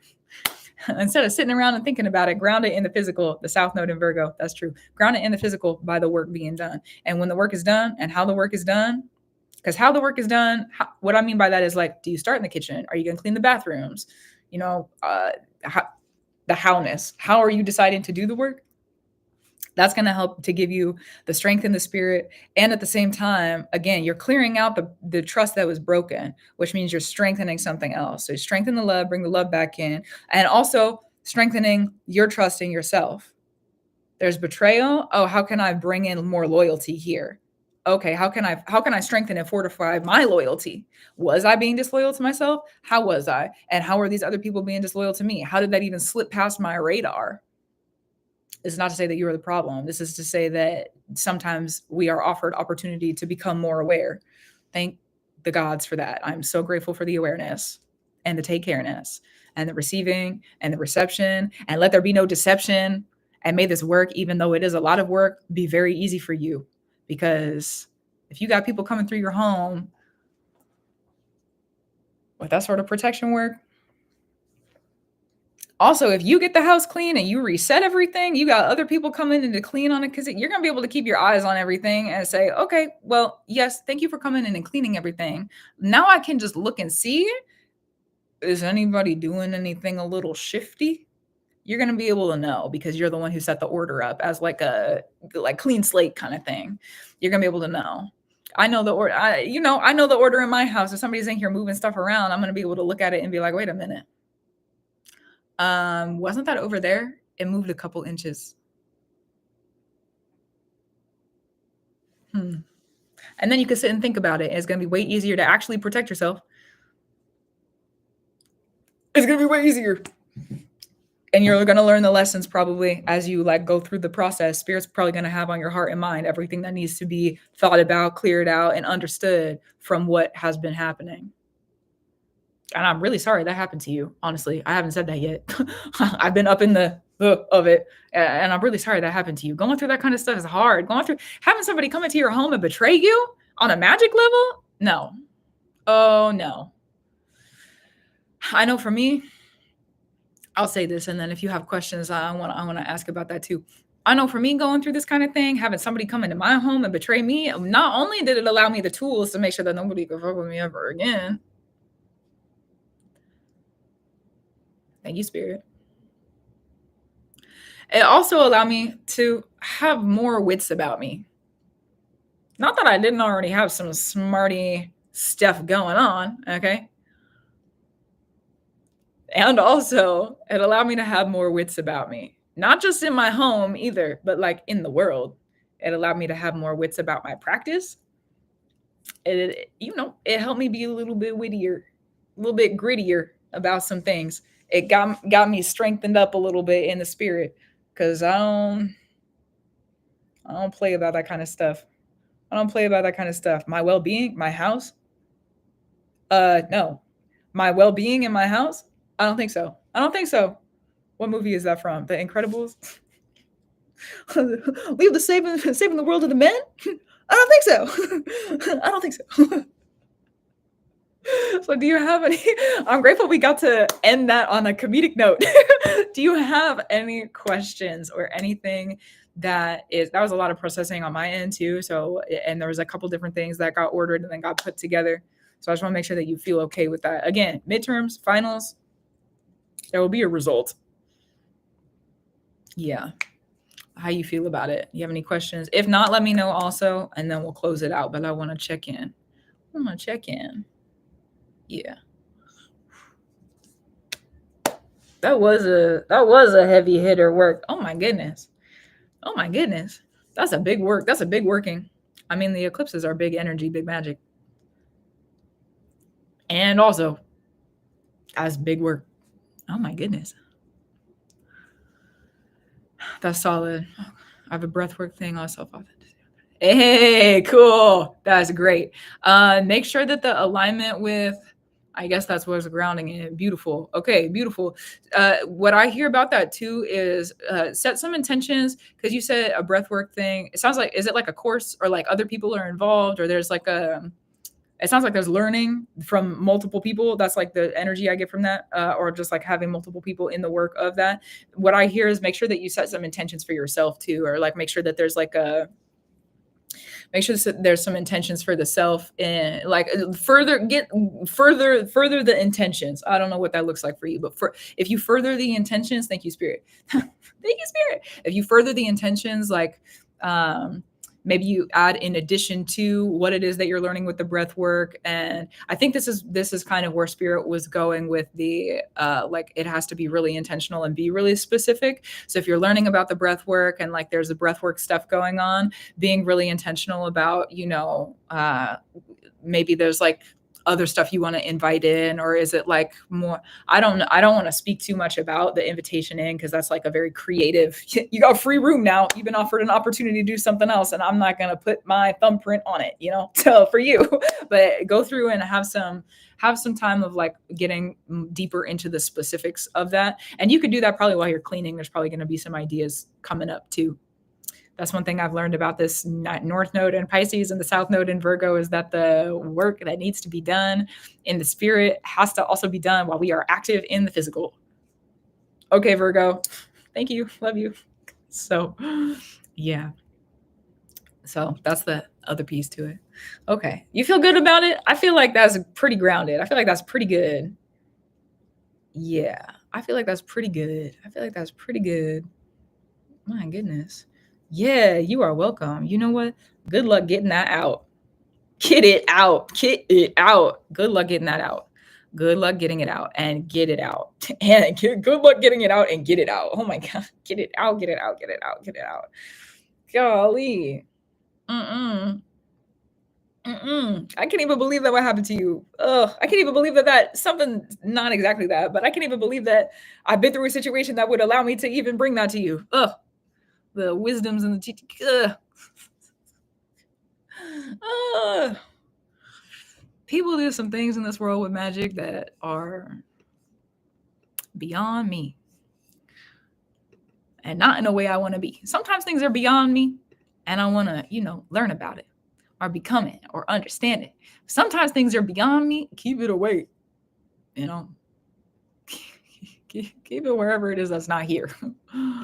Oh my goodness. Okay, so the final reading of the night is for Sarah. For Sarah. Will you send me a message? Will you send me a message also?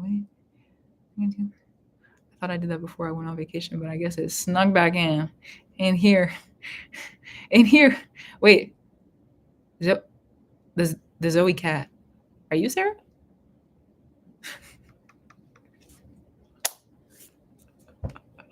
So good. Is that the truth?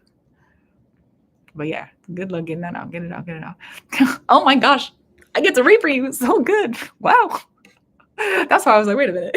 Wait, hold on. Beautiful. Okay. So let's look. Let's see. Actually, let me get I don't like having that window open when it's dark out. So let me get the window closed and then I'll come right back and we'll get it going. Right back and we'll get it going. Oof.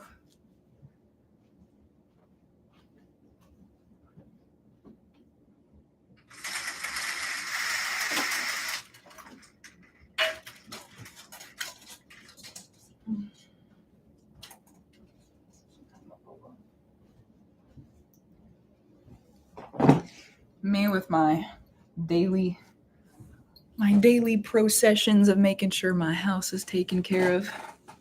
Because you know what? I got Virgo in the 4th house. The South Node's in Virgo right now. I guess that makes sense why Spirit's having me in the housework currently. Get the dishes done, keep everything clean. You know what? Thank you, Spirit. I needed that clarity. Didn't even realize it. All right, cool. So the window's closed. Window's closed. All right. So let me read your note. I have not done that yet. Let me go back and read it. And I think you're the only person. Yeah, you're the only person who gave me all their astrology info tonight. Interesting. Wonder if we're gonna need it. Beautiful. Oh, thanks for that. Give feedback on the spirits. Oh yeah, we are gonna need it. Okay. Spiritual leading me to North Node of Pisces. You got a North Node of Pisces? Happy nodal return. Another time. You read for me before. Beautiful. Okay. I'm wondering if this is. Thank you for saying I read for you before because I should probably put that as a question on the intake form because I honestly sometimes don't remember. I read for so many people. That's one thing. Sometimes it goes in. Sometimes I receive it and then I am like offering it, and it doesn't need to sit with me. So, anyways, okay. Let me get this punched into the computer, and we can look at the chart of what's going on. Mm-hmm.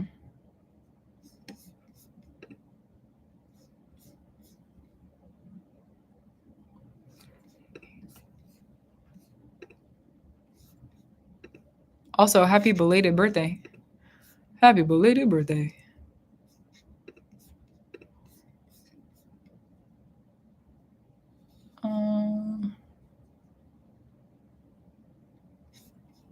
Oop, there it goes. I just felt something start, so here we go. Here we go. Oh yeah, I remember putting the time in. for your chart. When I put it in the first time, at least I'm pretty sure I remember it. When I put it in the first time, I was like, what an interesting. I had to scroll all the way down. I had to scroll all the way down. I was like, I don't think I've ever had a chart, somebody born at that time, scrolling all the way down. Okay. Let's see. Let's see. You said what spirit is leading you through, what spirit's having you go through. Let me go back and read that part. Spirit leading you to? Okay. What's going on with the North Node and Pisces? If this time for initiation. Feels like I've been in initiation since March 2023. Okay. Let's look. Let me keep this here, actually.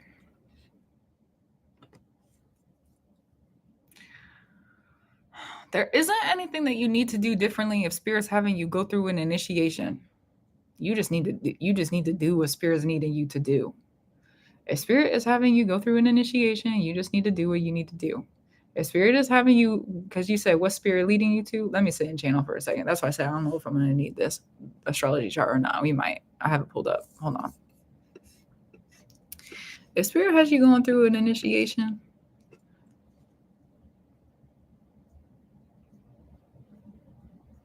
you'll know. If Spirit has you going through an initiation, you're going to know it. If Spirit has you going through an initiation, you're going to know it. Because what did you say? You're wondering if it's this time, if it's for, you're going to know. You're going to know. If you're still like, I'm not sure, then maybe not. That's the answer. If you feel like you're going through an initiation, then yeah, then you're in an initiation. There's Spirit-led initiations, Spirit ushering people through initiations. Okay. So thank you, Spirit. Thank you, Spirit. You know? So also for Celine Sleeps, there's a couple different ways to get updates for people who are coming in, want readings. This is the final one of the night. So if you are interested, you could turn on notifications on YouTube and TikTok, where the platforms that you're on. Spirit's having me step back into doing these readings for people, even though I literally closed my book. Anyways, that's another story for another time. We're not going to get into it. Okay. So those notifications. I also announce in the group chat, the group work chat, the Coven space on the, what is it called?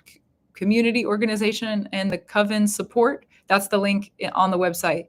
It's run through a Web3 application. It's kind of like Discord, but it's run through a Web3 application called Matrix. So it's a little bit more off the grid, which I personally am, reverent to. So if you're interested in that, there's that's over there. And I am going to send out notifications as I come into live streams in the future. Okay. So that's the update on that one. Beautiful. I'm loving it over there too. It's so good, right? Thank you for being over there. It's a great space. It's a great space. There's a lot to embrace over there. There's a lot to embrace over there. Let's go back into the reading. Okay. So yeah, if Spirit has you going through an initiation, you're going to know it. If Spirit has you going through an initiation, so let me double back and check with you. Do you know it? Is it something that you know? Do you know? Do you know? Do you know? Is it a knowing? Do you know it? Because if not, then we're going to go in a different direction. But if you know it, then you know it. If you know it, then you know it. It's a knowing. Okay, so if you know it, then you know it. So if you know it, then you know it. If you know it, then you know it. What season are you in right now? Let's talk. This is going to be a conversation. I have a feeling. I just need direction. What season are you in? That's what you need to know. What season are you in? What spirit have you work on? What's the lessons? Because you said the North Node and Pisces, which is so you're in a nodal return. You're about to go through a big ending and a big beginning. That's how these things work with the nodal returns. Okay. So what season are you in? What season are you in? That's what you need to know. That is not a rhetorical question. What season are you in? What you learning about? What spirit you having? What is Spirit having you focus on? What spirits are you focused on?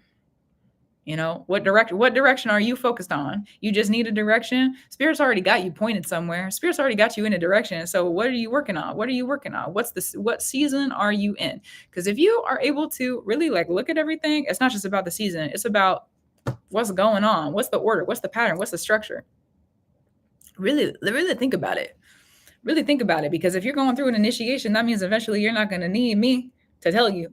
So this is a lesson of discernment. What is it? What direction does spirit have you pointed in? And is it a direction that you agree with? Because if it's not a direction that you agree with, then you got to talk to spirit about it. And if it's a direction that you agree with, okay, spirit, well, what do I need to do to get to this place then? Because that's where I want to be. What is it that I need to do? How do I need to navigate this upcoming, landscape so that I can make it to this place and to get it done safely, get it done with these priorities in mind? What is it I need to do then? And this is a chapter of strengthening your relationship with spirit then. If it's a knowing and you're learning about direction, for sure you're learning about how to have introspection. You got to learn, maybe it's your season of learning direction. Maybe that's the season that you're in, learning how to discern direction, learning how to be direct, learning how to have further inspection so that there can be direction. Also, for me, direction is protection. You're talking about priorities. Yep. Direction is protection, because if there's this big open space in front of you and you have a destination, I want to get to this place and I want to have these experiences, how you get there is just important as like where you're going. Because what if there's a road blocked off, or there's a toll road, or there's some unexpected stuff that comes up on this other road. So how you get there is just as important as what the work is. So thank you, spirit, for having me channel this through. If you're really going through an initiation, then there needs to be a consecration. And if you need that consecration, where is this going? Were you one of the people who sent me an email? I haven't been able to go through every single one of them yet. Were you one of the people who sent me an email? I think you were, but if not, then I pick it up as I go. Were you one of the people who sent me an email? If I hadn't. Okay, wonderful. If there needs to be, sit with spirit if you are going to email me about it, sit with spirit first. And there needs to be a consecration. How you consecrate it is a consecration. There needs to be a consecration. How long have you been going through the initiation? What position are you being initiated into? These are questions. These are like spirits needing me to give you these questions, because there's things that you need to learn and learn about. There's things you need to learn about that you have yet to figure out. So you need to know what you're being initiated into. Everybody has a different path. Everybody has a different purpose. Everybody has different rights in the spirit. Everyone is offered different inheritances in the spirit. Everyone sits with their gifts differently. Everyone comes from a different lineage. Unless, of course, you're talking about your direct siblings. But even then, those people are going to be rooted in different spirits because they're different people. So discernment, alignment, it is. What position, if you don't know the position that you're being initiated into, probably start asking spirit then. Probably start asking spirit. There's also a process, a procession, an order of things. There's a process through initiations that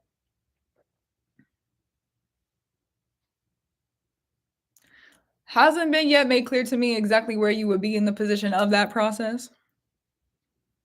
But if you don't yet know who that breaking generational things open for others, but by me. So you're in the ancestry part of things. All right. What else needs to come through? We're talking about direction and ancestors. Ooh, spirit really has us on that one today. My goodness gracious.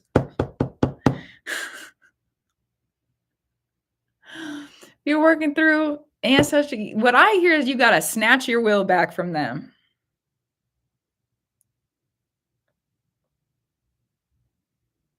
You got to snatch it back. That's mine.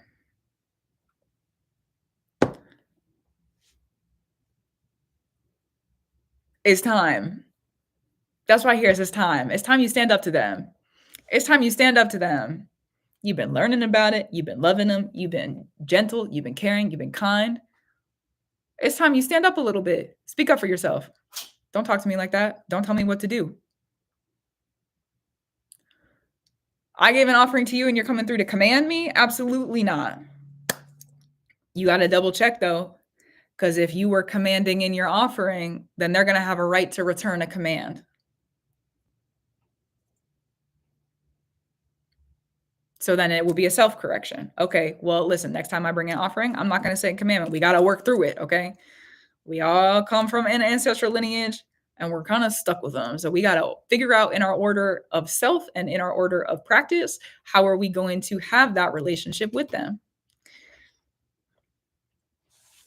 So if there's spirits around you in your ancestral lineage that are telling you what to do and how to practice, and you've just been sitting and listening, and you haven't, and you need them to be more clear, okay. If you need them to be more clear, tell them, listen, I need you to speak up a little bit. I need you to speak more directly. And probably then you'll go through a process of learning how to be more direct. Speaking of direction, learning how to be more direct. See, it all reflects usually. Learning how to be more direct within not usually, it does. That's what it is. So learning how to be more direct in your, verbiage, learning how to be more direct with the way that you're thinking about things. Probably then you want to bring more light in. You want to bring more stuff into your practice that has to do with the bright light, because you got to be more direct about things. Also, directness sometimes can be really quick and really short. It depends on, that order that you would need. So if you're learning about the answer, it's time. I also keep hearing it's time you stand up to them. It's time you tell them off a little bit lovingly. Listen, I'm not going to do this anymore. With the Virgo placement moon, it's not natural to be direct. You know what?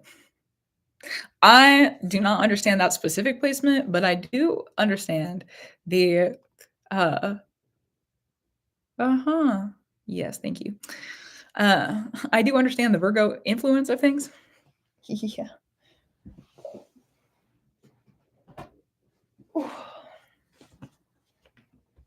We got a sweet baby boy visitor who didn't actually want to be up here. Okay, well, I'll see you later. Yeah, indirect is usually how I pick it up. Let's see if there's anything. You got a Jupiter in Aries. Direct. You have a Saturn in Sagittarius. Okay. And you have a Uranus that's conjunct with your Saturn in Sagittarius. And you're in Aquarius. And you got your Mars in Sagittarius. Okay. You've got to figure out how to, because you said, what about your Virgo? You got a South Node in Virgo. Don't let that Virgo rule you. That's really what it sounds like. That's the season you're in. Don't let them rule you. Don't let your ancestors rule you. Don't let your golly, that's a cruel kind of school. I understand that. That's a cruel kind of school to go. Oh, okay, understood. You know what? That's hard work to do. So congrats to you when you get through. And also, that's hard. Don't let it rule you. It's taken back every time that your will would start to go in a direction that you don't actually agree with, you got to clock in. Clock it. I'm going in a direction that I don't actually want to be in. Let me lock back in. You can't have that. It's mine. This is my decision. You can't have that. It's mine. It's my decision. It's not giving your power away. Don't give your power away to your Virgo moon. Don't give your power away to your South Node in Virgo. Don't give your power away to your placements. Don't give your power away to your ancestors. This is a strengthening season is what it sounds like. I don't know for sure, but strengthening the will, and clearing out ill will, strengthening, because especially if you're snatching back will from the ancestors. Sometimes the ancestors have answers. Love that. Love that. And sometimes they're up to bat. Okay. So, it is what it is. It's your relationship with them. It's your relationship with them, and how you handle that is up to you. How you handle that is, for your discernment and discretion. But what it sounds like is if you're asking for direction and nothing specific has come through, it's the spirit has kind of opened up a space where it's like, okay, well, what direction do you want to go in? Okay, what direction do you want to go in? We're having you go through this path. Maybe there isn't a naming yet. You haven't had a claim on that initiation yet. You haven't had a position that's been offered to you. Okay, so then it hasn't been official yet. It hasn't been consecrated yet. So what is it that you want? What path do you want to walk? How much responsibility do you want? And that's going to show up in your action. And also, how are you handling the spirits that are in your ancestral lineage? That's going to tell spirit how much responsibility you can and are ready for, able to, in your capacity, handle. And there's nothing wrong with doing less or more. It's just about you and your natural perspective. It's just about you and your natural gifts. It's about you and what you're willing to do. Some people are willing to do things that other people are not willing to do, and there's nothing wrong with that. It takes everybody, okay? It takes everybody. So if you're willing to do some stuff, but you're not willing to do other stuff, it's time that you get that grounded and figured out. And that also means it needs to be decided in here. Nobody else can make that decision for you. That initiation, a spirit-led initiation between you and spirit, were your ancestors initiated by spirit? Love you and no, maybe, but probably not. If you're the first person being initiated by spirit in the family, then, maybe a long time ago. You have to ask them for the clarity on that. But were they initiated? No, it was you. It is you right now, here in this moment. It's not their initiation, it's yours. It's not theirs, it's yours. Going through initiation, you earn spiritual power, you earn spiritual authority. Spirit isn't going to offer that authority to you if you're giving your authority to other people, including your ancestors. Spirit's not going to offer that authority to you if, how do I say? Spirit's not going to offer that authority to you if you just give authority away. It's authority for a reason. Other grandpa was in another initiation. That's different, though. Those are orders. Those are groups. Being an initiation, that's you and spirit. You and spirit. Other people are on the earth are going to be involved in it for sure. That's how things go. But if it's you and spirit, some people are initiated through orders. Some people are initiated through religions. Spirit's involved in that too. Some people are initiated through structures. Some people are initiated by certain specific spirits in certain specific ways. And if you're going through an initiation that's between you and spirit, okay, that authority is going to be something that's very different than what other people are able to perceive and understand. That authority is going to be very different than, especially because if it's outside of a structure, if it's still going to be your structure. What I mean by that is like an organization of multiple people. If it's outside of that, it's going to look so different. You're going to be asked to become something so different than where you come from, than what the world looks like. And for spirit to offer that sort of pathway to you, then this right now, what it sounds like you're going through is like, how do I say this? Not what it sounds like. This is what spirit is putting on me about this. Thank you for the discernment and the specification. Hi, my baby. Yeah, I love you. Oh, he just wants his mom. I know.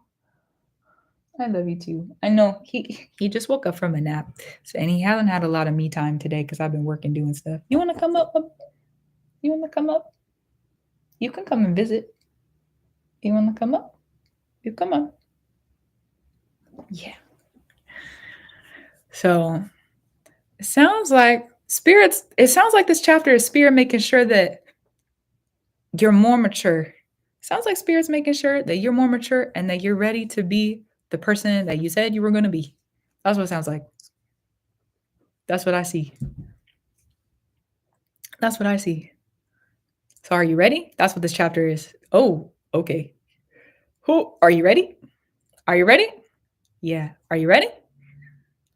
So it's like what I also see is like little tests here and there. Not to stress you out. That's not stress. Just understand that there's like spirits watching your decisions in like a detailed manner currently. Spirits watching your decisions. How are you handling the situation? How are you handling, communing with the ancestors? How are you handling your own authority and your power right now? Where are you giving power? How are you if you are? Hi, my boy. And what does that look like? There's a lot of different, it feels like there's way more lessons in it than I'm even going to be able to pick up on because it's your initiation, is for you. It doesn't feel like it's something that I need to like root through and figure out. So, but this is the chapter, Are You Ready? This is the Are You Ready chapter. And after the Are You Ready chapter, there's a whole bunch of stuff that happens, at least in my experience. Yeah, in my experience, there's a whole bunch of stuff that happens after the Are You Ready chapter. Are you ready? Are you ready? Okay, because here we go. So now you know. Are you ready? Because here we go. Yeah, the here we go. I don't know what that is, but yeah. Can I set boundaries? Can I set boundaries that my husband and girl will be protected? You know what? Talk with spirit. You going through initiation. There's already been consecration of what the season is. There's been directives on how to handle things ancestrally, and you said husband and girl, so that's ancestral too. It makes sense why there's ancestral things coming up then. Okay. Work with spirit around it. Work with spirit around it. That's what it feels like. And if you don't get an answer, because remember, who are you giving power to right now? Giving me the power to make decisions of how you handle your family? No hate, no shade, no shame. Also, I don't want that power. I don't want that authority. I don't need it. I don't need it. And Spirit's asking me not to sit in it right now, so I'm not going to sit in it. Yeah. Talk with Spirit. This is bring in the authority again. Are you ready? Are you ready? Are you going to make your own decisions? Are you going to, because Spirit's going to ask you, if you're going to go all the way through this, Spirit's going to ask you to sit in decisions that nobody else can make. Spirit's going to give you wisdom that nobody else is going to be able to hold, which means that you're going to need, is a story untold. Going through an initiation, Spirit-led, is a story untold. And there's a lot that's going to be held in that head. And there's a lot of experience and wisdom that you're going to be able to create from that other people are not ever going to be asked to understand. Thank you, Spirit, for letting that land. And because of that, there needs to be a centering around you, because it's not, if Spirit's giving you an initiation authority, it's not mine. It's not your ancestors. It's not your husbands. It's not your girls. It's not your friends. It's not the communities either. It's not anybody but yours. So that's the are you ready part of it. That's the are you ready part of it, is like, are you really ready to stand? Because sometimes, and I'm going to say this from a firsthand experience, sometimes in that procession of authority, the procession of that sort of initiation, from my experience, sometimes Spirit's going to ask you to stand against things that doesn't make sense to other people. Sometimes Spirit's going to ask you to hold a stance and to be in a position where other people would never be placed.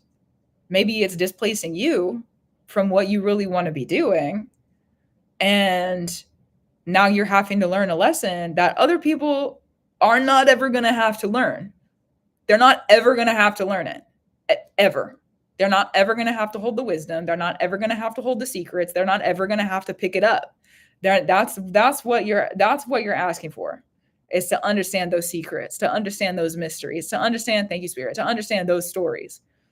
That's a responsibility. Because if you know it, if there's other people who know it too, right? But who?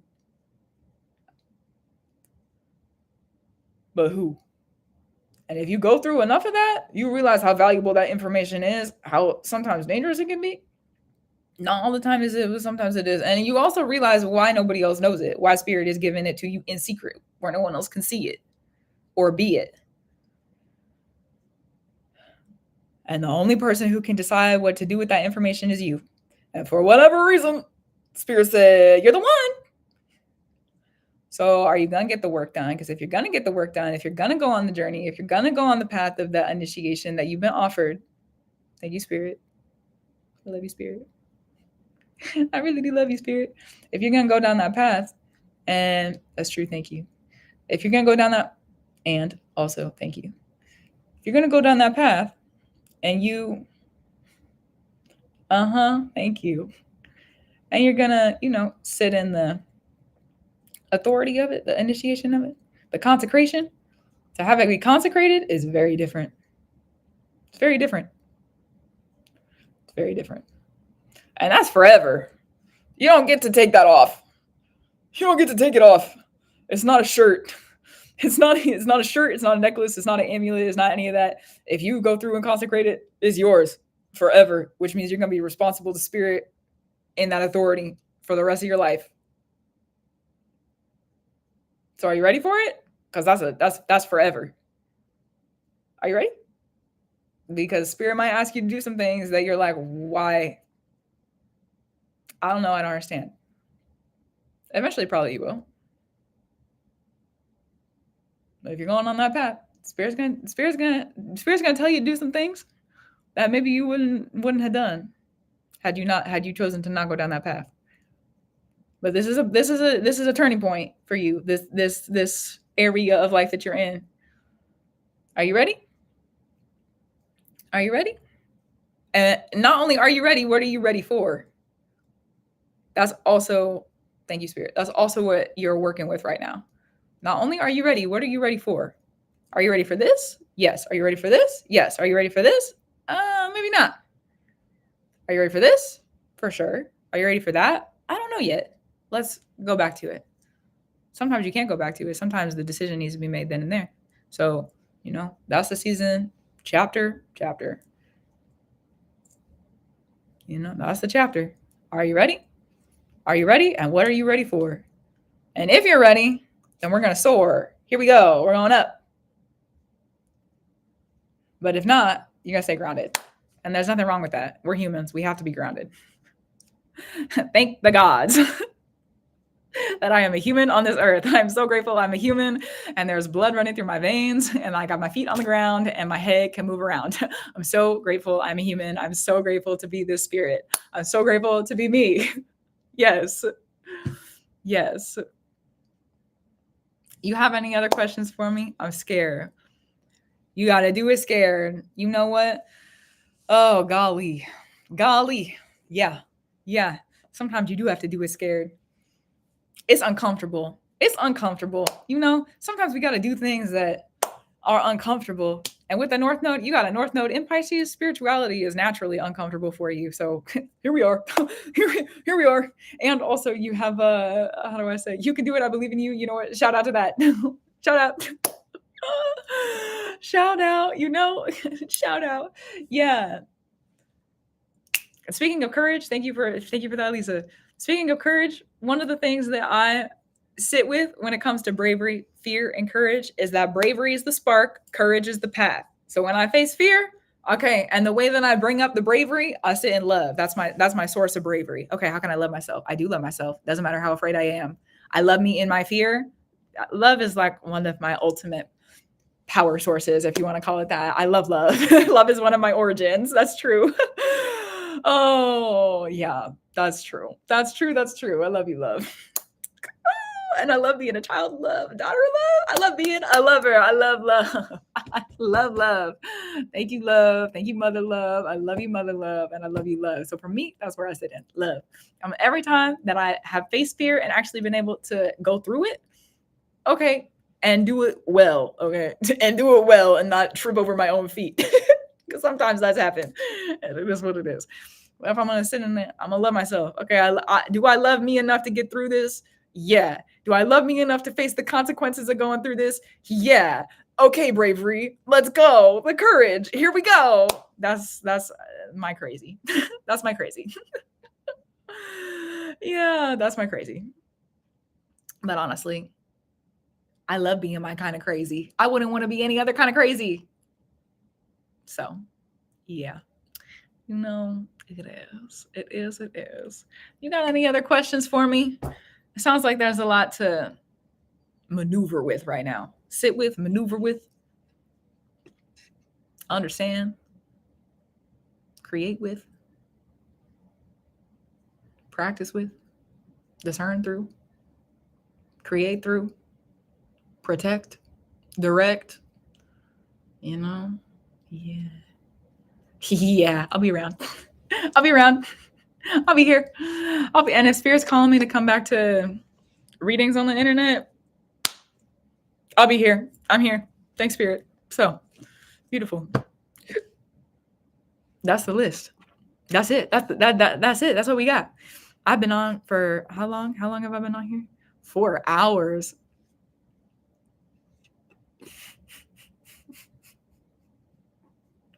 Okay. Oh my goodness. Didn't realize that. I need to go to the grocery store. They're still open for another couple hours. I'm gonna go do that. I totally told myself, I didn't even realize what time it is. Oh my gosh, I feel like I just entered a time vortex. Or that's what happens when I sit and read though. Anyways, okay. Close that out. I definitely told myself, I was like, I'm gonna get off at 5:30. It's 2 hours later, so here we are. Anyways, if you have some updates for just stuff that's going on, the group chat's up. What else is happening? I've got some videos planned for the coming days for YouTube, including the podcast. There's just things I need to be disciplined in. I need to get them done. No matter how I feel about it, we got to do the work. Got to be a little bit uncomfortable sometimes. So that's what it is. So I got to sit in that too. So if you want to go check out the YouTube and check out the podcast. Is there anything else that needs to be updated? Right now, I think that's it. I think that's pretty good. I think that's pretty good. A lot of stuff is changing, honestly. I'm going to be really truthful and honest in front of everybody right now. There's a lot of stuff that's changing, and Spirit's asking me. I'm not walking blind right now, but Spirit's asking me to make advancements, enhancements, maybe both. In ways that are familiar and also very different. So there will probably be some alterations to the stuff I'm doing on the internet, and maybe possibly in person too. Okay, Spirit, you have me talking about that here? You have me talking about it in front of people? Okay, cool. So there may be some alterations that are coming through. I don't know when, but in the coming season. So if you want to stay up to date on everything, go check out the blog. You can sign up for emails there. That's kind of my broadcast if I got to get stuff sent out to people. So yeah, podcast is over there. Haven't been writing a whole bunch recently, but that's kind of the spot to be. That also too, Substack doesn't really censor me. Shout out to that, dude. Shout out to that. Yes, for sure. Reference to you too. For sure. Yeah, shout out to that. I'm grateful that Substack does not censor really anything, because with some of the sorts of magic that exist in the world, sometimes it's kind of hard to talk about it on the spaces that have a whole bunch of rules. Yeah, it is. So that's the other thing that I offer over there, is a little bit, perspectives are a little different. It is. Okay.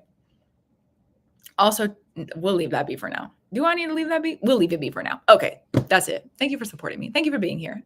I love you. I love you. I love you. It's true. I do. Gratitude, reverence, and love to the spirits who came through to help me with these readings. Gratitude, reverence, and love to you, the highest spirit, and the great mother spirit, and the great father spirit. Gratitude, reverence, and love to you, the indigenous spirits of this land, where I sit, talk, walk, and stand, and where you are receiving these messages from your phone, in your hand, on your computers if you're on your computer. Gratitude, reverence, and love to those indigenous spirits too. That's true. Gratitude, reverence, and love to you, the earth, and the fire, and the water, and the air. I love you. Okay, we're gonna call it through. I love you too. I'll talk to you soon. Bye. Oh goodness.